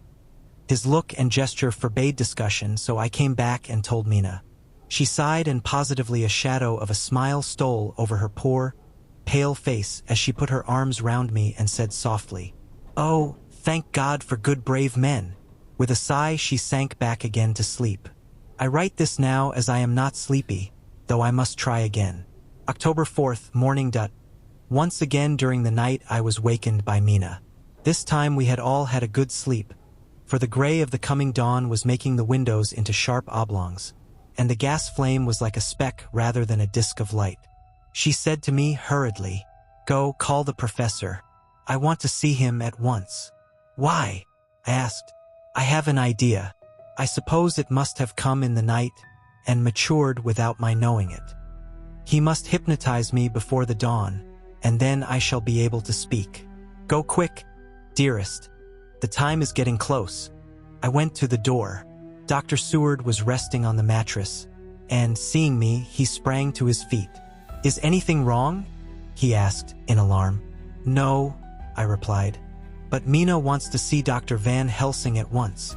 "I will go," he said, and hurried into the professor's room. In 2 or 3 minutes later Van Helsing was in the room in his dressing gown, and Mr. Morris and Lord Godalming were with Dr. Seward at the door asking questions. When the professor saw Mina smile, a positive smile ousted the anxiety of his face. He rubbed his hands as he said, "Oh, my dear Madam Mina, this is indeed a change. See, friend Jonathan, we have got our dear Madam Mina, as of old, back to us today." Then turning to her, he said, cheerfully, "And what am I due for you? For at this hour you do not want me for nothings." "I want you to hypnotize me," she said. "Do it before the dawn, for I feel that then I can speak and speak freely. Be quick, for the time is short." Without a word, he motioned her to sit up in bed. Looking fixedly at her, he commenced to make passes in front of her, from over the top of her head downward, with each hand in turn. Mina gazed at him fixedly for a few minutes, during which my own heart beat like a trip hammer, for I felt that some crisis was at hand. Gradually her eyes closed, and she sat, stock still. Only by the gentle heaving of her bosom could one know that she was alive. The professor made a few more passes and then stopped, and I could see that his forehead was covered with great beads of perspiration. Mina opened her eyes, but she did not seem the same woman. There was a faraway look in her eyes, and her voice had a sad dreaminess which was new to me. Raising his hand to impose silence, the professor motioned to me to bring the others in. They came on tiptoe, closing the door behind them, and stood at the foot of the bed, looking on. Mina appeared not to see them. The stillness was broken by Van Helsing's voice speaking in a low-level tone which would not break the current of her thoughts. "Where are you?" The answer came in a neutral way. "I do not know. Sleep has no place it can call its own." For several minutes there was silence. Mina sat rigid, and the professor stood staring at her fixedly. The rest of us hardly dared to breathe. The room was growing lighter. Without taking his eyes from Mina's face, Dr. Van Helsing motioned me to pull up the blind. I did so, and the day seemed just upon us. A red streak shot up, and a rosy light seemed to diffuse itself through the room. On the instant, the professor spoke again. "Where are you now?" The answer came dreamily, but with intention. It were as though she were interpreting something. I have heard her use the same tone when reading her shorthand notes. "I do not know. It is all strange to me. What do you see?" "I can see nothing. It is all dark." "What do you hear?" I could detect the strain in the professor's patient voice. "The lapping of water. It is gurgling by and little waves leap.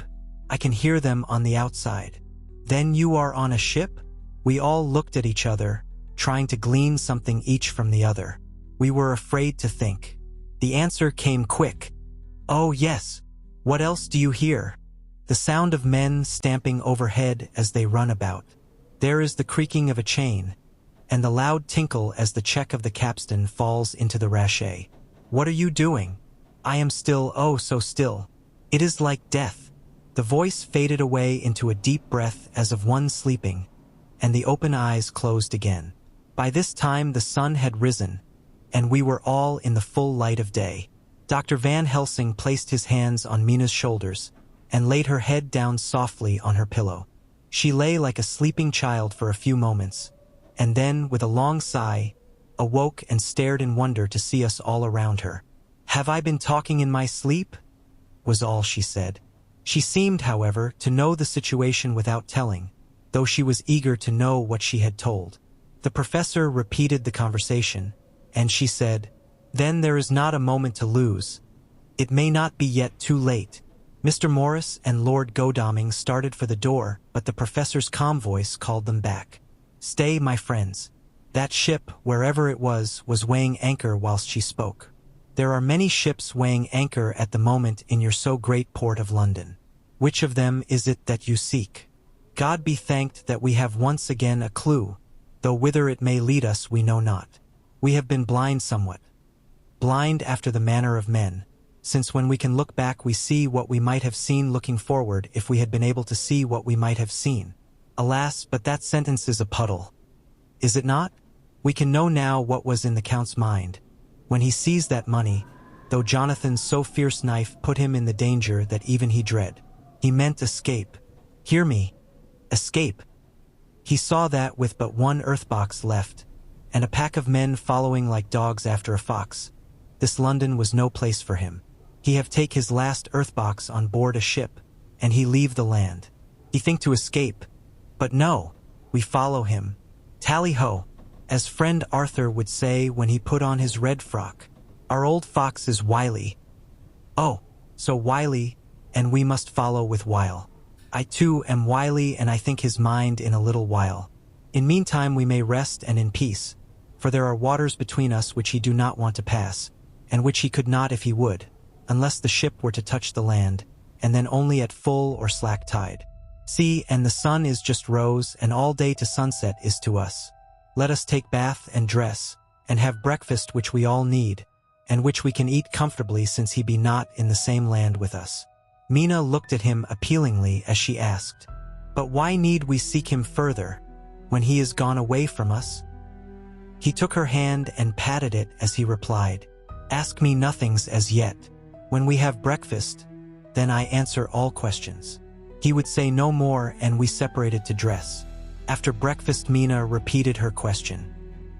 He looked at her gravely for a minute and then said sorrowfully, "Because my dear, dear Madam Mina, now more than ever must we find him, even if we have to follow him to the jaws of hell." She grew paler as she asked faintly, "Why?" "Because," he answered solemnly, "he can live for centuries, and you are but mortal woman. Time is now to be dreaded, since once he put that mark upon your throat." I was just in time to catch her as she fell forward in a faint. Chapter 24. Dr. Seward's Phonograph Diary. Spoken by Van Helsing. This to Jonathan Harker. "You are to stay with your dear Madam Mina. We shall go to make our search, if I can call it so, for it is not search but knowing, and we seek confirmation only. But do you stay and take care of her today. This is your best and most holiest office. This day nothing can find him here. Let me tell you that so you will know what we foreknow already, for I have tell them. He, our enemy, have gone away. He have gone back to his castle in Transylvania. I know it so well, as if a great hand of fire wrote it on the wall. He have prepare for this in some way, and that last earthbox was ready to ship somewheres. For this he took the money. For this he hurry at the last, lest we catch him before the sun go down. It was his last hope, save that he might hide in the tomb that he think poor Miss Lucy, being as he thought like him, keep open to him. But there was not of time. When that fail he makes straight for his last resource, his last earthwork I might say did I wish double entente. He is clever, oh so clever. He know that his game here was finish, and so he decide he go back home. He find ship going by the route he came, and he go in it. We go off now to find what ship and whither bound. When we have discovered that, we come back and tell you all. Then we will comfort you and poor dear Madam Mina with new hope. For it will be hope when you think it over, that all is not lost. This very creature that we pursue, he take hundreds of years to get so far as London. And yet in one day, when we know of the disposal of him, we drive him out. He is finite, though he is powerful to do much harm and suffers not as we do. But we are strong, each in our purpose, and we are all more strong together. Take heart afresh, dear husband of Madam Mina. This battle is but begun, and in the end we shall win, so sure as that God sits on high to watch over his children. Therefore be of much comfort till we return. Van Helsing, Jonathan Harker's Journal. October 4th. When I read to Mina Van Helsing's message in the phonograph, the poor girl brightened up considerably. Already the certainty that the Count is out of the country has given her comfort, and comfort is strength to her. For my own part, now that his horrible danger is not face to face with us, it seems almost impossible to believe in it. Even my own terrible experiences in Castle Dracula seem like a long-forgotten dream. Here in the crisp autumn air, in the bright sunlight. Alas, how can I disbelieve? In the midst of my thought, my eye fell on the red scar on my poor darling's white forehead. Whilst that lasts, there can be no disbelief. And afterwards the very memory of it will keep faith crystal clear. Mina and I fear to be idle, so we have been over all the diaries again and again. Somehow, although the reality seems greater each time, the pain and the fear seem less.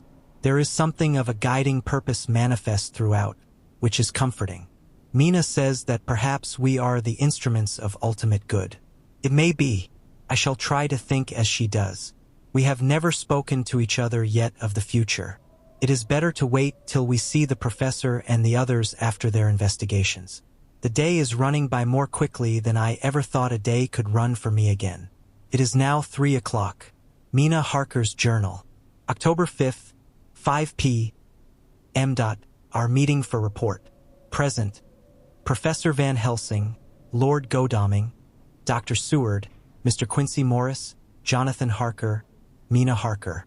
Dr. Van Helsing described what steps were taken during the day to discover on what boat and whither bound Count Dracula made his escape.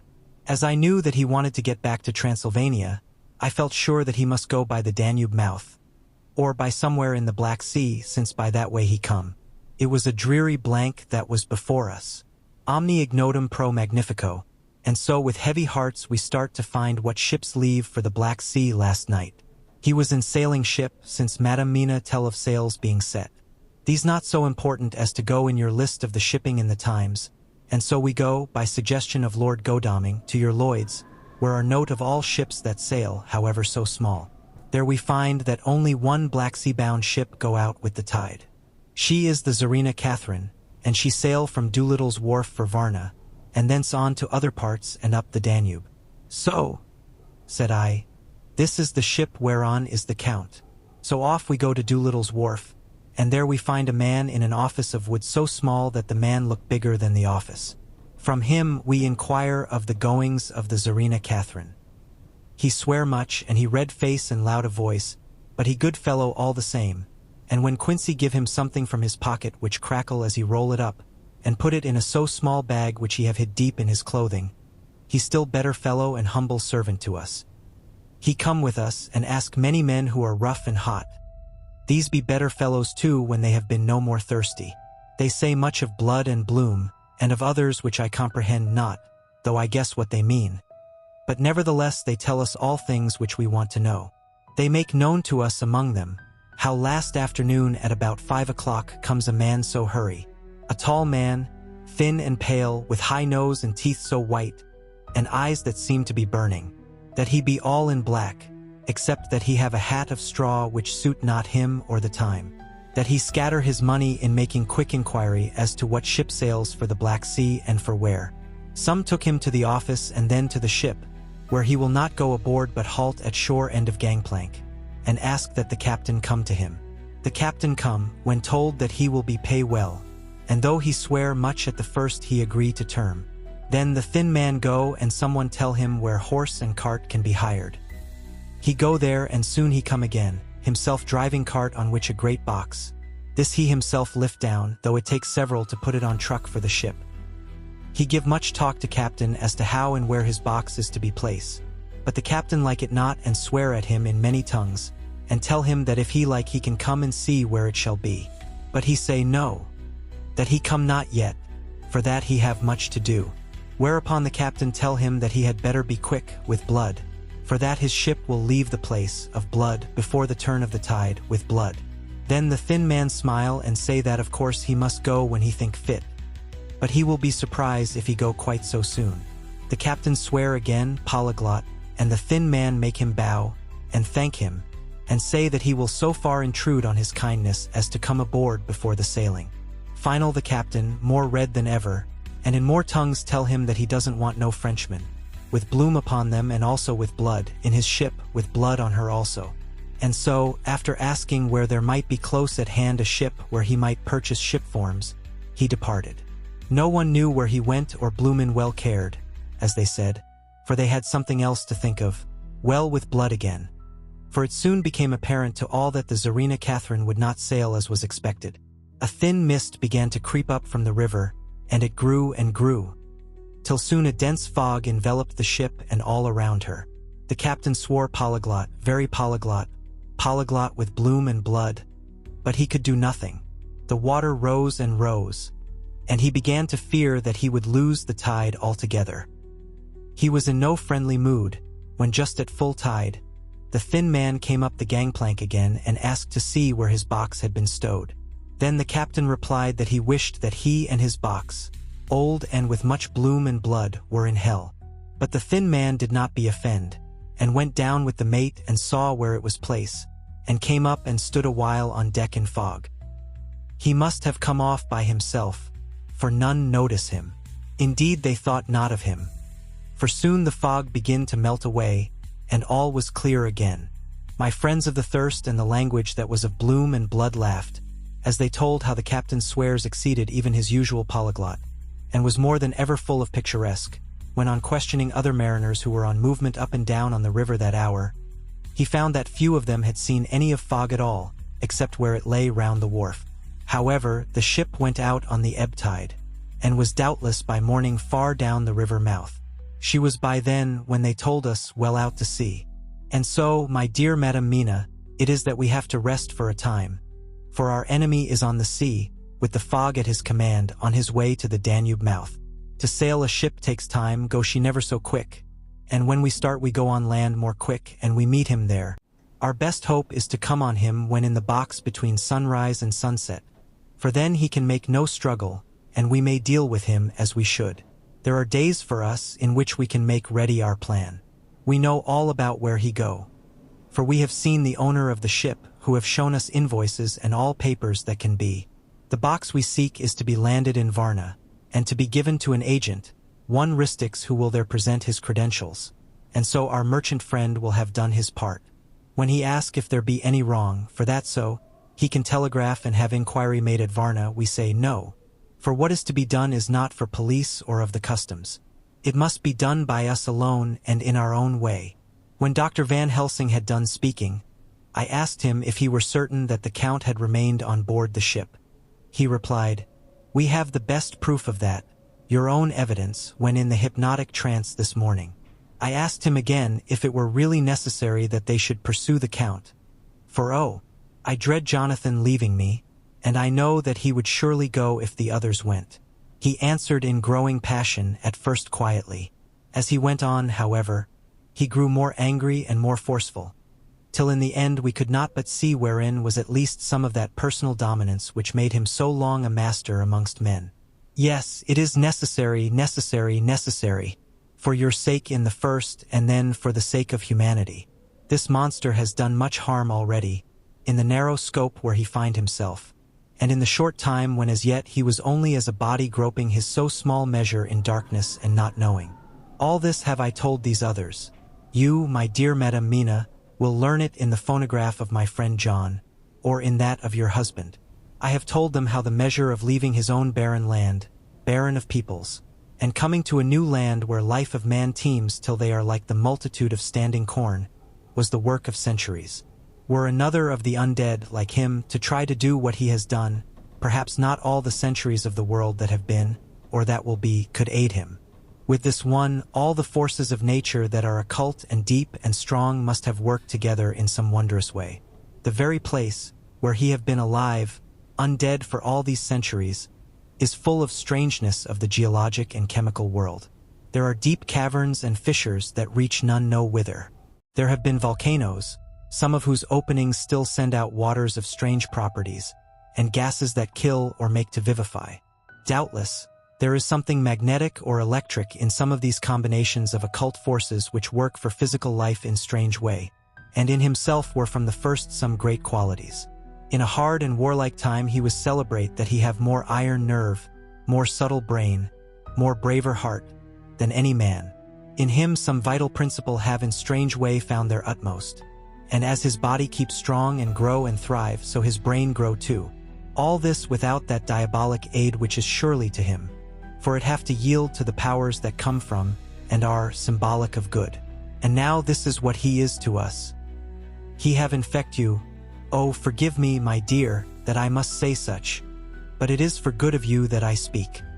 He infect you in such wise, that even if he do no more, you have only to live in your own old sweet way, and so in time death, which is of man's common lot and with God's sanction, shall make you like to him. This must not be. We have sworn together that it must not. Thus are we ministers of God's own wish, that the world, and men for whom his Son die, will not be given over to monsters, whose very existence would defame him. He have allowed us to redeem one soul already, and we go out as the old knights of the cross to redeem more. Like them we shall travel towards the sunrise, and like them, if we fall in good cause. He paused, and I said, but will not the Count take his rebuff wisely? Since he has been driven from England, will he not avoid it, as a tiger does the village from which he has been hunted? Aha, he said, your simile of the tiger good, for me, and I shall adopt him. Your man-eater, as they of India call the tiger who has once tasted blood of the human. Care no more for the other prey, but prowl unceasing till he get him. This that we hunt from our village is a tiger, too, a man-eater, and he never ceased to prowl. Nay, in himself he is not one to retire and stay afar.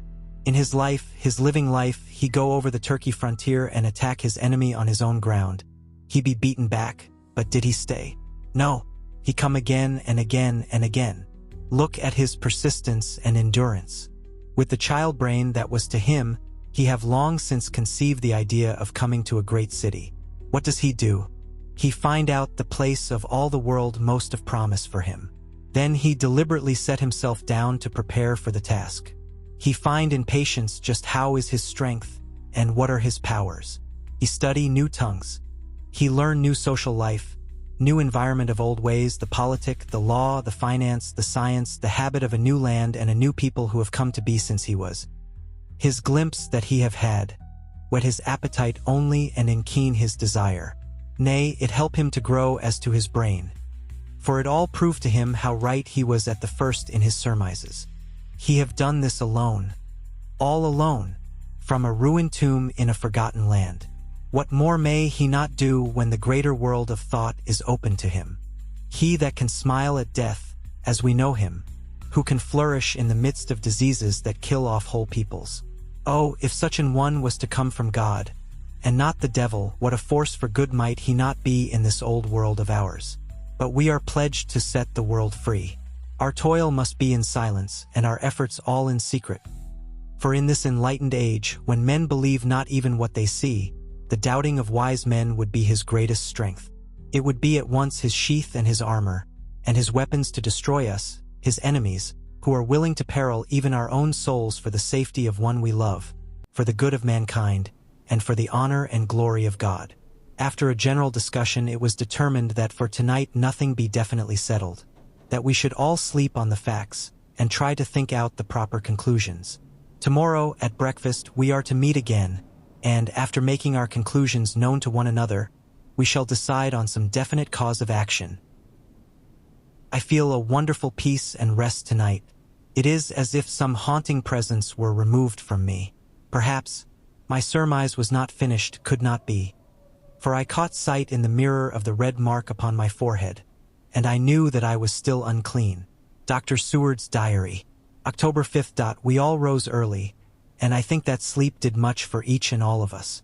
When we met at early breakfast, there was more general cheerfulness than any of us had ever expected to experience again. It is really wonderful how much resilience there is in human nature. Let any obstructing cause, no matter what, be removed in any way, even by death, and we fly back to first principles of hope and enjoyment. More than once, as we sat around the table, my eyes opened in wonder whether the whole of the past days had not been a dream. It was only when I caught sight of the red blotch on Mrs. Harker's forehead that I was brought back to reality. Even now, when I am gravely revolving the matter, it is almost impossible to realize that the cause of all our trouble is still existent. Even Mrs. Harker seems to lose sight of her trouble for whole spells. It is only now and again, when something recalls it to her mind, that she thinks of her terrible scar. We are to meet here in my study in half an hour and decide on our course of action. I see only one immediate difficulty. I know it by instinct rather than reason. We shall all have to speak frankly, and yet I fear that in some mysterious way poor Mrs. Harker's tongue is tied. I know that she forms conclusions of her own, and from all that has been I can guess how brilliant and how true they must be. But she will not, or cannot, give them utterance. I have mentioned this to Van Helsing, and he and I are to talk it over when we are alone. I suppose it is some of that horrid poison which has got into her veins beginning to work. The Count had his own purposes when he gave her what Van Helsing called the vampire's baptism of blood. Well, there may be a poison that distills itself out of good things. In an age when the existence of ptomaines is a mystery, we should not wonder at anything. One thing I know, that if my instinct be true regarding poor Mrs. Harker's silences, then there is a terrible difficulty, an unknown danger in the work before us. The same power that compels her silence may compel her speech. I dare not think further, for so I should in my thoughts dishonor a noble woman. Van Helsing is coming to my study a little before the others. I shall try to open the subject with him. Later. When the professor came in, we talked over the state of things. I could see that he had something on his mind which he wanted to say, but felt some hesitancy about broaching the subject. After beating about the bush a little, he said suddenly, "Friend John, there is something that you and I must talk of alone, just at the first at any rate. Later, we may have to take the others into our confidence." Then he stopped, so I waited. He went on, "Madam Mina, our poor, dear Madam Mina is changing." A cold shiver ran through me to find my worst fears thus endorsed. Van Helsing continued, "With the sad experience of Miss Lucy, we must this time be warned before things go too far.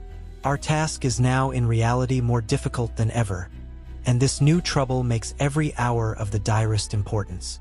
I can see the characteristics of the vampire coming in her face.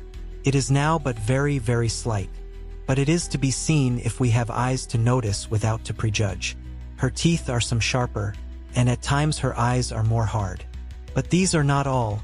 There is to her the silence now often, as so it was with Miss Lucy. She did not speak, even when she wrote that which she wished to be known later. Now my fear is this: if it be that she can, by our hypnotic trance, tell what the Count see and hear, is it not more true that he who have hypnotized her first, and who have drink of her very blood and make her drink of his, should, if he will, compel her mind to disclose to him that which she know?" I nodded acquiescence. He went on, "Then what we must do is to prevent this. We must keep her ignorant of our intent, and so she cannot tell what she know not. This is a painful task, oh, so painful that it heart break me to think of. But it must be. When today we meet, I must tell her that for reason which we will not to speak, she must not more be of our counsel, but be simply guarded by us." He wiped his forehead, which had broken out in profuse perspiration at the thought of the pain which he might have to inflict upon the poor soul already so tortured. I knew that it would be some sort of comfort to him if I told him that I also had come to the same conclusion, for at any rate it would take away the pain of doubt. I told him, and the effect was as I expected. It is now close to the time of our general gathering. Van Helsing has gone away to prepare for the meeting, and his painful part of it. I really believe his purpose is to be able to pray alone. Later. At the very outset of our meeting, a great personal relief was experienced by both Van Helsing and myself. Mrs. Harker had sent a message by her husband to say that she would not join us at present, as she thought it better that we should be free to discuss our movements without her presence to embarrass us.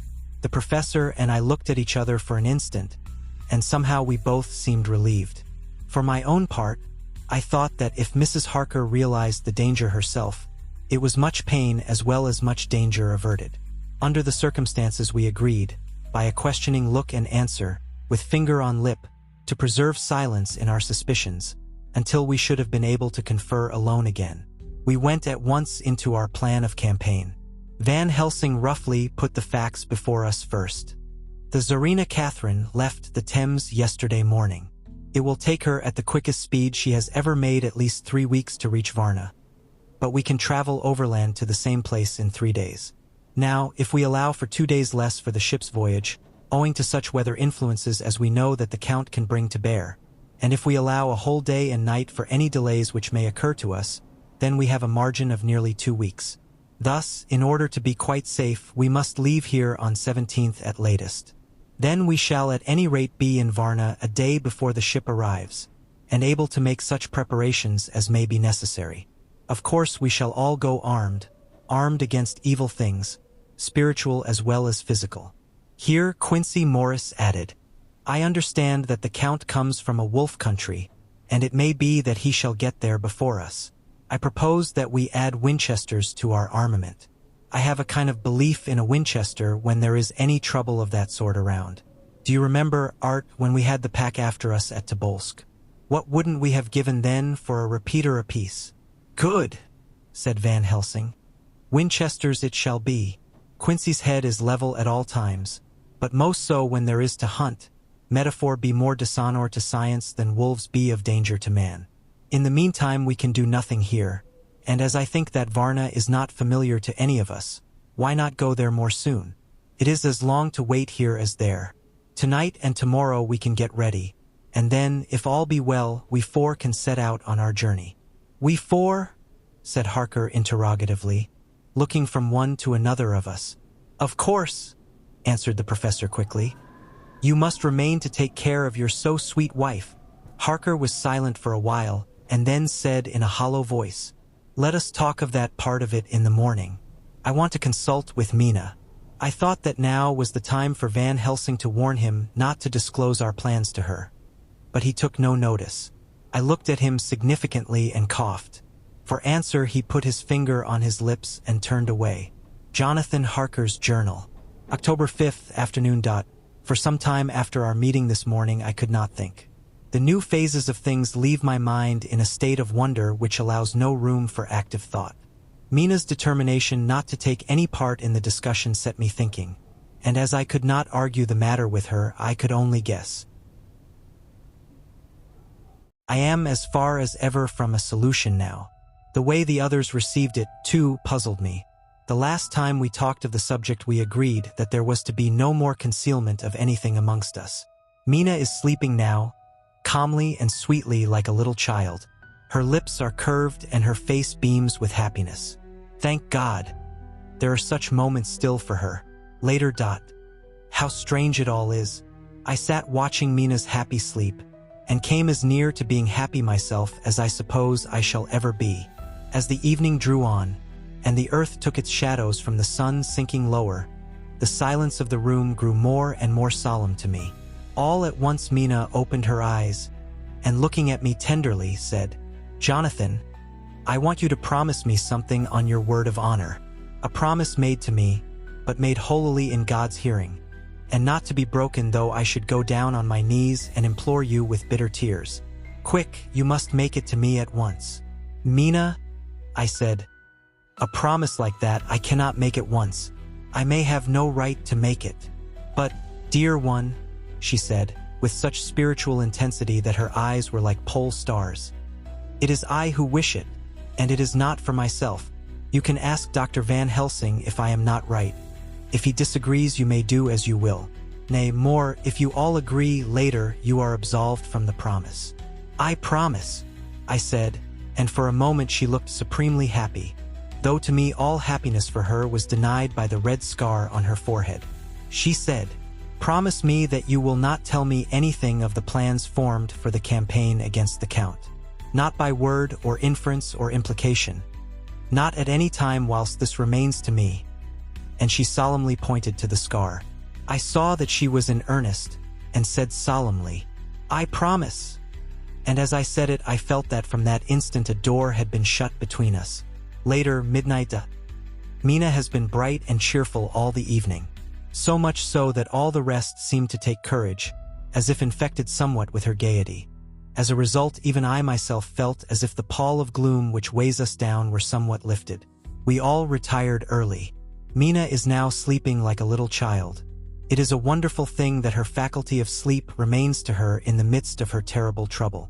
Thank God for it. For then at least she can forget her care. Perhaps her example may affect me as her gaiety did tonight. I shall try it. Oh, for a dreamless sleep. October 6th, morning. Another surprise. Mina woke me early, about the same time as yesterday, and asked me to bring Dr. Van Helsing. I thought that it was another occasion for hypnotism, and without question went for the professor. He had evidently expected some such call, for I found him dressed in his room. His door was ajar so that he could hear the opening of the door of our room. He came at once. As he passed into the room, he asked Mina if the others might come, too. "No," she said quite simply. "It will not be necessary. You can tell them just as well. I must go with you on your journey." Dr. Van Helsing was as startled as I was. After a moment's pause, he asked, "But why? You must take me with you. I am safer with you, and you shall be safer, too." "But why, dear Madam Mina? You know that your safety is our solemnest duty. We go into danger to which you are or may be more liable than any of us from circumstances, things that have been." He paused, embarrassed. As she replied, she raised her finger and pointed to her forehead. "I know. That is why I must go. I can tell you now, whilst the sun is coming up, I may not be able again. I know that when the Count wills me, I must go. I know that if he tells me to come in secret, I must come by any device to hoodwink even Jonathan." God saw the look that she turned on me as she spoke, and if there be indeed a recording angel, that look is noted to her everlasting honor. I could only clasp her hand. I could not speak. My emotion was too great for even the relief of tears. She went on, "You men are brave and strong. You are strong in your numbers, for you can defy that which would break down the human endurance of one who had to guard alone. Besides, I may be of service, since you can hypnotize me and so learn that which even I myself do not know." Dr. Van Helsing said very gravely, "Madam Mina, you are, as always, most wise. You shall with us come, and together we shall do that which we go forth to achieve." When he had spoken, Mina's long spell of silence made me look at her. She had fallen back on her pillow asleep. She did not even wake when I had pulled up the blind and let in the sunlight which flooded the room. Van Helsing motioned to me to come with him quietly. We went to his room, and within a minute Lord Godalming, Dr. Seward, and Mr. Morris were with us also. He told them what Mina had said, and went on, "In the morning we shall leave for Varna. We have now to deal with a new factor, Madam Mina. Oh, but her soul is true. It is to her an agony to tell us so much as she has done. But it is most right, and we are warned in time. There must be no chance lost, and in Varna we must be ready to act the instant when that ship arrives." "What shall we do exactly?" asked Mr. Morris laconically. The professor paused before replying. "We shall at the first board that ship. Then, when we have identified the box, we shall place a branch of the wild rose on it. This we shall fasten, for when it is there none can emerge. So at least says the superstition. And to superstition must we trust at the first. It was man's faith in the early, and it have its root in faith still. Then, when we get the opportunity that we seek, when none are near to see, we shall open the box, and all will be well." "I shall not wait for any opportunity," said Morris. "When I see the box I shall open it and destroy the monster, though there were 1,000 men looking on, and if I am to be wiped out for it the next moment." I grasped his hand instinctively and found it as firm as a piece of steel. I think he understood my look. I hope he did. "Good boy," said Dr. Van Helsing. "Brave boy. Quincy is all man. God bless him for it. My child, believe me, none of us shall lag behind or pause from any fear. I do but say what we may do, what we must do. But indeed we cannot say what we shall do. There are so many things which may happen, and their ways and their ends are so various that until the moment we may not say. We shall all be armed in all ways, and when the time for the end has come, our effort shall not be lack. Now let us today put all our affairs in order. Let all things which touch on others dear to us, and who on us depend, be complete. For none of us can tell what or when or how the end may be. As for me, my own affairs are regulate, and as I have nothing else to do, I shall go make arrangements for the travel. I shall have all tickets and so forth for our journey." There was nothing further to be said, and we parted. I shall now settle up all my affairs of earth, and be ready for whatever may come. Later. It is all done. My will is made and all complete. Mina, if she survive, is my sole heir. If it should not be so, then the others who have been so good to us shall have remainder. It is now drawing towards the sunset. Mina's uneasiness calls my attention to it. I am sure that there is something on her mind which the time of exact sunset will reveal. These occasions are becoming harrowing times for us all, for each sunrise and sunset opens up some new danger, some new pain, which, however, may in God's will be means to a good end. I write all these things in the diary since my darling must not hear them now, but if it may be that she can see them again, they shall be ready. She is calling to me. Chapter 25. Dr. Seward's Diary. October 11th, evening. Jonathan Harker has asked me to note this, as he says he is hardly equal to the task, and he wants an exact record kept. I think that none of us were surprised when we were asked to see Mrs. Harker a little before the time of sunset. We have of late come to understand that sunrise and sunset are to her times of peculiar freedom, when her old self can be manifest without any controlling force subduing or restraining her, or inciting her to action. This mood or condition begins some half hour or more before actual sunrise or sunset, and lasts till either the sun is high, or whilst the clouds are still aglow with the rays streaming above the horizon. At first there is a sort of negative condition, as if some tie were loosened, and then the absolute freedom quickly follows. When, however, the freedom ceases, the change back or relapse comes quickly, preceded only by a spell of warning silence. Tonight, when we met, she was somewhat constrained, and bore all the signs of an internal struggle. I put it down myself to her making a violent effort at the earliest instant she could do so. A very few minutes, however, gave her complete control of herself. Then, motioning her husband to sit beside her on the sofa where she was half reclining, she made the rest of us bring chairs up close. Taking her husband's hand in hers, began, "We are all here together in freedom, for perhaps the last time. I know, dear, I know that you will always be with me to the end." This was to her husband, whose hand had, as we could see, tightened upon hers. "In the morning we go out upon our task, and God alone knows what may be in store for any of us. You are going to be so good to me as to take me with you. I know that all that brave, earnest men can do for a poor, weak woman, whose soul perhaps is lost. No, not yet, but is at any rate at stake, you will do. But you must remember that I am not as you are. There is a poison in my blood, in my soul, which may destroy me, which must destroy me, unless some relief comes to us. Oh, my friends, you know as well as I do, that my soul is at stake, and though I know there is one way out for me, you must not and I must not take it." She looked appealingly to us all in turn, beginning and ending with her husband. "What is that way?" asked Van Helsing in a hoarse voice. "What is that way which we must not, may not take? That I may die now, either by my own hand or that of another, before the greater evil is entirely wrought.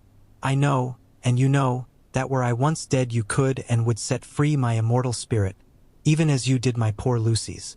were death or the fear of death. The only thing that stood in the way, I would not shrink to die here, now, amidst the friends who love me. But death is not all. I cannot believe that to die in such a case, when there is hope before us and a bitter task to be done, is God's will. Therefore I, on my part, give up here the certainty of eternal rest, and go out into the dark where may be the blackest things that the world or the netherworld holds. We were all silent, for we knew instinctively that this was only a prelude. The faces of the others were set and Harker's grew ashen gray. Perhaps he guessed better than any of us what was coming. She continued, "This is what I can give into the hotchpot." I could not but note the quaint legal phrase which she used in such a place, and with all seriousness. "What will each of you give?" "Your lives, I know," she went on quickly. "That is easy for brave men. Your lives are God's, and you can give them back to Him. But what will you give to me?" She looked again questioningly, but this time avoided her husband's face. Quincy seemed to understand. He nodded, and her face lit up. "Then I shall tell you plainly what I want, for there must be no doubtful matter in this connection between us now. You must promise me, one and all, even you, my beloved husband, that, should the time come, you will kill me." "What is that time?" The voice was Quincy's, but it was low and strained. "When you shall be convinced that I am so changed that it is better that I die than I may live.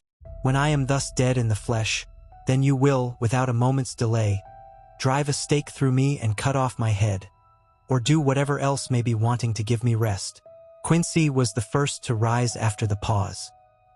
He knelt down before her and taking her hand in his said solemnly, "I'm only a rough fellow who hasn't, perhaps, lived as a man should to win such a distinction, but I swear to you by all that I hold sacred and dear that, should the time ever come, I shall not flinch from the duty that you have set us.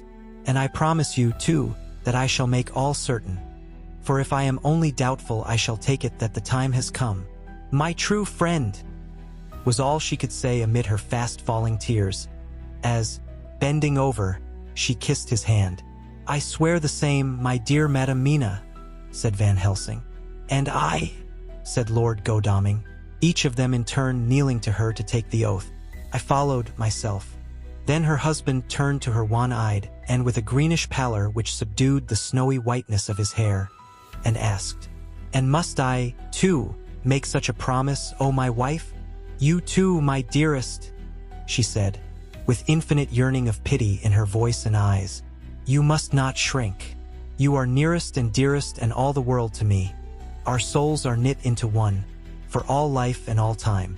Think, dear, that there have been times when brave men have killed their wives and their womenkind to keep them from falling into the hands of the enemy. Their hands did not falter any the more because those that they loved implored them to slay them. It is men's duty towards those whom they love, in such times of sore trial. And oh, my dear, if it is to be that I must meet death at any hand, let it be at the hand of him that loves me best. Dr. Van Helsing, I have not forgotten your mercy in poor Lucy's case to him who loved." She stopped with a flying blush and changed her phrase. "To him who had best right to give her peace. If that time shall come again, I look to you to make it a happy memory of my husband's life that it was his loving hand which set me free from the awful thrall upon me." "Again I swear," came the professor's resonant voice. Mrs. Harker smiled, positively smiled, as with a sigh of relief she leaned back and said, "And now one word of warning, a warning which you must never forget. This time, if it ever come, may come quickly and unexpectedly, and in such case you must lose no time in using your opportunity. At such a time I myself might be, nay, if the time ever comes, shall be, leagued with your enemy against you. One more request." She became very solemn as she said this. "It is not vital and necessary like the other, but I want you to do one thing for me, if you will." We all acquiesced, but no one spoke. There was no need to speak. "I want you to read the burial service." She was interrupted by a deep groan from her husband. Taking his hand in hers, she held it over her heart, and continued, "You must read it over me some day. Whatever may be the issue of all this fearful state of things, it will be a sweet thought to all or some of us. You, my dearest, will I hope read it, for then it will be in your voice in my memory forever, come what may. But oh, my dear one, he pleaded, death is afar off from you. Nay, she said, holding up a warning hand. I am deeper in death at this moment than if the weight of an earthly grave lay heavy upon me. Oh, my wife, must I read it? He said before he began. It would comfort me, my husband, was all she said, and he began to read when she had got the book ready. How could anyone tell of that strange scene, its solemnity, its gloom, its sadness, its horror, and withal its sweetness? Even a skeptic, who can see nothing but a travesty of bitter truth in anything holy or emotional, would have been melted to the heart had he seen that little group of loving and devoted friends kneeling round that stricken and sorrowing lady, or heard the tender passion of her husband's voice, as in tones so broken with emotion that often he had to pause. He read the simple and beautiful service from the burial of the dead. I cannot go on, words, and voice fail me. She was right in her instinct. Strange as it all was, bizarre as it may hereafter seem even to us who felt its potent influence at the time, it comforted us much, and the silence, which showed Mrs. Harker's coming relapse from her freedom of soul, did not seem so full of despair to any of us as we had dreaded. Jonathan Harker's Journal.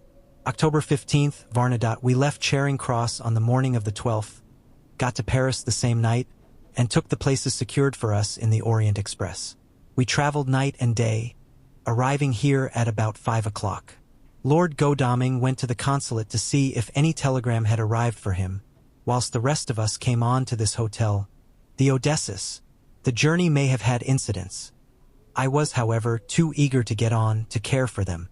Until the Tsarina Catherine comes into port, there will be no interest for me in anything in the wide world. Thank God! Mina is well and looks to be getting stronger. Her color is coming back. She sleeps a great deal. Throughout the journey she slept nearly all the time. Before sunrise and sunset, however, she is very wakeful and alert, and it has become a habit for Van Helsing to hypnotize her at such times.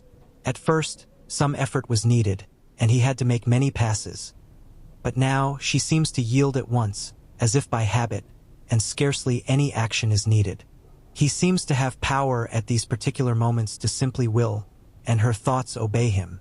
He always asks her what she can see and hear. She answers to the first, nothing, all is dark, and to the second, I can hear the waves lapping against the ship, and the water rushing by. Canvas and cordage strain and masts and yards creak. The wind is high. I can hear it in the shrouds, and the bow throws back the foam.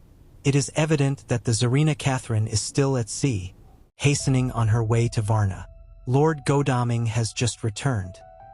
He had 4 telegrams, one each day since we started, and all to the same effect, that the Tsarina Catherine had not been reported to Lloyd's from anywhere. He had arranged before leaving London that his agent should send him every day a telegram saying if the ship had been reported. He was to have a message even if she were not reported, so that he might be sure that there was a watch being kept at the other end of the wire. We had dinner and went to bed early. Tomorrow we are to see the vice-consul, and to arrange, if we can, about getting on board the ship as soon as she arrives. Van Helsing says that our chance will be to get on the boat between sunrise and sunset. The Count, even if he takes the form of a bat, cannot cross the running water of his own volition, and so cannot leave the ship. As he dare not change to man's form without suspicion, which he evidently wishes to avoid, he must remain in the box. If, then, we can come on board after sunrise, he is at our mercy. For we can open the box and make sure of him, as we did of poor Lucy before he wakes. What mercy he shall get from us will not count for much. We think that we shall not have much trouble with officials or the seamen. Thank God! This is the country where bribery can do anything, and we are well supplied with money. We have only to make sure that the ship cannot come into port between sunset and sunrise without our being warned, and we shall be safe. Judge Moneybag will settle this case. I think, October 16th. Mina's report still the same. Lapping waves and rushing water, darkness and favoring winds. We are evidently in good time, and when we hear of the Tsarina Catherine we shall be ready. As she must pass the Dardanelles we are sure to have some report. October 17th. Everything is pretty well fixed now, I think, to welcome the Count on his return from his tour.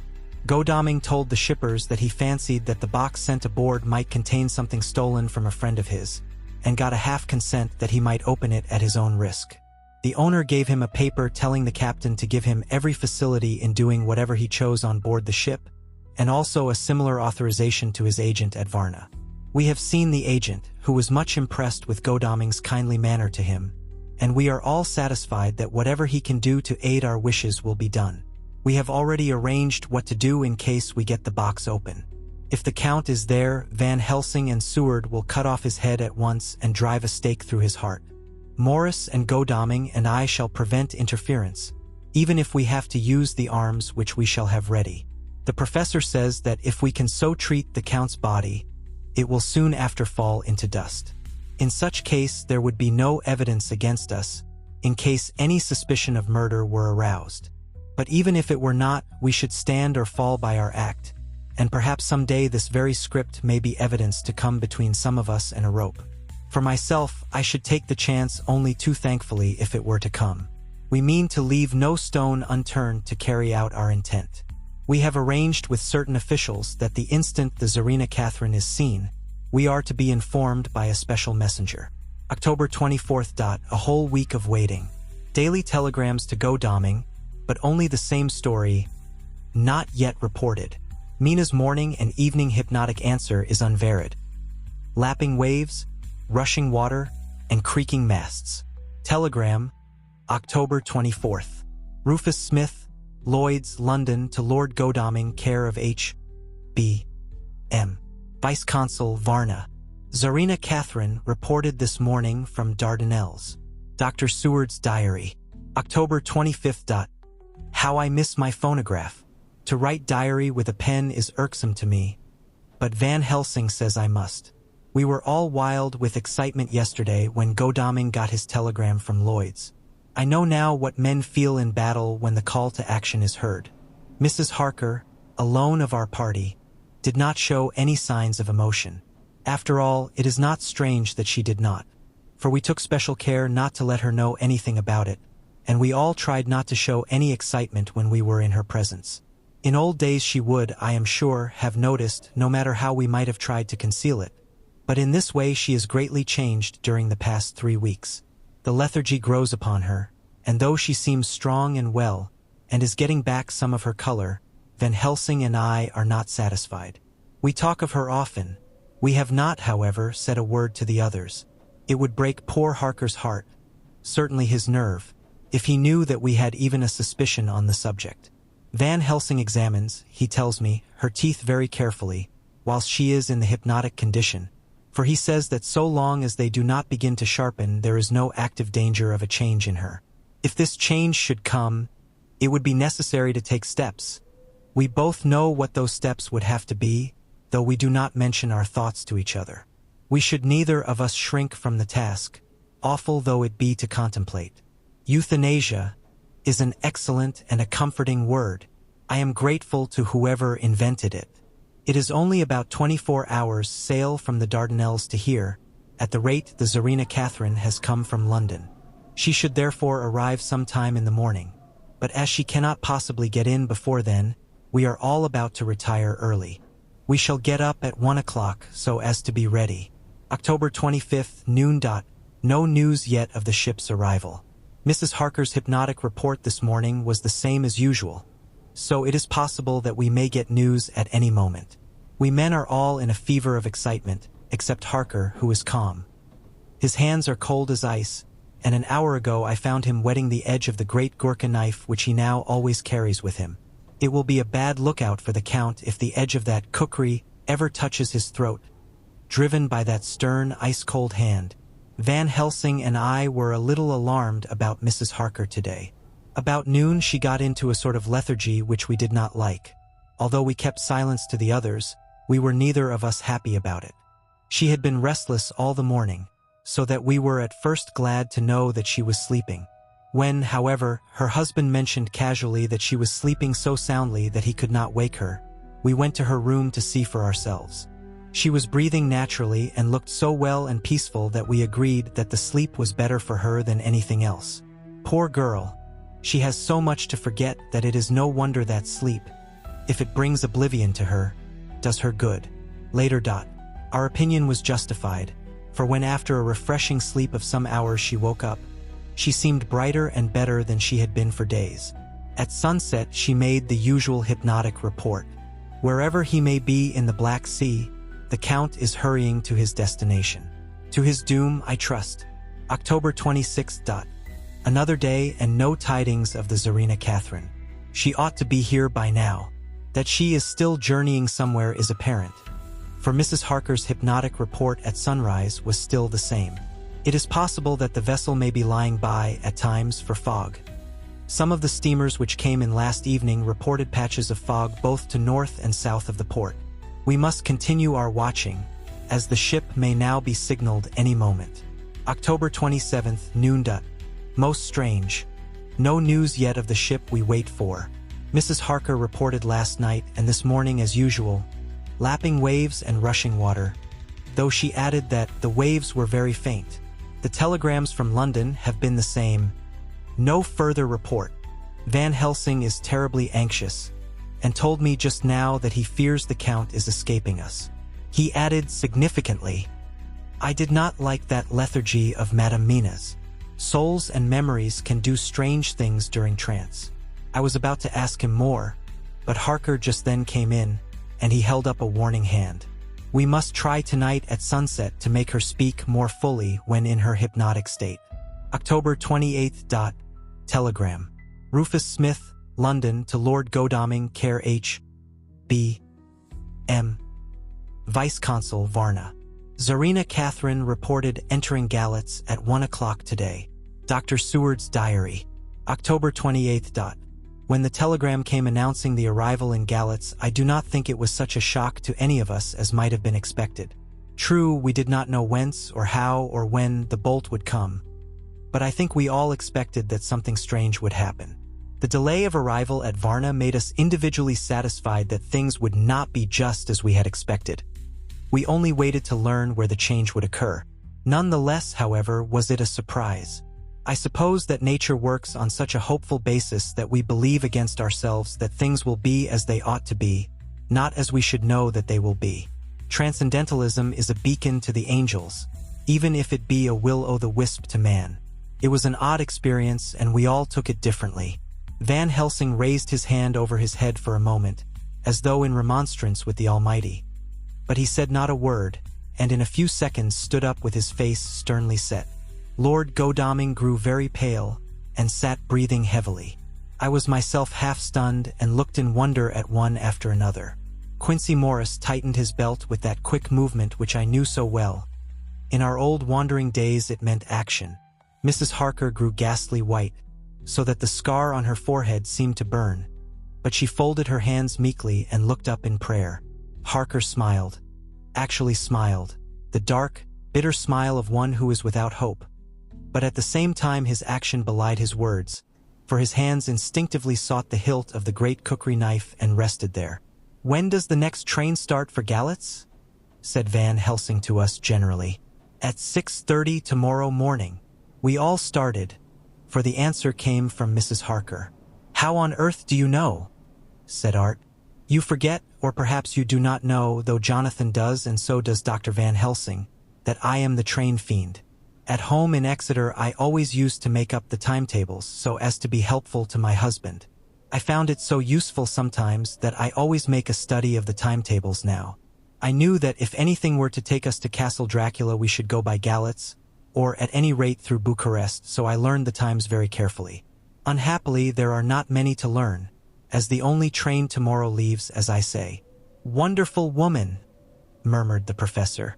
"Can't we get a special?" asked Lord Godalming. Van Helsing shook his head. "I fear not. This land is very different from yours or mine.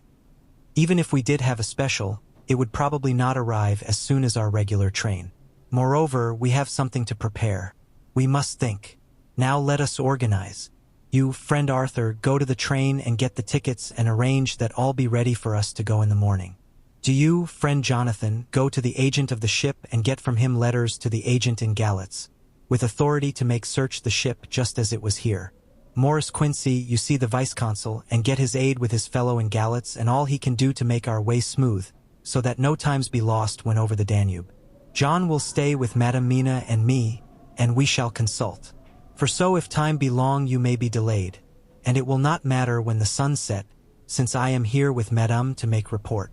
And I, said Mrs. Harker brightly, and more like her old self than she had been for many a long day, shall try to be of use in all ways, and shall think and write for you as I used to do.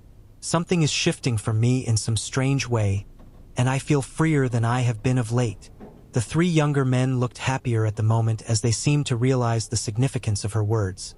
But Van Helsing and I, turning to each other, met each a grave and troubled glance. We said nothing at the time, however. When the three men had gone out to their tasks, Van Helsing asked Mrs. Harker to look up the copy of the diaries and find him the part of Harker's journal at the castle. She went away to get it. When the door was shut upon her, he said to me, "We mean the same. Speak out. There is some change. It is a hope that makes me sick, for it may deceive us." "Quite so. Do you know why I asked her to get the manuscript?" "No," said I, "unless it was to get an opportunity of seeing me alone." "You are in part right, friend John, but only in part. I want to tell you something. And oh, my friend, I am taking a terrible risk, but I believe it is right." In the moment when Madam Mina said those words that arrest both our understanding, an inspiration came to me. In the trance of 3 days ago, the Count sent her his spirit to read her mind. Or more like he took her to see him in his earth box in the ship with water rushing, just as it go free at rise and set of sun. He learned then that we are here, for she have more to tell in her open life with eyes to see and ears to hear than he, shut, as he is, in his coffin box. Now he make his most effort to escape us. At present he want her not. He is sure with his so great knowledge that she will come at his call, but he cut her off, take her, as he can do, out of his own power, that so she come not to him. Ah! There I have hope that our man-brains that have been of man so long and that have not lost the grace of God, will come higher than his child-brain that lie in his tomb for centuries, that grow not yet to our stature, and that do only work selfish and therefore small. Here comes Madam Mina. Not a word to her of her trance. She know it not, and it would overwhelm her and make despair just when we want all her hope, all her courage, when most we want all her great brain, which is trained like man's brain, but is of sweet woman and have a special power which the Count give her, and which he may not take away altogether, though he think not so. Hush! Let me speak, and you shall learn. Oh, John, my friend, we are in awful straits. I fear as I never feared before. We can only trust the good God. Silence! Here she comes. I thought that the professor was going to break down and have hysterics, just as he had when Lucy died. But with a great effort he controlled himself and was at perfect nervous poise when Mrs. Harker tripped into the room, bright and happy-looking and, in the doing of work, seemingly forgetful of her misery. As she came in, she handed a number of sheets of typewriting to Van Helsing. He looked over them gravely, his face brightening up as he read. Then, holding the pages between his finger and thumb, he said, "Friend John, to you with so much of experience already, and you too, dear Madam Mina, that are young, here is a lesson. Do not fear ever to think. A half-thought has been buzzing often in my brain, but I fear to let him loose his wings. Here now, with more knowledge, I go back to where that half-thought come from, and I find that he be no half-thought at all. That be a whole thought, though so young that he is not yet strong to use his little wings. Nay, like the ugly duck of my friend Hans Andersen, he be no duck thought at all, but a big swan thought that sail nobly on big wings, when the time come for him to try them. See, I read here what Jonathan have written. That other of his race who, in a later age, again and again, brought his forces over the great river into Turkey land. Who, when he was beaten back, came again and again and again, though he had to come alone from the bloody field where his troops were being slaughtered, since he knew that he alone could ultimately triumph. What does this tell us? Not much. No, the Count's child thoughts see nothing. Therefore he speaks so free. Your man thoughts see nothing. My man thoughts see nothing, till just now. No, But there comes another word from someone who speak without thought because she, too, know not what it might mean. Just as there are elements which rest, yet when in nature's course they move on their way and they touch, then poof, and there comes a flash of light, heaven-wide, that blind and kill and destroy some, but that show up all earth below for leagues and leagues. Is it not so? Well, I shall explain. To begin, have you ever studied the philosophy of crime? Yes and no. You, John, yes, for it is a study of insanity. You know, Madam Mina, for crime touch you not but once. Still, your mind works true, and argues not a particulari ad universal. There is this peculiarity in criminals. It is so constant in all countries and at all times, that even police, who know not much from philosophy, come to know it empirically, that is to be empiric. The criminal always work at one crime, that is the true criminal who seems predestinate to crime, and who will of none other. This criminal has not full man-brain. He is clever and cunning and resourceful, but he be not of man's stature as to brain. He be of child-brain in much. Now this criminal of ours is predestinate to crime also. He too have child-brain, and it is of the child to do what he have done. The little bird, the little fish, the little animal learn not by principle, but empirically. And when he learn to do, then there is to him the ground to start from to do more. Dos posto, said Archimedes. Give me a fulcrum, and I shall move the world. To do once is the fulcrum whereby child-brain become man-brain. And until he have the purpose to do more, he continue to do the same again every time, just as he have done before. Oh, my dear, I see that your eyes are opened, and that to you the lightning flash show all the leagues. For Mrs. Harker began to clap her hands and her eyes sparkled. He went on. Now you shall speak. Tell us, two dry men of science, what you see with those so bright eyes. He took her hand and held it whilst she spoke. His finger and thumb closed on her pulse, as I thought instinctively and unconsciously, as she spoke. The Count is a criminal and of criminal type. Nordau and Lombroso would so classify him, and qua criminal he is of imperfectly formed mind. Thus, in a difficulty he has to seek resource in habit. His past is a clue, and the one page of it that we know, and that from his own lips, tells that once before, when in what Mr. Morris would call a tight place, he went back to his own country from the land he had tried to invade, and thence, without losing purpose, prepared himself for a new effort. He came again better equipped for his work, and won. So he came to London to invade a new land. He was beaten, and when all hope of success was lost, and his existence in danger, he fled back over the sea to his home, just as formerly he had fled back over the Danube from Turkey land. Good, good. Oh, you so clever lady, said Van Helsing enthusiastically, as he stooped and kissed her hand.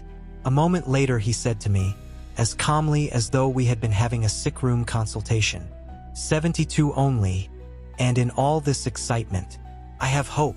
Turning to her again, he said with keen expectation, but go on, go on. There is more to tell if you will. Be not afraid. John and I know. I do in any case and shall tell you if you are right. Speak, without fear. I will try to, but you will forgive me if I seem egotistical. Nay, fear not, you must be egotist, for it is of you that we think. Then, as he is criminal, he is selfish, and as his intellect is small and his action is based on selfishness, he confines himself to one purpose. That purpose is remorseless. As he fled back over the Danube, leaving his forces to be cut to pieces, so now he is intent on being safe, careless of all. So his own selfishness frees my soul somewhat from the terrible power which he acquired over me on that dreadful night. I felt it. Oh, I felt it. Thank God for his great mercy. My soul is freer than it has been since that awful hour, and all that haunts me is a fear lest in some trance or dream he may have used my knowledge for his ends. The professor stood up. He has so used your mind, and by it he has left us here in Varna, whilst the ship that carried him rushed through enveloping fog up to Galatz, where, doubtless, he had made preparation for escaping from us. But his child mind only saw so far, and it may be that, as ever is in God's providence, The very thing that the evildoer most reckoned on for his selfish good turns out to be his chiefest harm. The hunter is taken in his own snare, as the great psalmist says. For now that he think he is free from every trace of us all, and that he has escaped us with so many hours to him, then his selfish child brain will whisper him to sleep. He think, too, that as he cut himself off from knowing your mind, there can be no knowledge of him to you. There is where he fail. That terrible baptism of blood which he give you makes you free to go to him in spirit, as you have as yet done in your times of freedom, when the sun rise and set.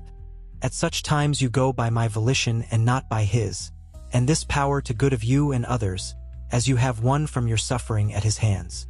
This is now all the more precious that he know it not, and to guard himself have even cut himself off from his knowledge of our where. We, however, are not selfish, and we believe that God is with us through all this blackness, and these many dark hours. We shall follow him, and we shall not flinch, even if we peril ourselves that we become like him. Friend John, this has been a great hour, and it have done much to advance us on our way. You must be scribe and write him all down, so that when the others return from their work you can give it to them. Then they shall know as we do. And so I have written it whilst we wait their return, and Mrs. Harker has written with her typewriter all since she brought the MS to us. Chapter 26. Dr. Seward's Diary. October 29th. This is written in the train from Varna to Galatz. Last night we all assembled a little before the time of sunset. Each of us had done his work as well as he could. So far as thought and endeavor and opportunity go, we are prepared for the whole of our journey, and for our work when we get to Galatz.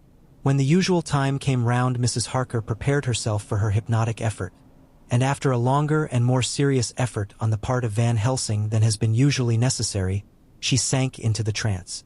Usually she speaks on a hint, but this time the professor had to ask her questions, and to ask them pretty resolutely before we could learn anything. At last her answer came. I can see nothing. We are still. There are no waves lapping, but only a steady swirl of water softly running against the hawser. I can hear men's voices calling, near and far, and the roll and creak of oars in the rowlocks. A gun is fired somewhere. The echo of it seems far away. There is tramping of feet overhead, and ropes and chains are dragged along. What is this? There is a gleam of light. I can feel the air blowing upon me. Here she stopped. She had risen, as if impulsively, from where she lay on the sofa, and raised both her hands, palms upwards, as if lifting a weight.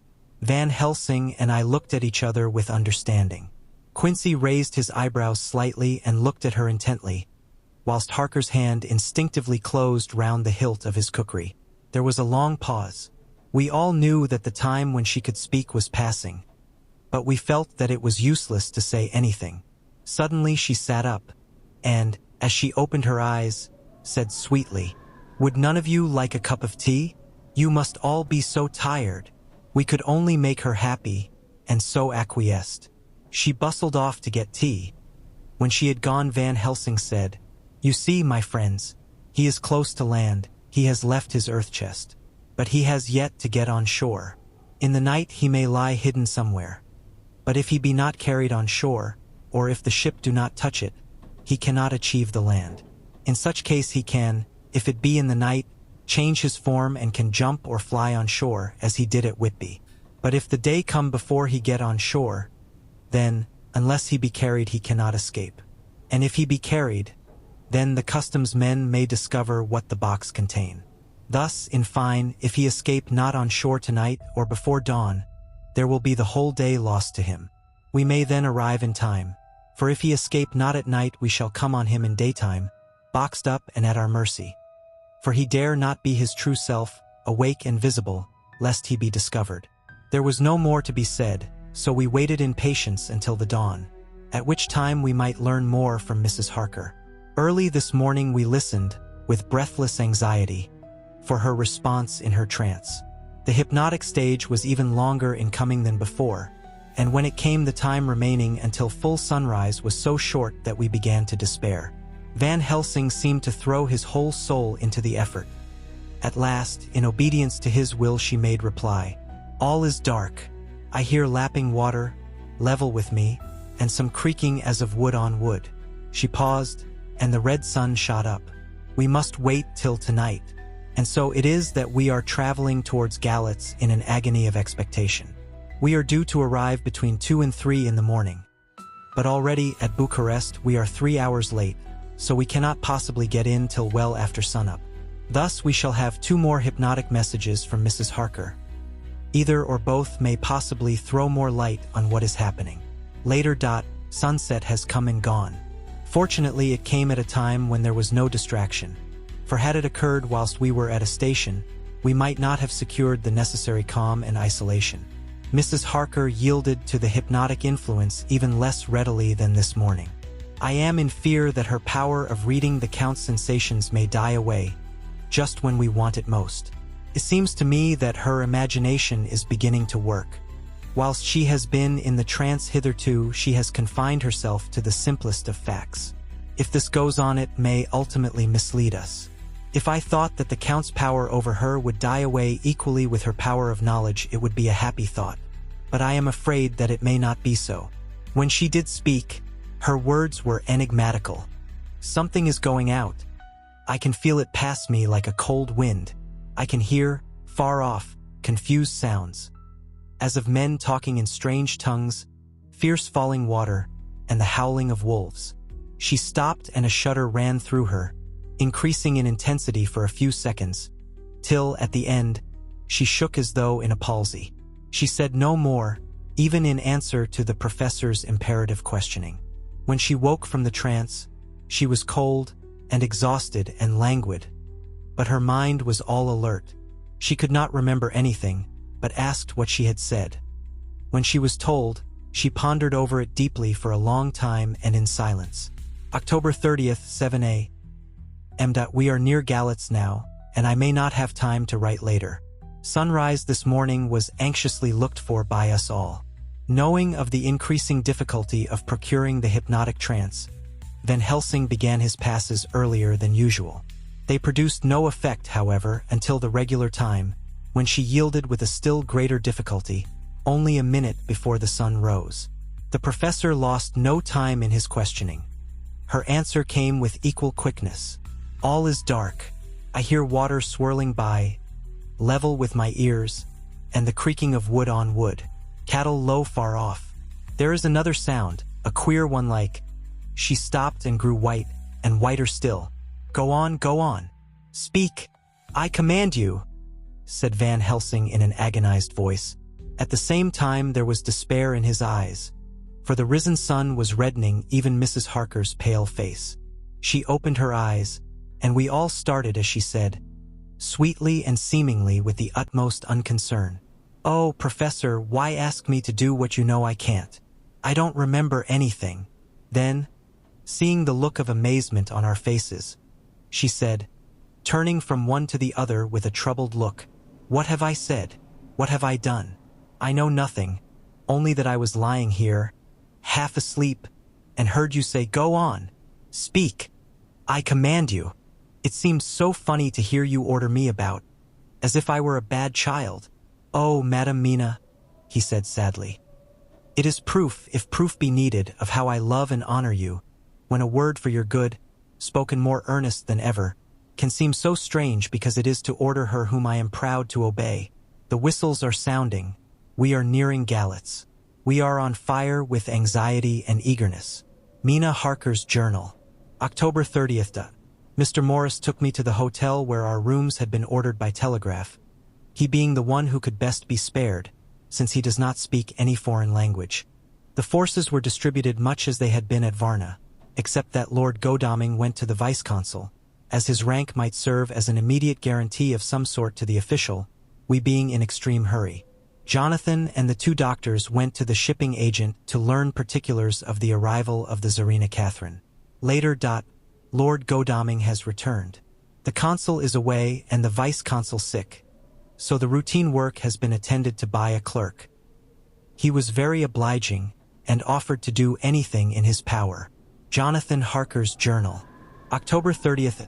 At 9 o'clock, Dr. Van Helsing, Dr. Seward, and I called on Messrs. Mackenzie and Steinkopf, the agents of the London firm of Hapgood. They had received a wire from London, in answer to Lord Godalming's telegraphed request, asking us to show them any civility in their power. They were more than kind and courteous, and took us at once on board the Tsarina Catherine, which lay at anchor out in the river harbor.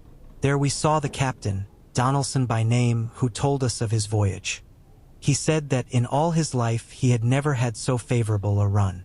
"Man," he said, "but it made us afeard, for we expected that we should have to pay for it why some rare piece o' luck, so as to keep up the average. It's no canny to run frae London to the Black Sea why a wind ahint ye, as though the deil himself were blawin' on your sail for his ain purpose. And the time we could no speer a thing. Gin we were nigh a ship or a port or a headland, a fog fell on us and travelled wy us, till when after it had lifted and we looked out, the deil a thing could we see. We ran by Gibraltar without being able to signal, and till we came to the Dardanelles and had to wait to get our permit to pass, we never were within hail o' aught. At first I inclined to slack off sail and beat about till the fog was lifted.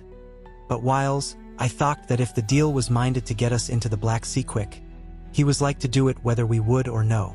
If we had a quick voyage it would be no to our miscredit why, the owners, or no hurt to our traffic. And the old mon who had served his ain purpose would be decently grateful to us for no hind air in him.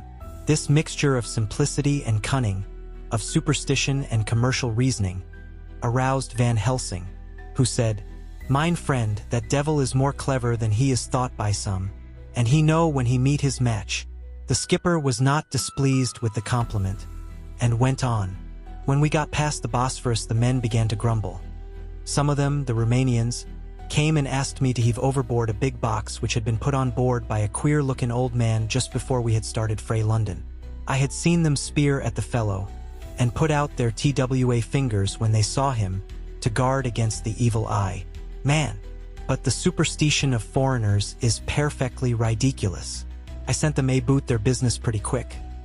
But as just after a fog closed in on us, I felt a wee bit as they did anent something, though I wouldn't say it was agin the big box.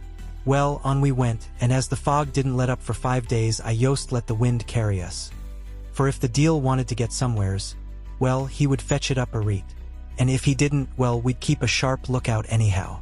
Sure enooch, we had a fair way and deep water all the time. And 2 days ago, when the mornin' sun came through the fog, we found ourselves just in the river opposite Galats. The Romanians were wild, and wanted me right or wrong to take out the box and fling it in the river. I had to argy why them aboot it why a handspike, and when the last of them rose off the deck why his head in his hand, I had convinced them that, evil eye or no evil eye, the property and the trust of my owners were better in my hands than in the river Danube. They had, mind ye, taken the box on the deck ready to fling in, and as it was marked Galats via Varna, I thought I'd let it lie till we discharged in the port and get rid o't Alfegather. We didn't do much clearin' that day, and had to remain the nicht at anchor. But in the mornin', braw and early, an hour before sunup, a man came aboard why an order, written to him from England, to receive a box marked for one Count Dracula. Sure enooch the matter was one ready to his hand. He had his papers a reet, and glad I was to be rid of the damn thing, for I was beginning messel to feel uneasy at it. If the deil did have any luggage aboard the ship, I'm thinkin' it was none ither than that same. What was the name of the man who took it? Asked Dr. Van Helsing with restrained eagerness. I'll be tellin' ye quick, he answered, and, stepping down to his cabin, produced a receipt signed Emanuel Hildesheim. Bergenstrasse 16 was the address. We found out that this was all the captain knew, so with thanks we came away. We found Hildesheim in his office, a Hebrew of rather the Adelphi theater type, with a nose like a sheep and a fez. His arguments were pointed with specie, we doing the punctuation, and with a little bargaining he told us what he knew. This turned out to be simple but important. He had received a letter from Mr. de Ville of London, telling him to receive, if possible before sunrise so as to avoid customs, a box which would arrive at Galats in the Tsarina Catherine. This he was to give in charge to a certain Petrov Skinsky, who dealt with the Slovaks who traded down the river to the port. He had been paid for his work by an English banknote, which had been duly cashed for gold at the Danube International Bank. When Skinsky had come to him, he had taken him to the ship and handed over the box, so as to save porterage. That was all he knew.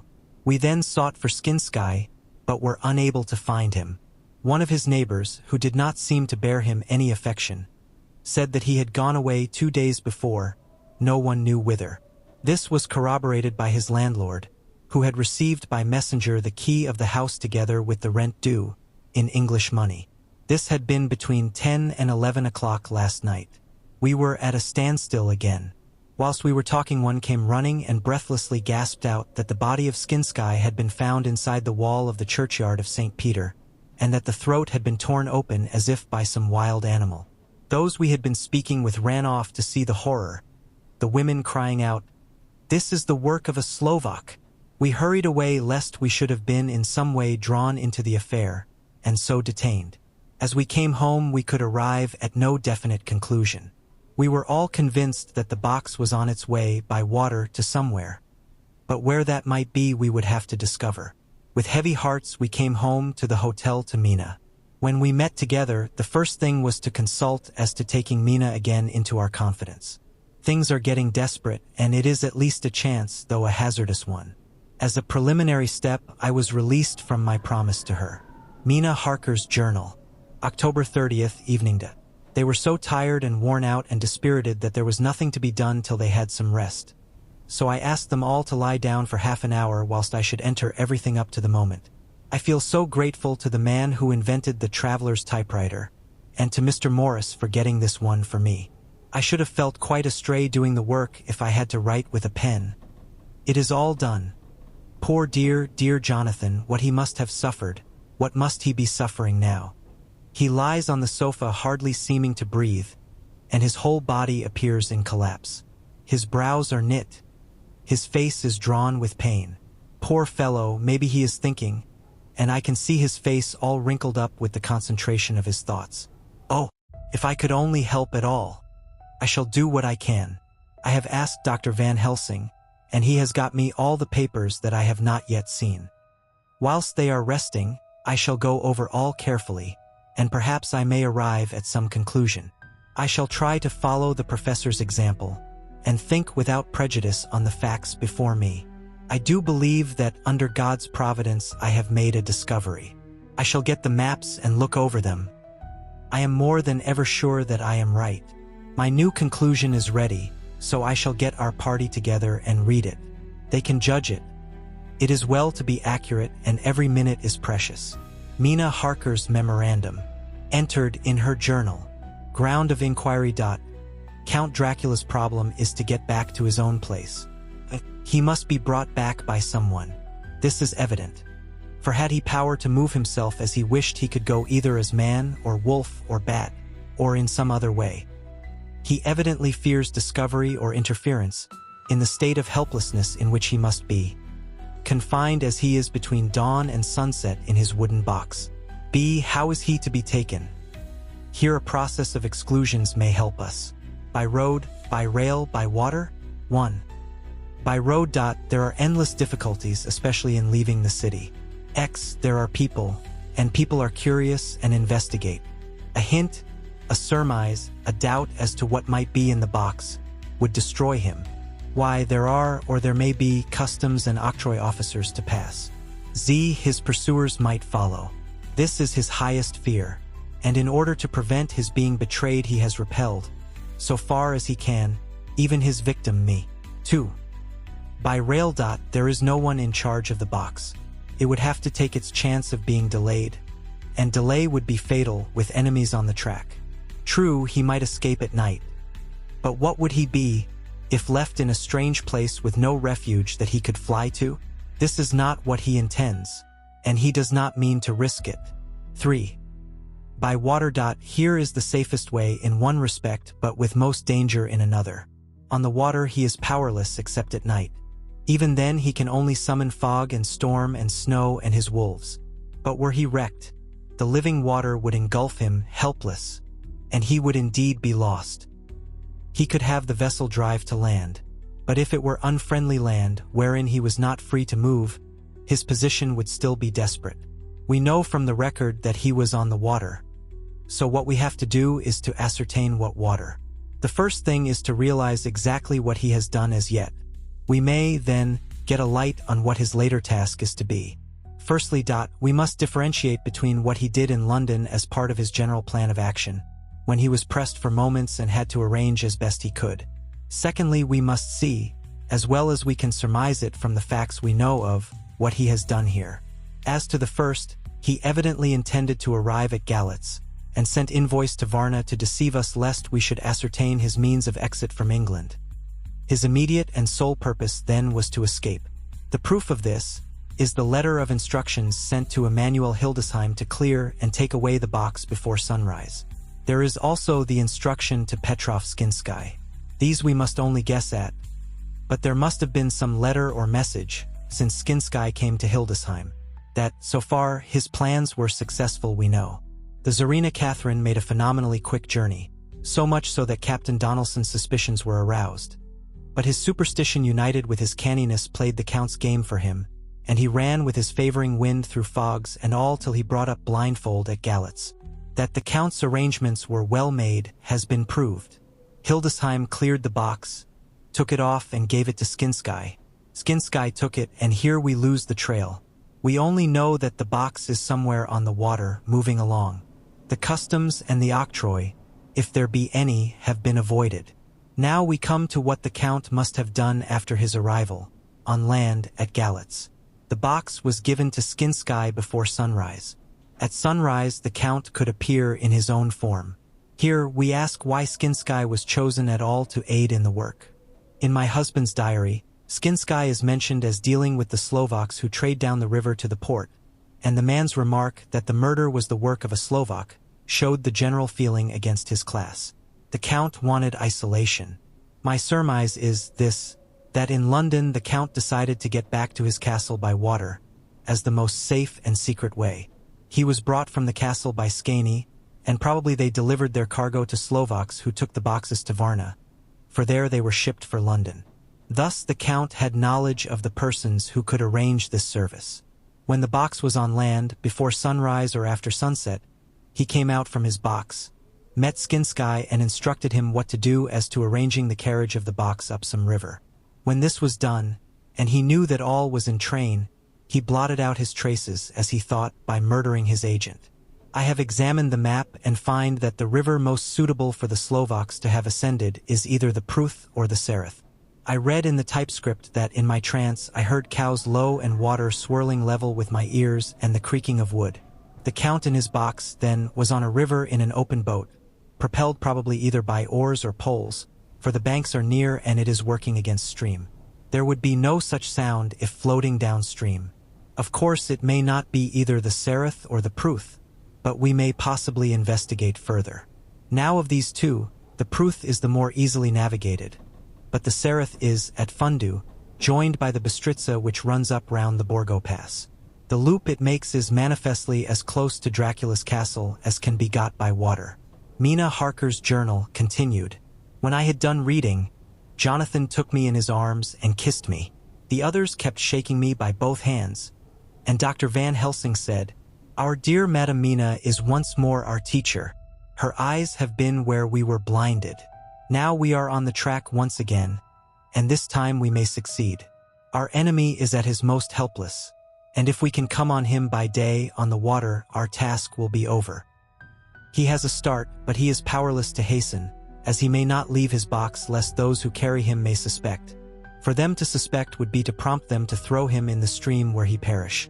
This he knows and will not. Now men, to our council of war. For here and now we must plan what each and all shall do. I shall get a steam launch and follow him," said Lord Godalming. "And I, horses to follow on the bank lest by chance he land," said Mr. Morris. "Good," said the professor. "Both good, but neither must go alone. There must be force to overcome force if need be. The Slovak is strong and rough, and he carries rude arms." All the men smiled, for amongst them they carried a small arsenal. Said Mr. Morris, "I have brought some Winchesters. They are pretty handy in a crowd, and there may be wolves." The Count, if you remember, took some other precautions. He made some requisitions on others that Mrs. Harker could not quite hear or understand. We must be ready at all points. Dr. Seward said, "I think I had better go with Quincy. We have been accustomed to hunt together, and we two, well armed, will be a match for whatever may come along. You must not be alone, Art. It may be necessary to fight the Slovaks, and a chance thrust, for I don't suppose these fellows carry guns, would undo all our plans. There must be no chances this time. We shall not rest until the Count's head and body have been separated, and we are sure that he cannot reincarnate. He looked at Jonathan as he spoke, and Jonathan looked at me. I could see that the poor dear was torn about in his mind. Of course he wanted to be with me, but then the boat service would most likely be the one which would destroy the vampire. Why did I hesitate to write the word? He was silent a while, and during his silence Dr. Van Helsing spoke. Friend Jonathan, this is to you for twice reasons. First, because you are young and brave and can fight, and all energies may be needed at the last. And again that it is your right to destroy him, that which has wrought such woe to you and yours. Be not afraid for Madame Mina. She will be my care, if I may. I am old. My legs are not so quick to run as once, and I am not used to ride so long or to pursue as need be, or to fight with lethal weapons. But I can be of other service. I can fight in other way, and I can die if need be as well as younger men. Now let me say that what I would is this. While you, my Lord Godalming and friend Jonathan, go in your so swift little steamboat up the river, and whilst John and Quincy guard the bank where perchance he might be landed, I will take Madame Mina right into the heart of the enemy's country. Whilst the old fox is tied in his box, floating on the running stream whence he cannot escape to land, where he dares not raise the lid of his coffin box lest his Slovak carriers should in fear leave him to perish, we shall go in the track where Jonathan went, from Bistritz over the Borgo, and find our way to the castle of Dracula. Here Madame Mina's hypnotic power will surely help, and we shall find our way, all dark and unknown otherwise, after the first sunrise when we are near that fateful place. There is much to be done, and other places to be made sanctify, so that that nest of vipers be obliterated. Here Jonathan interrupted him hotly. Do you mean to say, Professor Van Helsing, that you would bring Mina, in her sad case and tainted as she is with that devil's illness, right into the jaws of his death trap? Not for the world. Not for heaven or hell. He became almost speechless for a minute, and then went on. Do you know what the place is?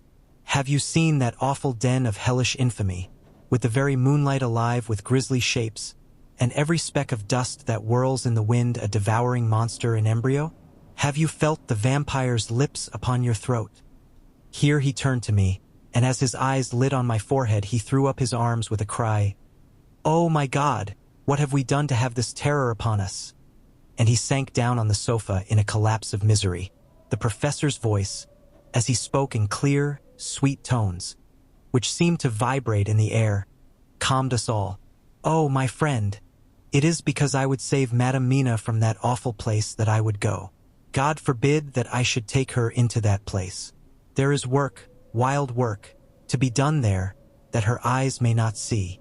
We men here, all save Jonathan, have seen with their own eyes what is to be done before that place can be purified. Remember that we are in terrible straits.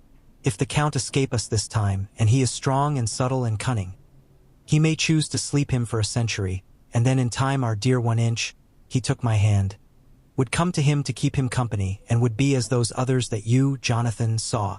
You have told us of their gloating lips. You heard their ribald laugh as they clutched the moving bag that the Count threw to them. You shudder, and well may it be. Forgive me that I make you so much pain, but it is necessary. My friend, is it not a dire need for the which I am giving possibly my life? If it were that anyone went into that place to stay, it is I who would have to go to keep them company. Do as you will, said Jonathan, with a sob that shook him all over. We are in the hands of God. Later.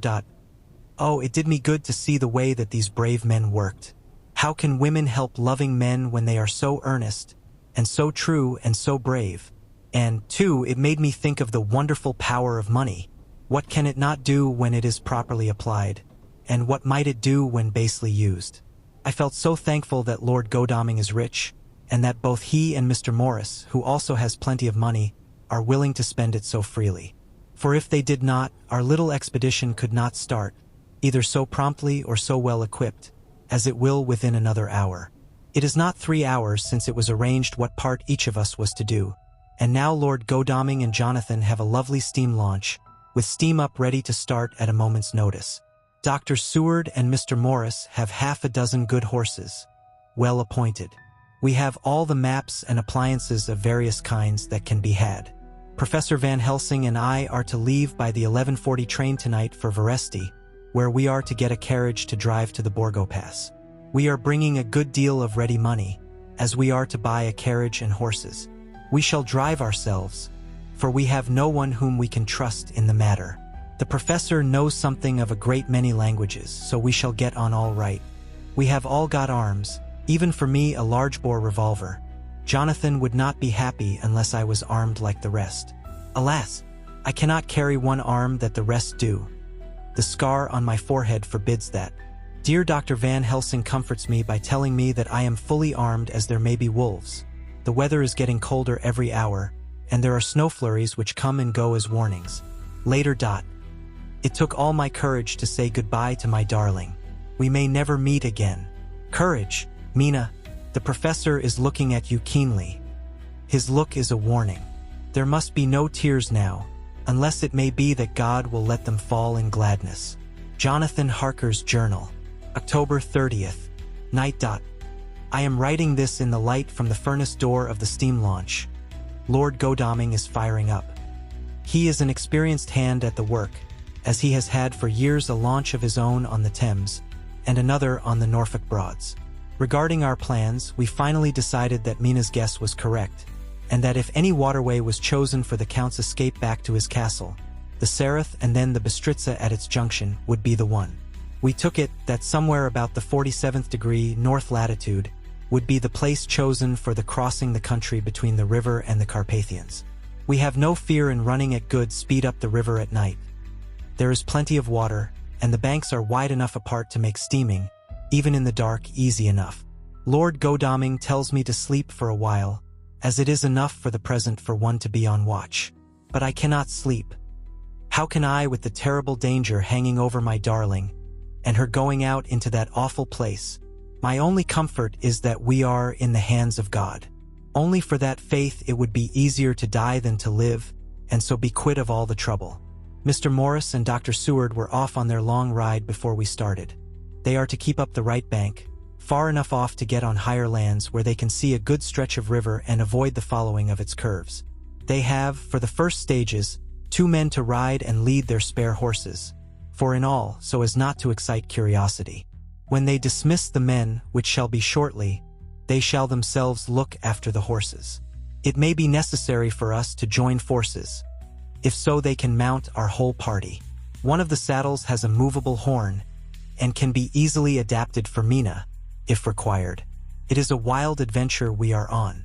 Here, as we are rushing along through the darkness, with the cold from the river seeming to rise up and strike us, with all the mysterious voices of the night around us, it all comes home. We seem to be drifting into unknown places and unknown ways, into a whole world of dark and dreadful things. Godalming is shutting the furnace door. October 31st. Still hurrying along. The day has come, and Godalming is sleeping. I am on watch.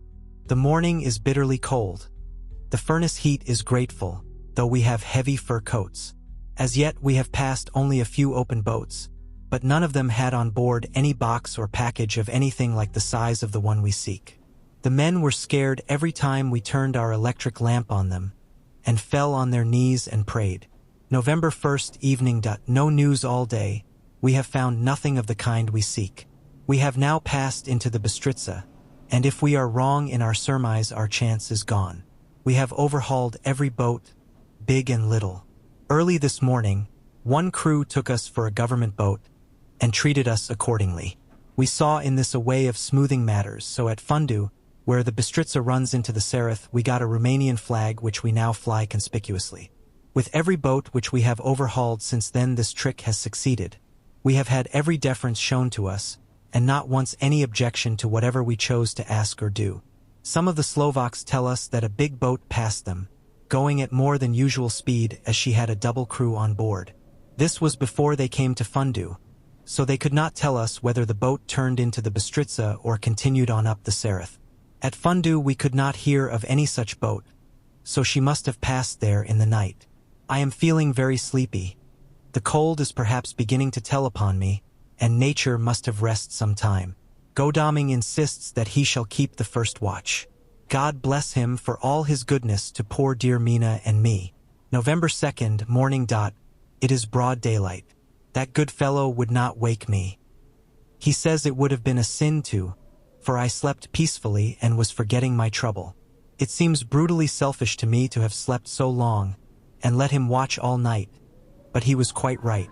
I am a new man this morning, and as I sit here and watch him sleeping, I can do all that is necessary both as to minding the engine, steering, and keeping watch. I can feel that my strength and energy are coming back to me. I wonder where Mina is now and Van Helsing. They should have got to Veresti about noon on Wednesday. It would take them some time to get the carriage and horses, so if they had started and traveled hard, they would be about now at the Borgo Pass. God guide and help them. I am afraid to think what may happen. If we could only go faster, but we cannot. The engines are throbbing and doing their utmost. I wonder how Dr. Seward and Mr. Morris are getting on. There seem to be endless streams running down the mountains into this river, but as none of them are very large, at present at all events, though they are terrible doubtless in winter and when the snow melts, the horsemen may not have met much obstruction. I hope that before we get to Strasba we may see them, for if by that time we have not overtaken the Count, it may be necessary to take counsel together what to do next. Dr. Seward's Diary. November 2nd. 3 days on the road. No news, and no time to write it if there had been, for every moment is precious. We have had only the rest needful for the horses, but we are both bearing it wonderfully. Those adventurous days of ours are turning up useful. We must push on. We shall never feel happy till we get the launch in sight again. November 3rd. We heard at Fundu that the launch had gone up the Bystritza. I wish it wasn't so cold. There are signs of snow coming, and if it falls heavy it will stop us. In such case we must get a sledge and go on Russian fashion. November 4th. Today we heard of the launch having been detained by an accident when trying to force a way up the rapids. The Slovak boats get up all right, by aid of a rope and steering with knowledge. Some went up only a few hours before. Godalming is an amateur fitter himself, and evidently it was he who put the launch in trim again. Finally, they got up the rapids all right with local help and are off on the chase afresh. I fear that the boat is not any better for the accident. The peasantry tell us that after she got upon smooth water again, she kept stopping every now and again so long as she was in sight. We must push on harder than ever. Our help may be wanted soon. Mina Harker's Journal. October 31st. Arrived at Veresti at noon. The professor tells me that this morning at dawn he could hardly hypnotize me at all, and that all I could say was, "Dark and quiet." He is off now buying a carriage and horses. He says that he will later on try to buy additional horses so that we may be able to change them on the way. We have something more than 70 miles before us. The country is lovely and most interesting. If only we were under different conditions, how delightful it would be to see it all. If Jonathan and I were driving through it alone, what a pleasure it would be. To stop and see people, and learn something of their life, and to fill our minds and memories with all the color and picturesqueness of the whole wild, beautiful country and the quaint people. But, alas! Later. Dr. Van Helsing has returned. He has got the carriage and horses. We are to have some dinner and to start in an hour. The landlady is putting us up a huge basket of provisions. It seems enough for a company of soldiers. The professor encourages her, and whispers to me that it may be a week before we can get any good food again. He has been shopping too, and has sent home such a wonderful lot of fur coats and wraps, and all sorts of warm things. There will not be any chance of our being cold. We shall soon be off.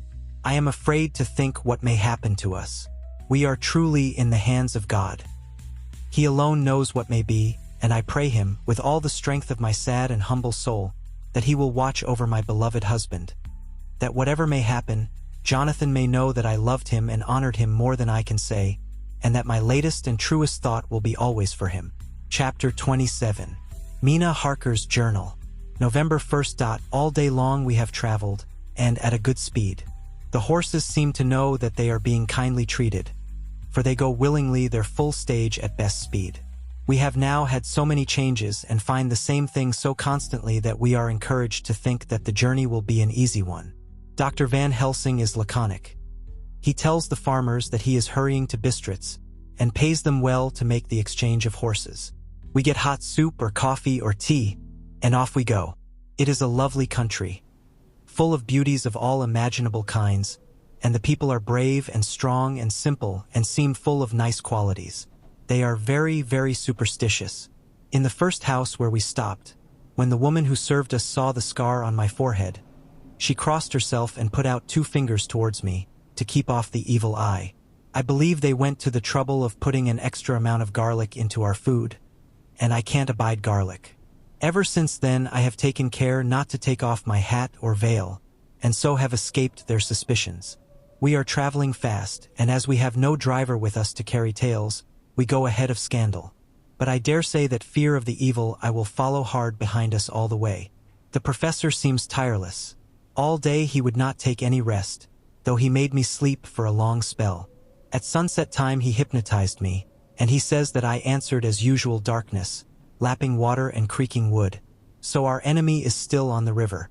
I am afraid to think of Jonathan, but somehow I have now no fear for him or for myself. I write this whilst we wait in a farmhouse for the horses to be got ready. Dr. Van Helsing is sleeping. Poor dear, he looks very tired and old and gray, but his mouth is set as firmly as a conqueror's. Even in his sleep he is instinct with resolution. When we have well started I must make him rest whilst I drive. I shall tell him that we have days before us, and we must not break down when most of all his strength will be needed. All is ready, we are off shortly. November 2nd, morning. I was successful and we took turns driving all night. Now the day is on us, bright though cold. There is a strange heaviness in the air. I say heaviness for want of a better word. I mean that it oppresses us both. It is very cold, and only our warm furs keep us comfortable. At dawn Van Helsing hypnotized me. He says I answered, darkness, creaking wood and roaring water. So the river is changing as they ascend. I do hope that my darling will not run any chance of danger, more than need be, but we are in God's hands. November 2nd, night. All day long driving. The country gets wilder as we go, and the great spurs of the Carpathians, which at Veresti seemed so far from us and so low on the horizon, now seem to gather round us and tower in front. We both seem in good spirits. I think we make an effort each to cheer the other. In the doing so we cheer ourselves. Dr. Van Helsing says that by morning we shall reach the Borgo Pass. The houses are very few here now, and the professor says that the last horse we got will have to go on with us, as we may not be able to change. He got 2 in addition to the 2 we changed, so that now we have a rood 4 in hand. The dear horses are patient and good, and they give us no trouble. We are not worried with other travelers, and so even I can drive. We shall get to the pass in daylight. We do not want to arrive before, so we take it easy and have each a long rest in turn. Oh, what will tomorrow bring to us? We go to seek the place where my poor darling suffered so much. God grant that we may be guided aright, and that he will deign to watch over my husband and those dear to us both, and who are in such deadly peril. As for me, I am not worthy in his sight. Alas, I am unclean to his eyes, and shall be until he may deign to let me stand forth in his sight as one of those who have not incurred his wrath. Memorandum by Abraham Van Helsing. November 4th. This to my old and true friend John Seward, M.D. of Purfleet, London, in case I may not see him. It may explain. It is morning, and I write by a fire which all the night I have kept alive. Madame Mina aiding me. It is cold, cold. So cold that the gray heavy sky is full of snow, which when it falls will settle for all winter as the ground is hardening to receive it. It seems to have affected Madame Mina. She has been so heavy of head all day that she was not like herself. She sleeps and sleeps and sleeps. She who is usual so alert, have done literally nothing all the day. She even have lost her appetite. She make no entry into her little diary. She who writes so faithful at every pause. Something whisper to me that all is not well. However, tonight she is more VIF. Her long sleep all day have refresh and restore her. For now she is all sweet and bright as ever. At sunset I try to hypnotize her. But alas, with no effect. The power has grown less and less with each day, and tonight it fail me altogether. Well, God's will be done, whatever it may be, and whithersoever it may lead. Now to the historical, for as Madame Mina write not in her stenography, I must, in my cumbrous old fashion, that so each day of us may not go unrecorded. We got to the Borgo Pass just after sunrise yesterday morning. When I saw the signs of the dawn, I got ready for the hypnotism. We stopped our carriage and got down so that there might be no disturbance. I made a couch with furs, and Madame Mina, lying down, yield herself as usual, but more slow and more short time than ever, to the hypnotic sleep. As before, came the answer, darkness and the swirling of water. Then she woke, bright and radiant, and we go on our way and soon reach the pass. At this time and place, she become all on fire with zeal.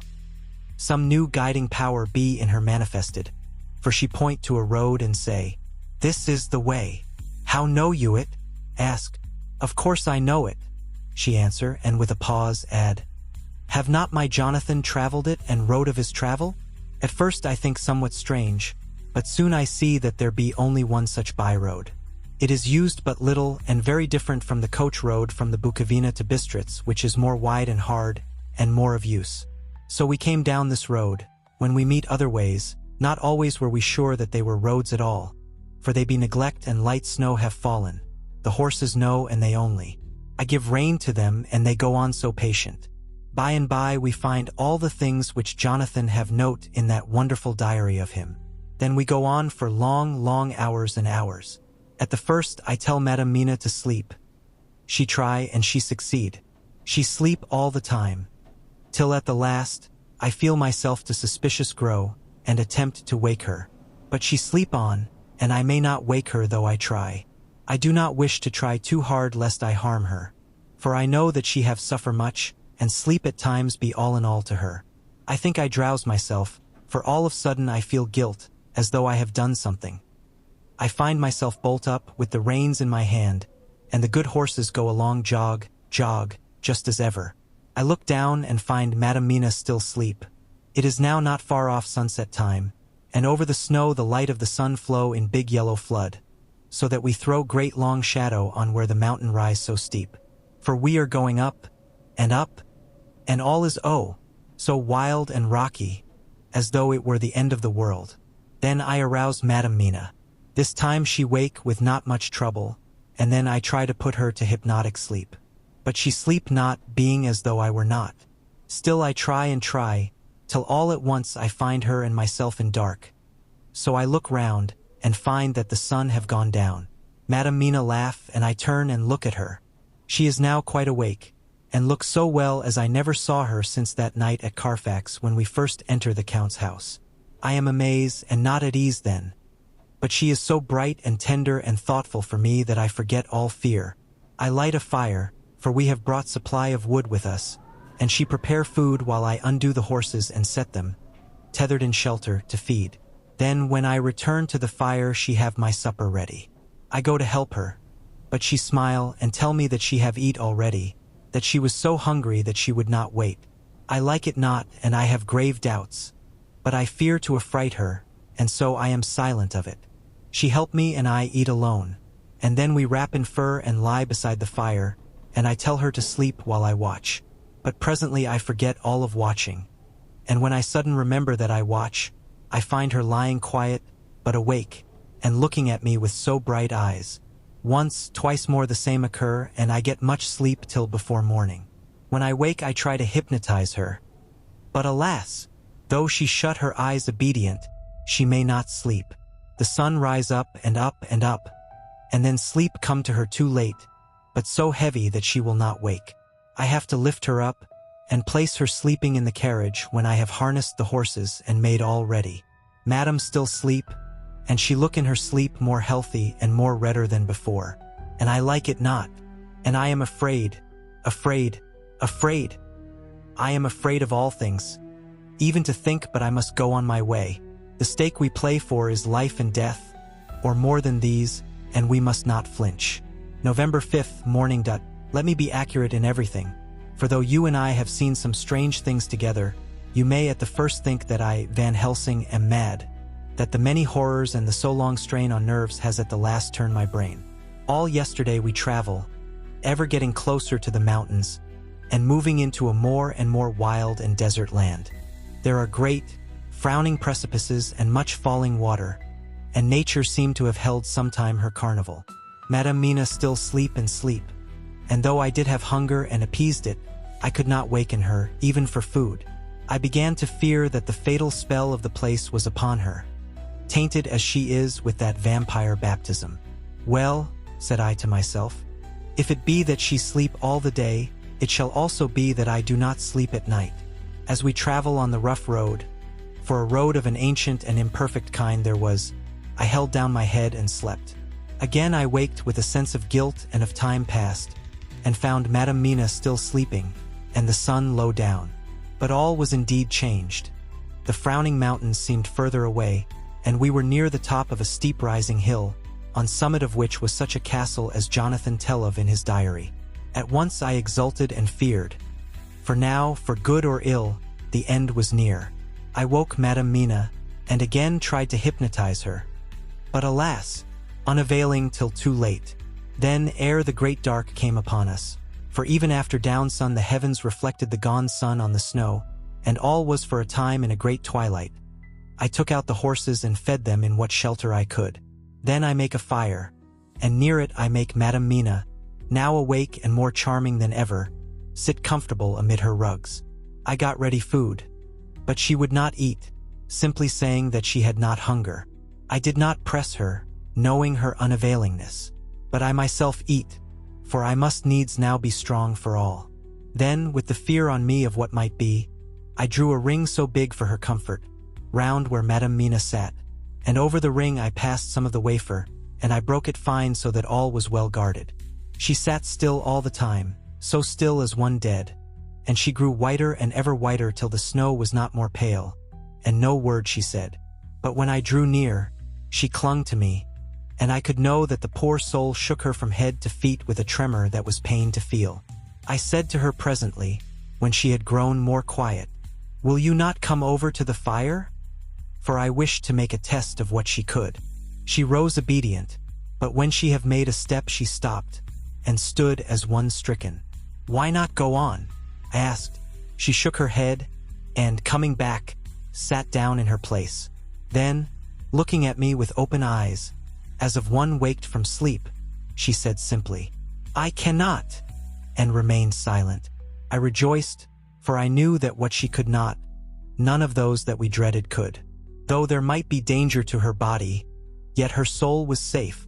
Presently the horses began to scream, and tore at their tethers till I came to them and quieted them. When they did feel my hands on them, they whinnied low as in joy, and licked at my hands and were quiet for a time. Many times through the night did I come to them, till it arrived to the cold hour when all nature is at lowest, and every time my coming was with quiet of them. In the cold hour the fire began to die, and I was about stepping forth to replenish it. For now the snow came in flying sweeps, and with it a chill mist. Even in the dark there was a light of some kind, as there ever is over snow, and it seemed as though the snow flurries and the wreaths of mist took shape as of women with trailing garments. All was in dead, grim silence, only that the horses whinnied and cowered, as if in terror of the worst. I began to fear, horrible fears, but then came to me the sense of safety in that ring wherein I stood.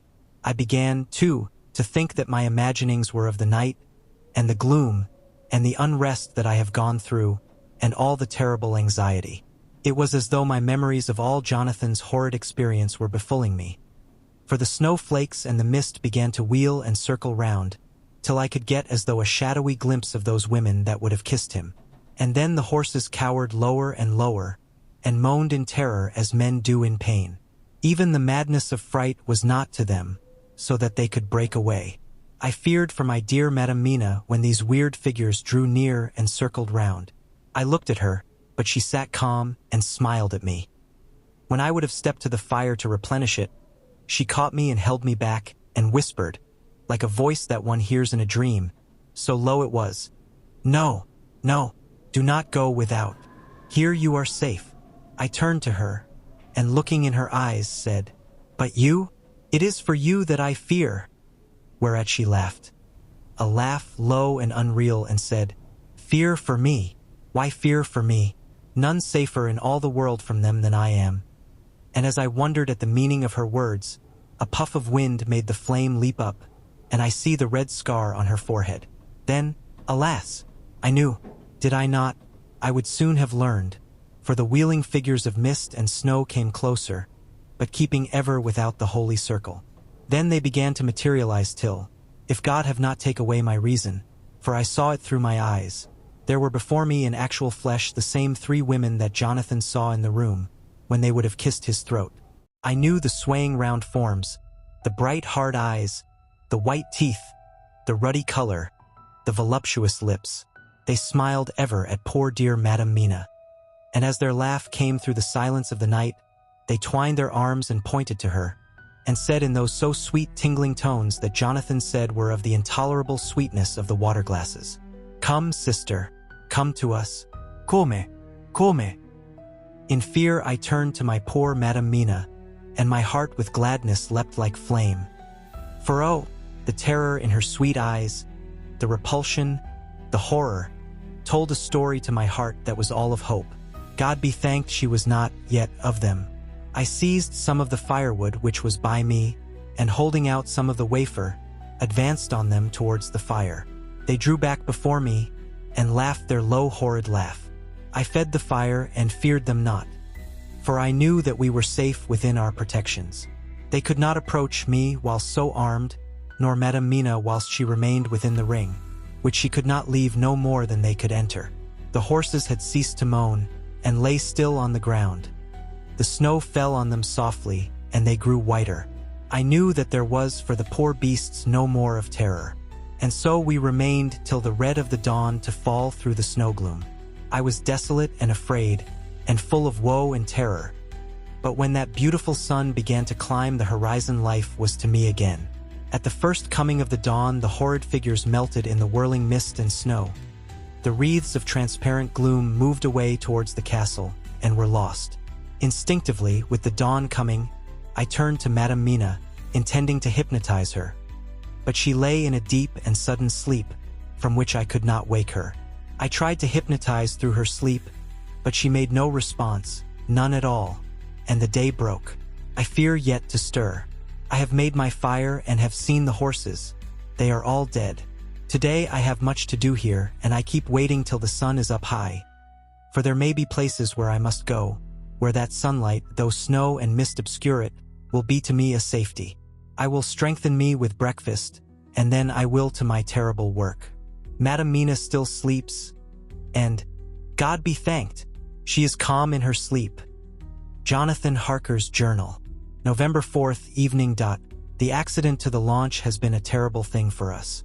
Only for it we should have overtaken the boat long ago, and by now my dear Mina would have been free. I fear to think of her, off on the wolds near that horrid place.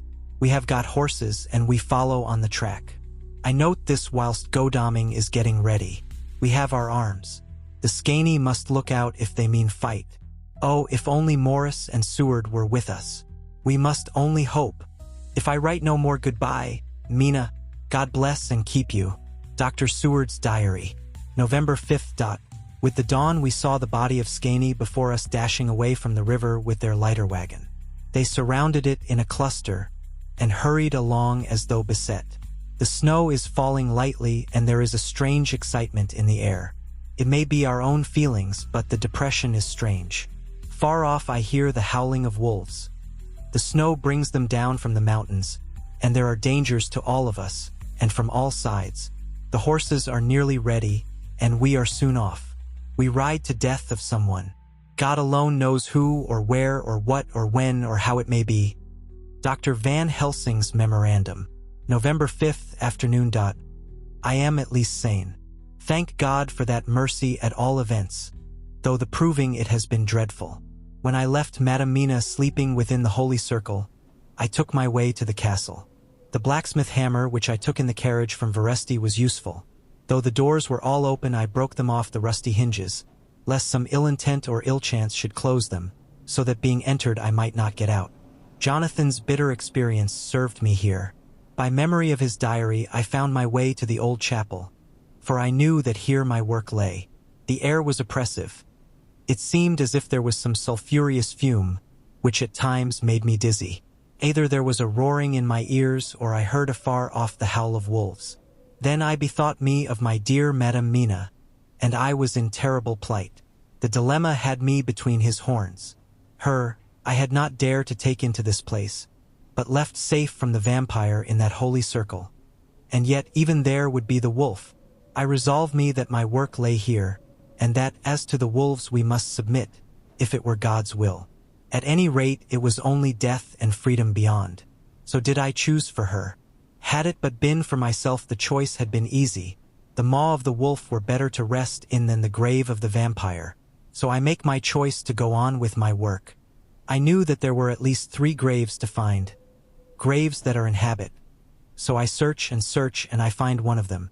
She lay in her vampire sleep, so full of life and voluptuous beauty that I shudder as though I have come to do murder.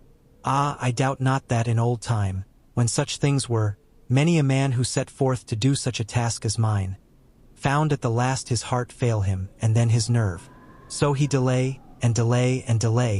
till the mere beauty and the fascination of the wanton undead have hypnotized him, and he remain on, till sunset come, and the vampire's sleep be over.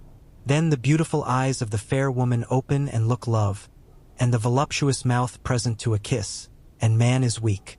And there remain one more victim in the vampire fold. One more to swell the grim and grisly ranks of the undead.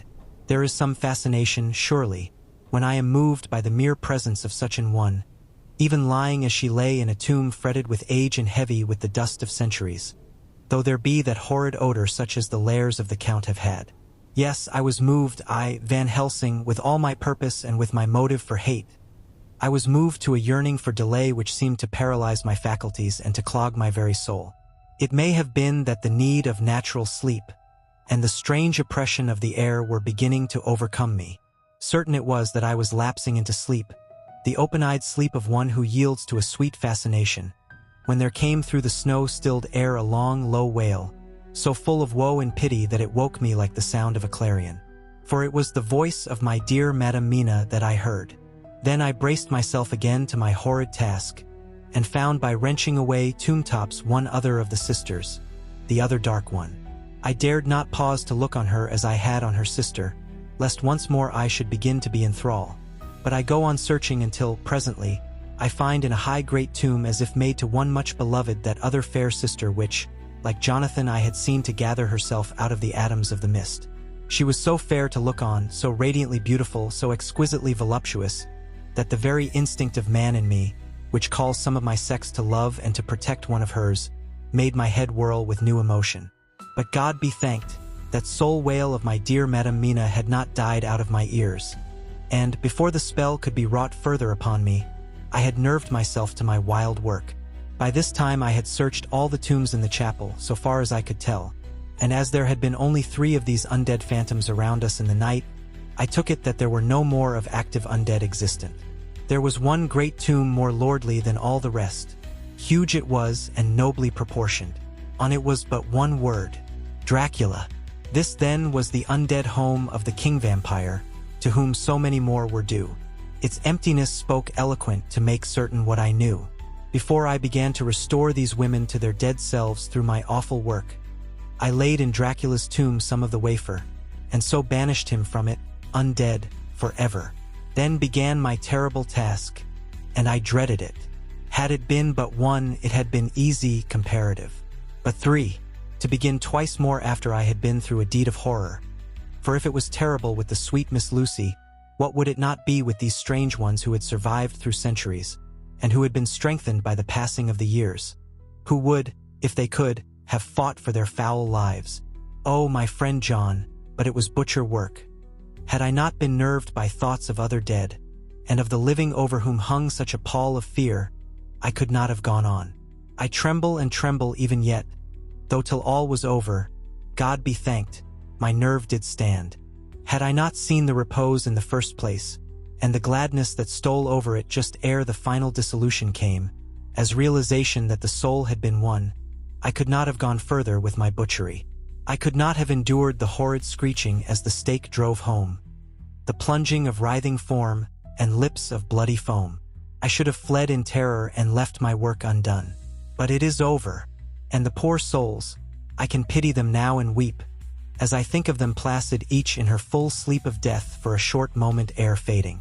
For, friend John, hardly had my knife severed the head of each, before the whole body began to melt away and crumble into its native dust, as though the death that should have come centuries agone had at last assert himself and say at once and loud, I am here.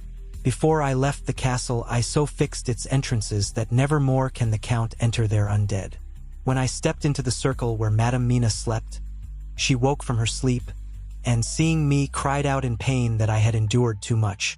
Come, she said, come away from this awful place. Let us go to meet my husband who is, I know, coming towards us. She was looking thin and pale and weak, but her eyes were pure and glowed with fervor. I was glad to see her paleness and her illness, for my mind was full of the fresh horror of that ruddy vampire's sleep. And so with trust and hope, and yet full of fear, we go eastward to meet our friends, and him, whom Madame Mina tell me that she know are coming to meet us. Mina Harker's Journal. November 6th. It was late in the afternoon when the professor and I took our way towards the east whence I knew Jonathan was coming. We did not go fast, though the way was steeply downhill, for we had to take heavy rugs and wraps with us. We dared not face the possibility of being left without warmth in the cold and the snow. We had to take some of our provisions, too, for we were in a perfect desolation, and so far as we could see through the snowfall, there was not even the sign of habitation. When we had gone about a mile, I was tired with the heavy walking and sat down to rest. Then we looked back and saw where the clear line of Dracula's castle cut the sky, for we were so deep under the hill whereon it was set that the angle of perspective of the Carpathian Mountains was far below it. We saw it in all its grandeur, perched 1,000 feet on the summit of a sheer precipice, and with seemingly a great gap between it and the steep of the adjacent mountain on any side. There was something wild and uncanny about the place. We could hear the distant howling of wolves. They were far off, but the sound, even though coming muffled through the deadening snowfall, was full of terror. I knew from the way Dr. Van Helsing was searching about that he was trying to seek some strategic point where we would be less exposed in case of attack. The rough roadway still led downwards. We could trace it through the drifted snow. In a little while the professor signaled to me, so I got up and joined him. He had found a wonderful spot, a sort of natural hollow in a rock, with an entrance like a doorway between two boulders. He took me by the hand and drew me in. See, he said. Here you will be in shelter, and if the wolves do come I can meet them one by one. He brought in our furs and made a snug nest for me, and got out some provisions and forced them upon me. But I could not eat. To even try to do so was repulsive to me, and, much as I would have liked to please him, I could not bring myself to the attempt. He looked very sad, but did not reproach me. Taking his field glasses from the case, he stood on the top of the rock and began to search the horizon. Suddenly he called out, "Look, Madam Mina! Look! Look!" I sprang up and stood beside him on the rock. He handed me his glasses and pointed. The snow was now falling more heavily and swirled about fiercely, for a high wind was beginning to blow. However, there were times when there were pauses between the snow flurries and I could see a long way round. From the height where we were it was possible to see a great distance, and far off, beyond the white waste of snow, I could see the river lying like a black ribbon in kinks and curls as it wound its way. Straight in front of us and not far off, in fact so near that I wondered we had not noticed before, came a group of mounted men hurrying along. In the midst of them was a cart, a long lighter wagon which swept from side to side, like a dog's tail wagging, with each stern inequality of the road. Outlined against the snow as they were, I could see from the men's clothes that they were peasants or gypsies of some kind. On the cart was a great square chest. My heart leaped as I saw it, for I felt that the end was coming. The evening was now drawing close, and well I knew that at sunset the thing, which was till then imprisoned there, would take new freedom and could in any of many forms elude all pursuit. In fear I turned to the professor. To my consternation, however, he was not there. An instant later, I saw him below me. Round the rock he had drawn a circle, such as we had found shelter in last night. When he had completed it, he stood beside me again, saying, "At least you shall be safe here from him." He took the glasses from me, and at the next lull of the snow swept the whole space below us. "See," he said, "they come quickly. They are flogging the horses and galloping as hard as they can." He paused and went on in a hollow voice, "They are racing for the sunset. We may be too late. God's will be done." Down came another blinding rush of driving snow, and the whole landscape was blotted out. It soon passed, however, and once more his glasses were fixed on the plain. Then came a sudden cry, "Look! Look! Look! See, 2 horsemen follow fast, coming up from the south. It must be Quincy and John. Take the glass. Look before the snow blots it all out." I took it and looked. The 2 men might be Dr. Seward and Mr. Morris. I knew at all events that neither of them was Jonathan. At the same time I knew that Jonathan was not far off. Looking around I saw on the north side of the coming party 2 other men, riding at breakneck speed. One of them I knew was Jonathan, and the other I took, of course, to be Lord Godalming. They, too, were pursuing the party with the cart. When I told the professor, he shouted in glee like a schoolboy, and, after looking intently till a snowfall made sight impossible, he laid his Winchester rifle ready for use against the boulder at the opening of our shelter. "They are all converging," he said. "When the time comes, we shall have gypsies on all sides." I got out my revolver ready to hand, for whilst we were speaking the howling of wolves came louder and closer. When the snowstorm abated a moment we looked again. It was strange to see the snow falling in such heavy flakes close to us, and beyond, the sun shining more and more brightly as it sank down towards the far mountain tops. Sweeping the glass all around us, I could see here and there dots moving singly and in 2s and 3s and larger numbers. The wolves were gathering for their prey. Every instant seemed an age whilst we waited. The wind came now in fierce bursts, and the snow was driven with fury as it swept upon us in circling eddies. At times we could not see an arm's length before us, but at others, as the hollow-sounding wind swept by us, it seemed to clear the airspace around us so that we could see afar off. We had of late been so accustomed to watch for sunrise and sunset that we knew with fair accuracy when it would be, and we knew that before long the sun would set. It was hard to believe that by our watches it was less than an hour that we waited in that rocky shelter before the various bodies began to converge close upon us. The wind came now with fiercer and more bitter sweeps, and more steadily from the north. It seemingly had driven the snow clouds from us, for, with only occasional bursts, the snow fell. We could distinguish clearly the individuals of each party, the pursued and the pursuers. Strangely enough, those pursued did not seem to realize, or at least to care, that they were pursued. They seemed, however, to hasten with redoubled speed as the sun dropped lower and lower on the mountain tops. Closer and closer they drew. The professor and I crouched down behind our rock and held our weapons ready.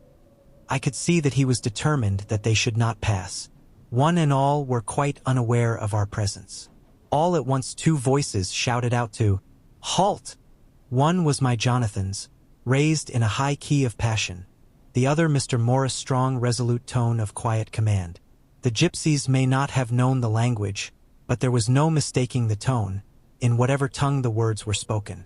Instinctively they reined in, and at the instant Lord Godalming and Jonathan dashed up at one side and Dr. Seward and Mr. Morris on the other. The leader of the gypsies, a splendid-looking fellow who sat his horse like a centaur, waved them back, and in a fierce voice gave to his companions some word to proceed.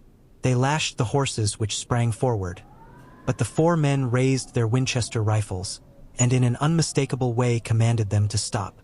At the same moment Dr. Van Helsing and I rose behind the rock and pointed our weapons at them. Seeing that they were surrounded, the men tightened their reins and drew up. The leader turned to them and gave a word at which every man of the gypsy party drew what weapon he carried, knife or pistol, and held himself in readiness to attack. issue was joined in an instant.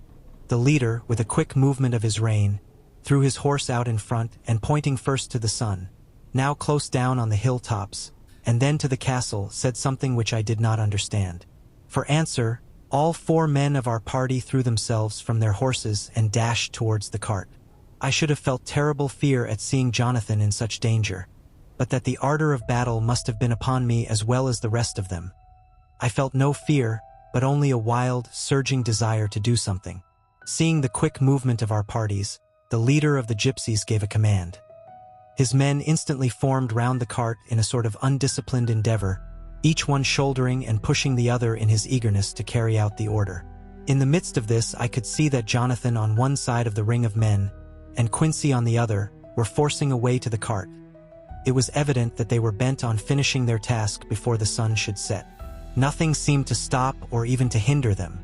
Neither the leveled weapons nor the flashing knives of the gypsies in front, nor the howling of the wolves behind, appeared to even attract their attention. Jonathan's impetuosity and the manifest singleness of his purpose seemed to overawe those in front of him. Instinctively they cowered aside and let him pass. In an instant he had jumped upon the cart, and, with a strength which seemed incredible, raised the great box and flung it over the wheel to the ground. In the meantime, Mr. Morris had had to use force to pass through his side of the ring of Skaney. All the time I had been breathlessly watching Jonathan. I had, with the tail of my eye, seen him pressing desperately forward, and had seen the knives of the gypsies flash as he won a way through them, and they cut at him. He had parried with his great bowie knife, and at first I thought that he too had come through in safety. But as he sprang beside Jonathan, who had by now jumped from the cart, I could see that with his left hand he was clutching at his side, and that the blood was spurting through his fingers. He did not delay notwithstanding this, for as Jonathan, with desperate energy, attacked one end of the chest, attempting to prise off the lid with his great cookery knife, he attacked the other frantically with his bowie. Under the efforts of both men the lid began to yield. The nails drew with a quick screeching sound, and the top of the box was thrown back.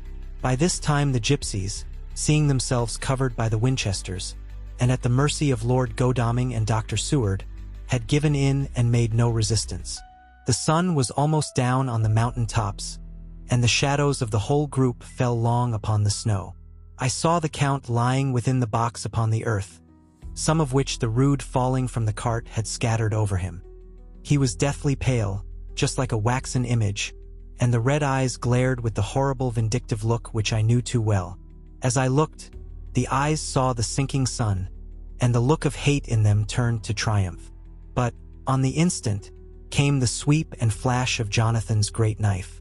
I shrieked as I saw it shear through the throat, whilst at the same moment Mr. Morris's bowie knife plunged into the heart. It was like a miracle, but before our very eyes, and almost in the drawing of a breath, the whole body crumbled into dust and passed from our sight. I shall be glad as long as I live that even in that moment of final dissolution, there was in the face a look of peace, such as I never could have imagined might have rested there. The castle of Dracula now stood out against the red sky, and every stone of its broken battlements was articulated against the light of the setting sun. The gypsies, taking us as in some way the cause of the extraordinary disappearance of the dead man, turned without a word and rode away as if for their lives. Those who were unmounted jumped upon the lighter wagon and shouted to the horsemen not to desert them. The wolves, which had withdrawn to a safe distance, followed in their wake, leaving us alone. Mr. Morris, who had sunk to the ground, leaned on his elbow, holding his hand pressed to his side. The blood still gushed through his fingers. I flew to him, for the holy circle did not now keep me back. So did the 2 doctors.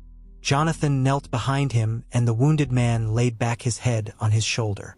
With a sigh he took, with a feeble effort, my hand in that of his own which was unstained. He must have seen the anguish of my heart in my face, for he smiled at me and said, "I am only too happy to have been of any service." "Oh God!"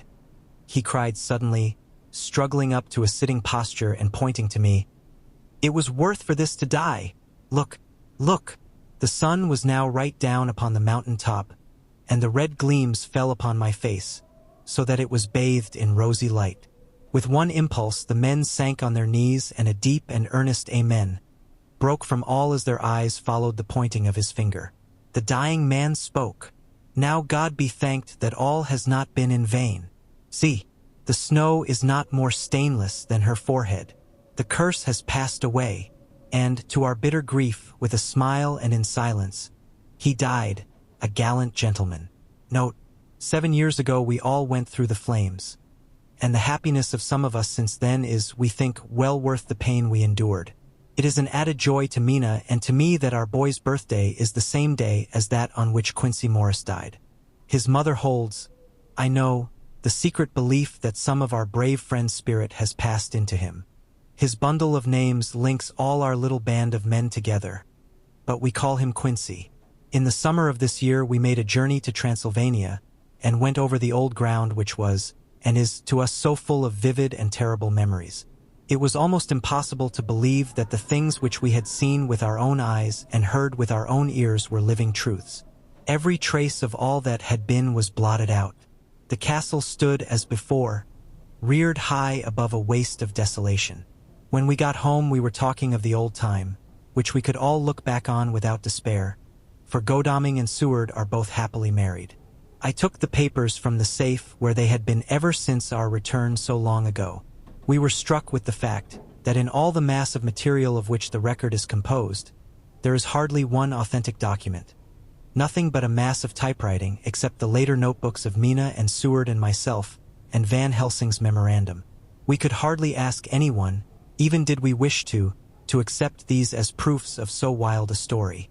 Van Helsing summed it all up as he said, with our boy on his knee, "We want no proofs. We ask none to believe us.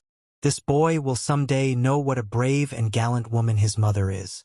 Already he knows her sweetness and loving care. Later on he will understand how some men so loved her that they did dare much for her sake." Jonathan Harker. The end. There's more to follow. More stories of the sort you like. More, probably, by the author of this one. More than 500 titles, all told by writers of worldwide reputation, in the author's alphabetical list, which you will find on the reverse side of the wrapper of this book. Look it over before you lay it aside. There are books here you are sure to want. Some, possibly, that you have always wanted. It is a selected list. Every book in it has achieved a certain measure of success. The Grosset and Dunlap list is not only the greatest index of good fiction available, it represents in addition a generally accepted standard of value. It will pay you to look on the other side of the wrapper, in case the wrapper is lost. Write to the publishers for a complete catalog. Detective stories by J. S. Fletcher may be had wherever books are sold. Ask for Grosset and Dunlap's list. The Secret of the Barbican. The Annexation Society. The Wolves and the Lamb. Green Ink. The King vs. Wargrave. The Lost Mr. Linthwaite. The Mill of Many Windows. The Heaven-Kissed Hill. The Middle Temple Murder. Ravensdene Court. The Rayner Slade Amalgamation. The Safety Pin. The Secret Way. The Valley of Headstrong Men. Ask for complete free list of G. and D. popular copyrighted fiction. Grosset and Dunlap, Publishers, New York.